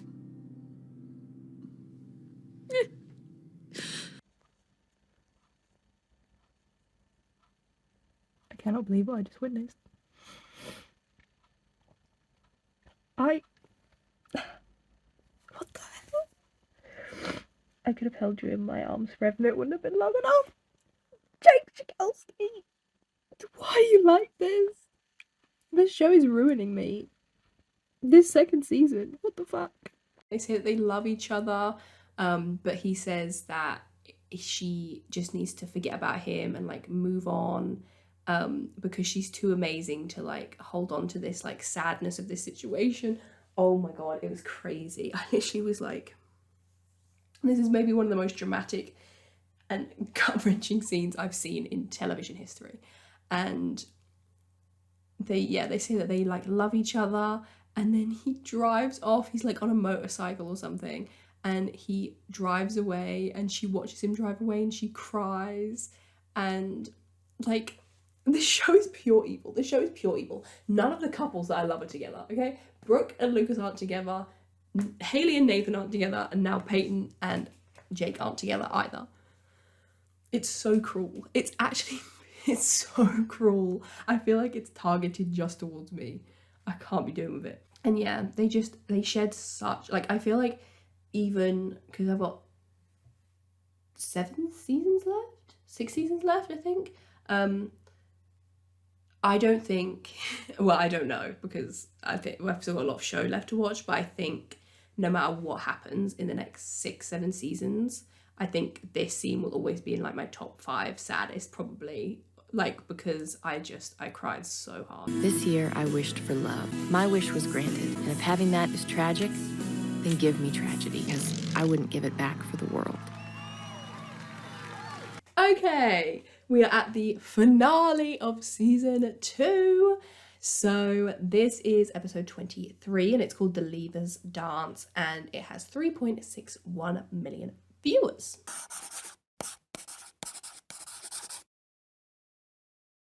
Which I feel like is kind of low for a season finale. Like, not in general, like generally speaking, but in terms of this season, I feel like I would have expected it to hit at least 4. And honestly, I was like, when it clicked over to the next episode, I was shocked because the one we just watched felt like so final. It felt like such a season finale.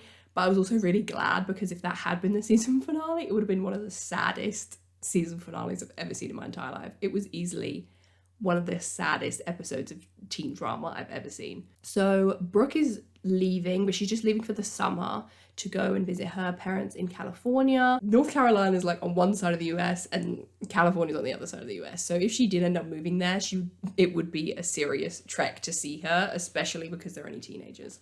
But yeah, she's just going for the summer and she's gonna like come back when school starts. But Lucas is kind of toying with telling her about his feelings, but she's kind of like knows what he's gonna say and kind of in a way like puts him off from saying it, I think because she just knows that obviously she's leaving, and then that whole thing with her finding the box with Peyton's stuff in it, I think she's just like, this guy broke my heart once, do I want to give him the opportunity to do it again? So then this woman from Alternative Press, like this magazine named Ellie, tells Peyton that she wants to interview her and like about Trick and all this stuff for their magazine, right? And I was like, this feels weird. Like at first I didn't think anything of it, but then they had this brief moment where she put her hand on Peyton's hand and they like made a point of showing that. And I was like, Peyton's mom's dead, but what if she's not? Like, what if this lady is her mum? Like, that's so teen drama, like a secret pet, like that's so teen drama. So I was like, I'm gonna put that to the back of my mind.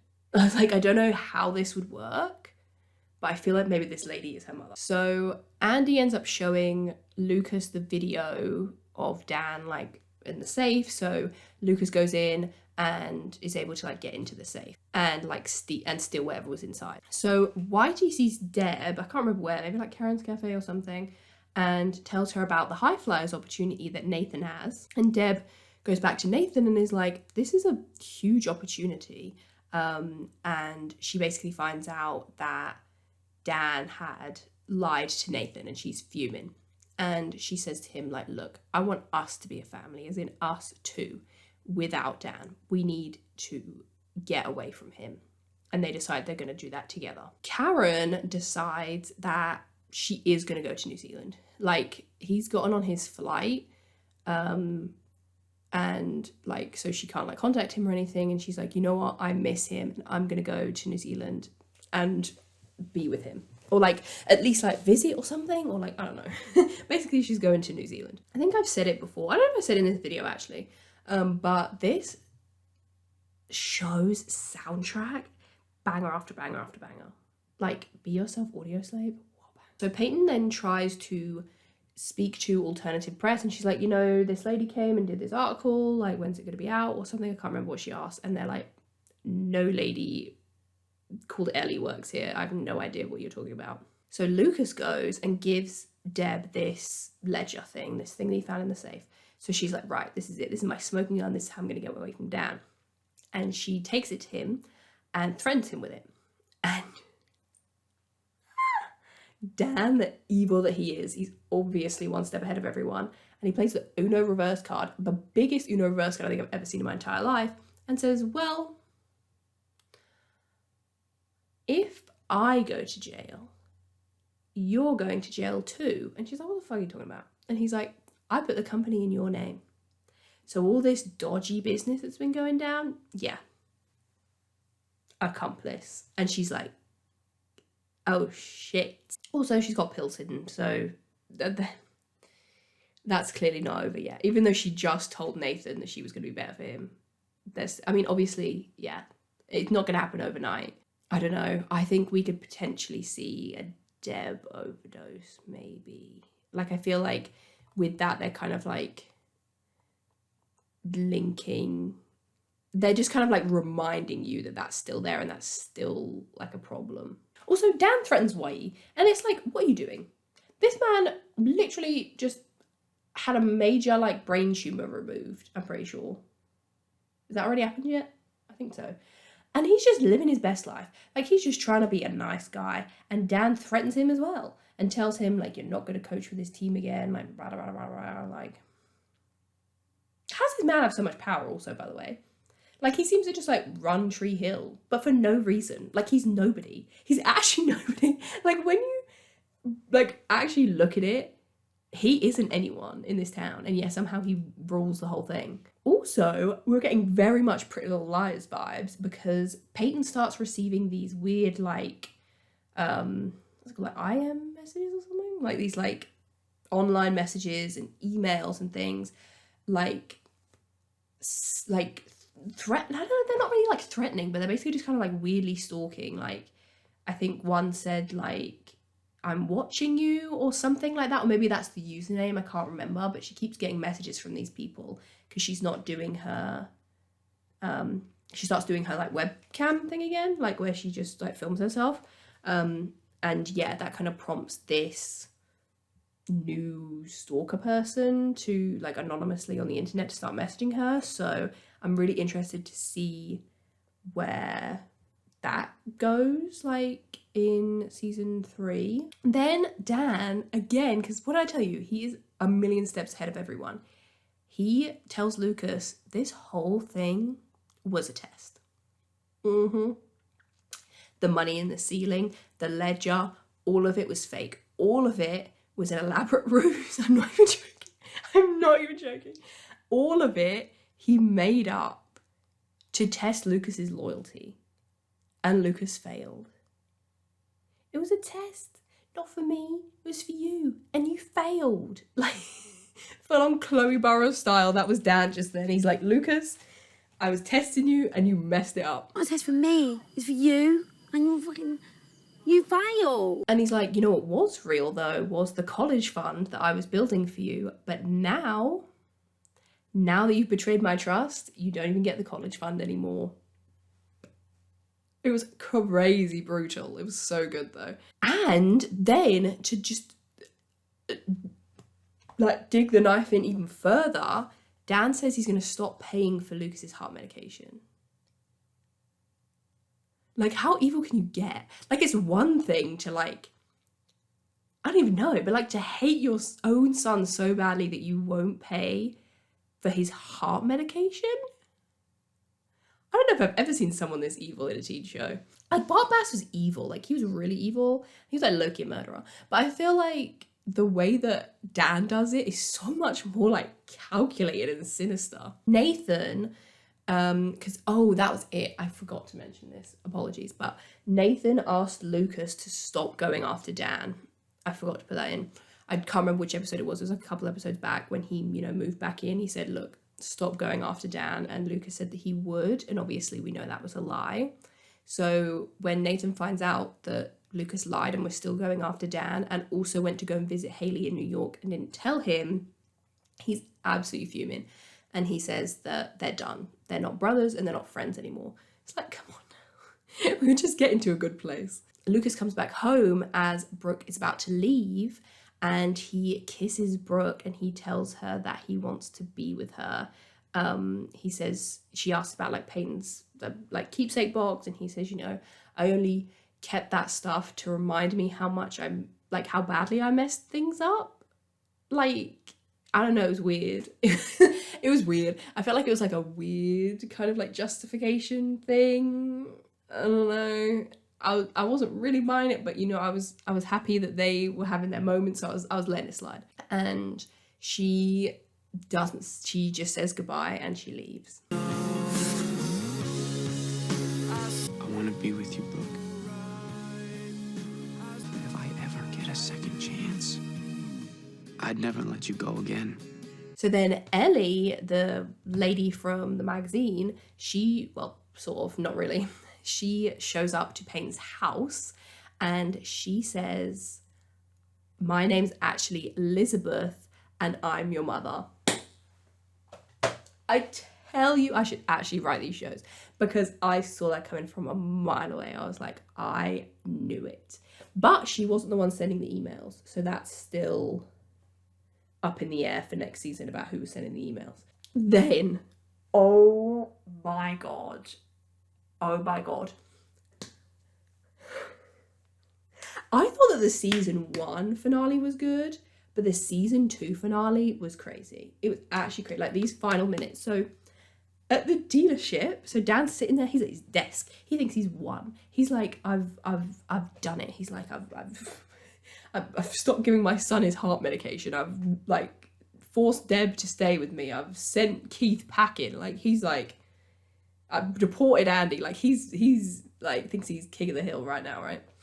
And there's a bottle of whiskey on his desk and a note that says, for everything you've done. It was literally like something A would send. It's amazing. And so he drinks a glass and then he sees white powder on the rim of the bottle and then he begins to faint.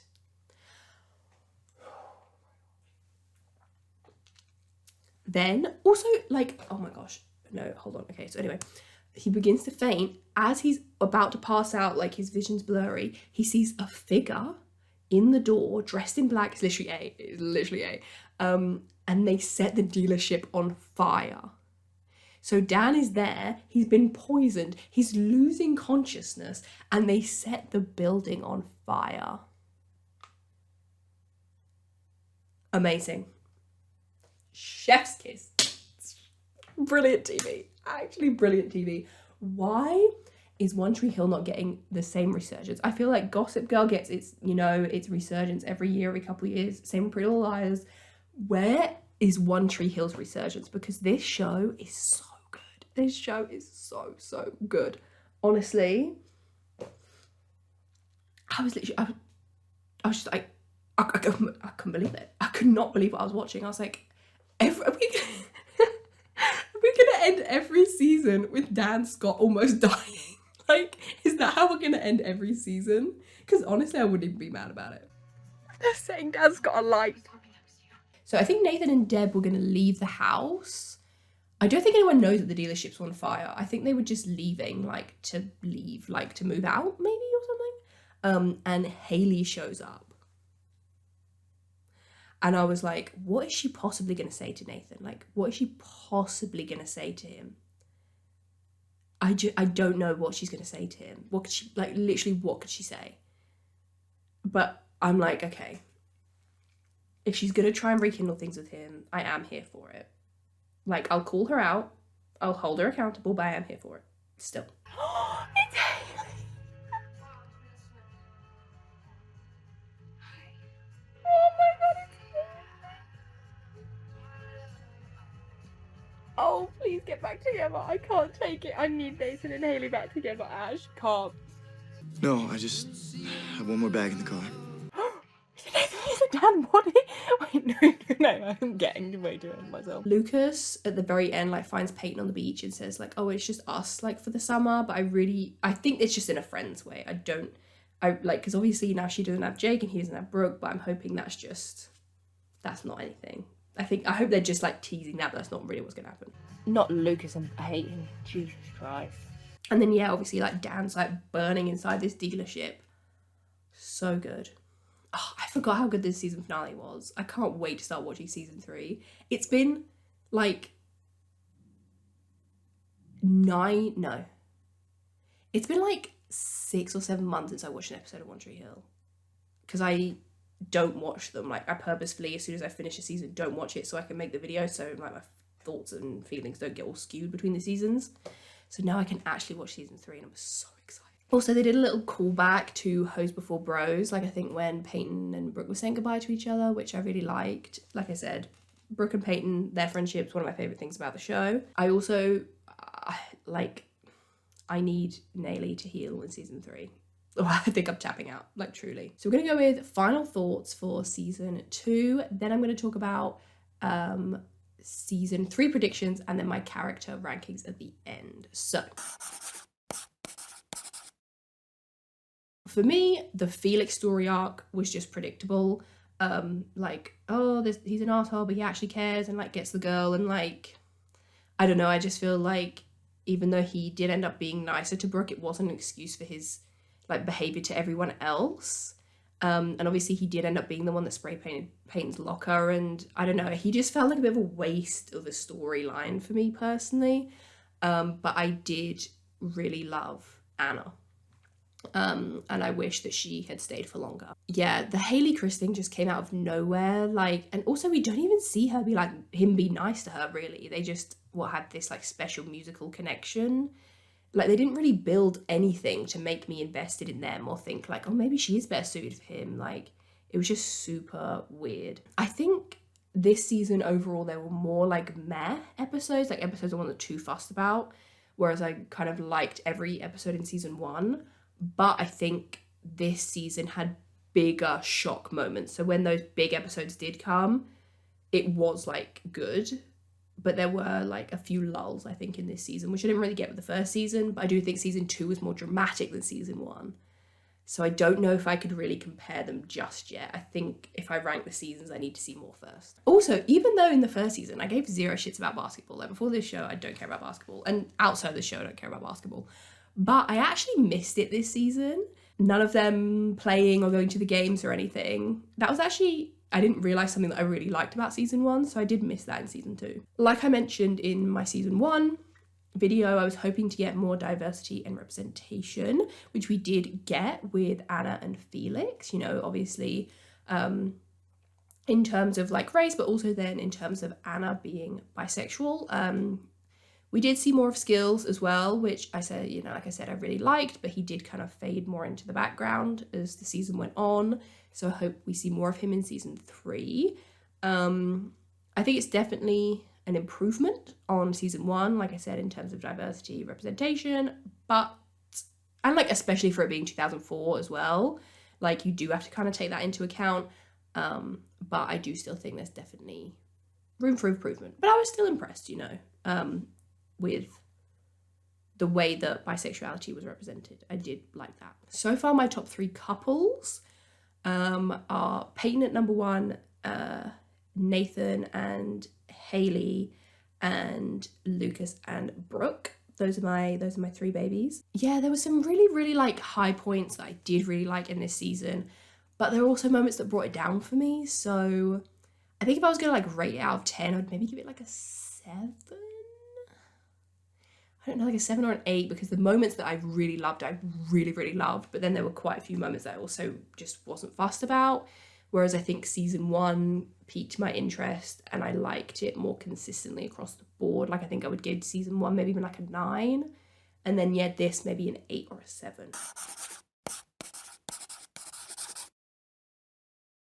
Predictions for season 3. I feel like, who do I think tried to kill Dan? Because I don't think Dan's dead. Like that man's too much of a legend to kill him off in the 2nd season. So somehow he's going to get out. God knows how.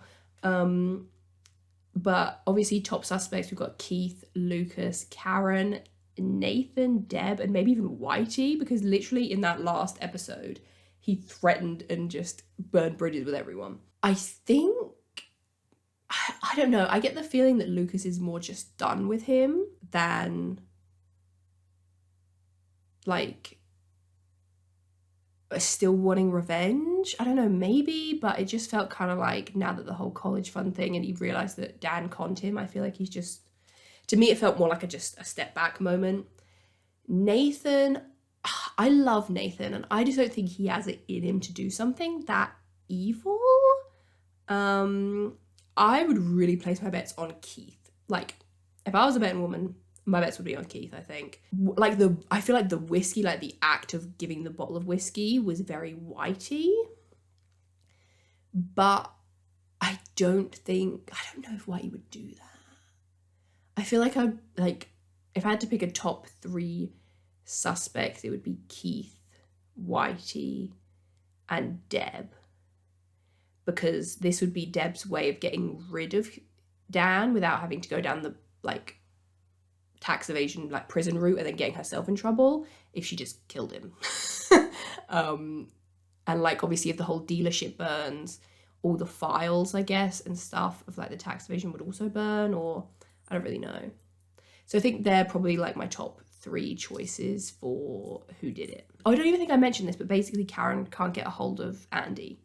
And I think, I can't remember, I think maybe she called and they said he hadn't gotten to his hotel yet or something. And so I was like, oh, maybe Andy's dead. But like, why would he be dead? Like, why would Andy be dead? Unless, maybe Andy should be in my suspect list. Because maybe the reason that he didn't get to the hotel was because he never got on the plane, because he then stayed behind and tried to kill Dan for like ruining his life and like Karen's life. So maybe Andy's my top suspect for killing Dan, trying to kill Dan. Like maybe it could turn out that he's more of like a George Williams, you know, like Desperate Housewives, like that kind of vibe where he loves Karen but it's too much, like, and he takes it just too far. Like that would be pretty crazy. That would be pretty entertaining. So yeah, maybe I'll put my top 3 suspects as Andy, Keith, and Deb. Because like Keith feels like the obvious one because you haven't really seen him. So then it seems like maybe Andy would be more of the like shock one, because they are kind of leading you to maybe think that he's died, like maybe his plane crashed or something, or a car like crash or something maybe. So maybe it's not that he died, but in fact that he stayed behind and he was the one that went after Dan. That'd be pretty cool. I think we're going to get Nathan and Haley reunion, but that's just me wishful thinking. And Lucas and Brooke, I think, will get together in season 3. Maybe a new love interest or a new plot line for Peyton, but no, actually no, because Peyton's got so much going on. She's got like her mum apparently back in the picture, and she's got this like cyber stalker. So yeah, I feel like Peyton's got a lot going on. Like I think maybe Jake won't come back in season 3. He might not be until like season 4 or 5 maybe, if he does come back at all. Who could be the anonymous stalker? What if it's Nikki? But then why would it be Nikki? Like if she already has Jenny, then she has what she wants. Maybe it's not someone we know yet. Yeah, maybe it's someone completely new, or like someone from like Peyton's past maybe or something. I really don't know. I'm not sure about that, but I'm really interested. I think that like anonymous stalker, I mean, Pretty Little Liars fan and like Gossip Girl, love an anonymous stalker vibe. I think that's probably the storyline I'm most interested in for season 3. But honestly, I feel like season 2, I could have never predicted. Like I could have never predicted the downfall of Haley and Nathan. I could have never predicted like basically any of it. So I feel like season 3 is pretty open.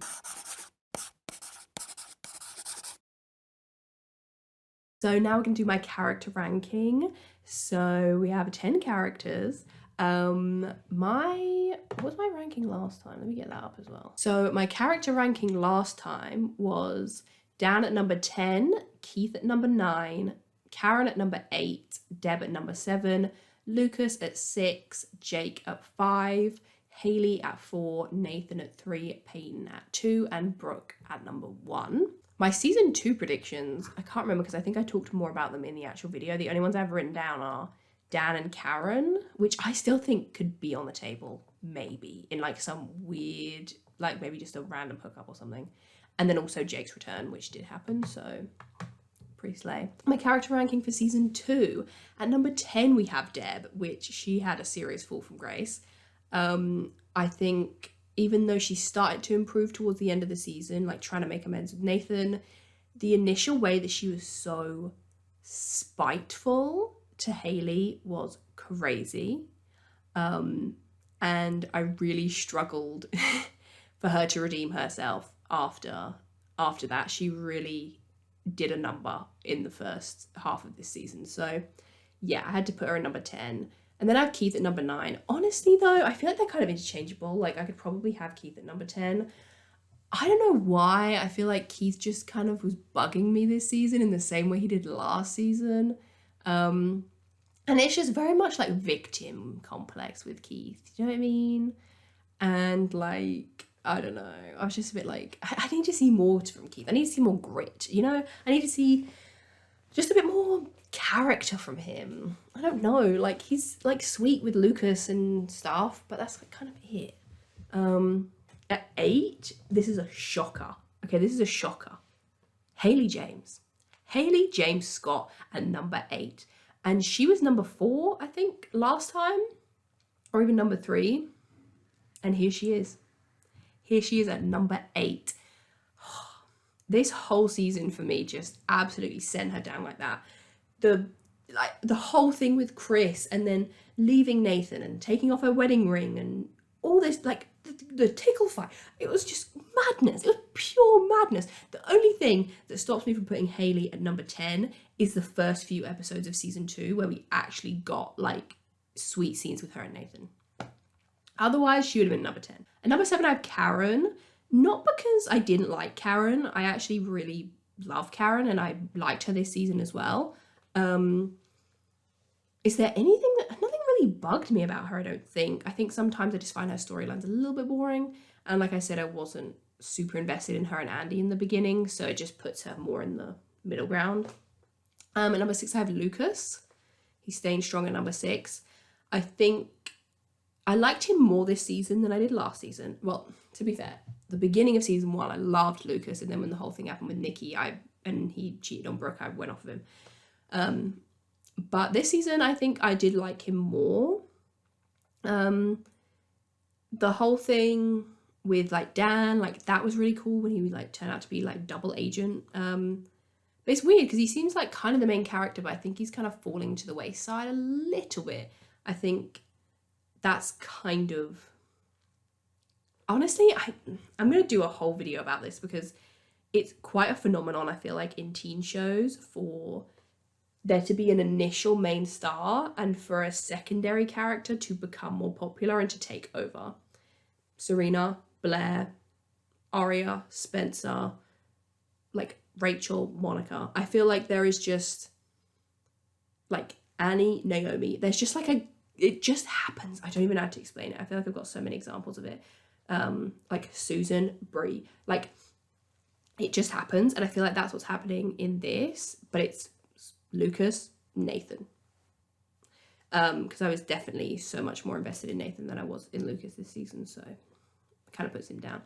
Dan is at number 5, which is mental. Like, Dan, the way I hated Dan last season and the way I love Dan now. He just became diabolical on a level that was like, I couldn't deny it was a sleigh. I just couldn't deny it anymore. He had such funny one-liners. He was so like witty. That dry humor was 10 out of 10. And the way that he's so calculated, I feel like you gotta respect it. And number 4, I have Jake. I don't have anything bad to say about Jake. I love him. He is so sweet. Him and Peyton, I adore them together. I think he's just, honestly, being at number 4 when you weren't even in the whole season is crazy. But I can't fault him. And I hope he comes back. And I wish him and Peyton would be together. Okay, breaking into the top 3. I actually have Brooke at 3 this time instead of 1. I always love her. But I think there were parts where she kind of like faltered for me a little bit. But I think she really like had so much character development after like the first kind of arc, like once Felix was gone. So much character growth and development, and I absolutely loved all of her stories. But it was just that little beginning bit that kind of brought her down a little bit for me. And also the whole thing with her like putting Peyton on that dating website and taking those photos of her, that was weird and wrong. Don't ever do that to somebody. Number 2, I have Nathan. Love Nathan. The only reason I don't have him at number 1 is not because there's really anything wrong with him. Like, he was perfect. He was everything. He was the husband I wanted him to be to Haley. And he was also quite funny this season, like really good, and his dramatic moments, like James, the acting was so good. And he tried to fight for Haley. That was all I could ask from him. So honestly, he was a big contender for number 1. I had him at number 1 for a good while, and then I ended up swapping him with Peyton, because ultimately I think I just loved Peyton so much this season and her storylines that it just edged just above him. But like, they're really like quite like this. But like the drugs and the like that kind of self-struggle, and then everything that happened with Jake, I just loved that storyline so much. And like her and Brooke, but then also her looking out for Anna, and that whole like storyline where she stood up for her. And I just think this was so Peyton season, and I absolutely loved her for it. So that is my character ranking for season 2. I'm very interested to see how it will look at the end of season 3. If Felix was in here, he would be number 11. He would be right at the bottom. But honestly, if I could include Anna, I'd probably put her in like 4th, like under Brooke but above Jake, because I really loved her character. So, and that is it. Finally finished this video, and it will be yours soon. As soon as I edit this, it's probably going to take me like 24 hours straight to edit this, but it's okay. I will do it. And you're seeing it now, so I did it somehow. But yes, I hope you guys like this video. I want to know everything, all your season 2 thoughts, feelings, characters, stories. I'm dying to talk to people about this, so let me know in the comments all of your thoughts. What did you think of like my character rankings? And yeah, I'm really hoping and praying, I promise you guys, that it will not be as long of a gap between the season 2 one and the season 3 one. I promise. Before the end of the year, I'm making a promise to you right now, before the end of the year, you will get the season 3 review, okay? Pinky promise. So yeah, I'm so excited to hear what you guys think in the comments. And yeah, I will see you guys in my next video.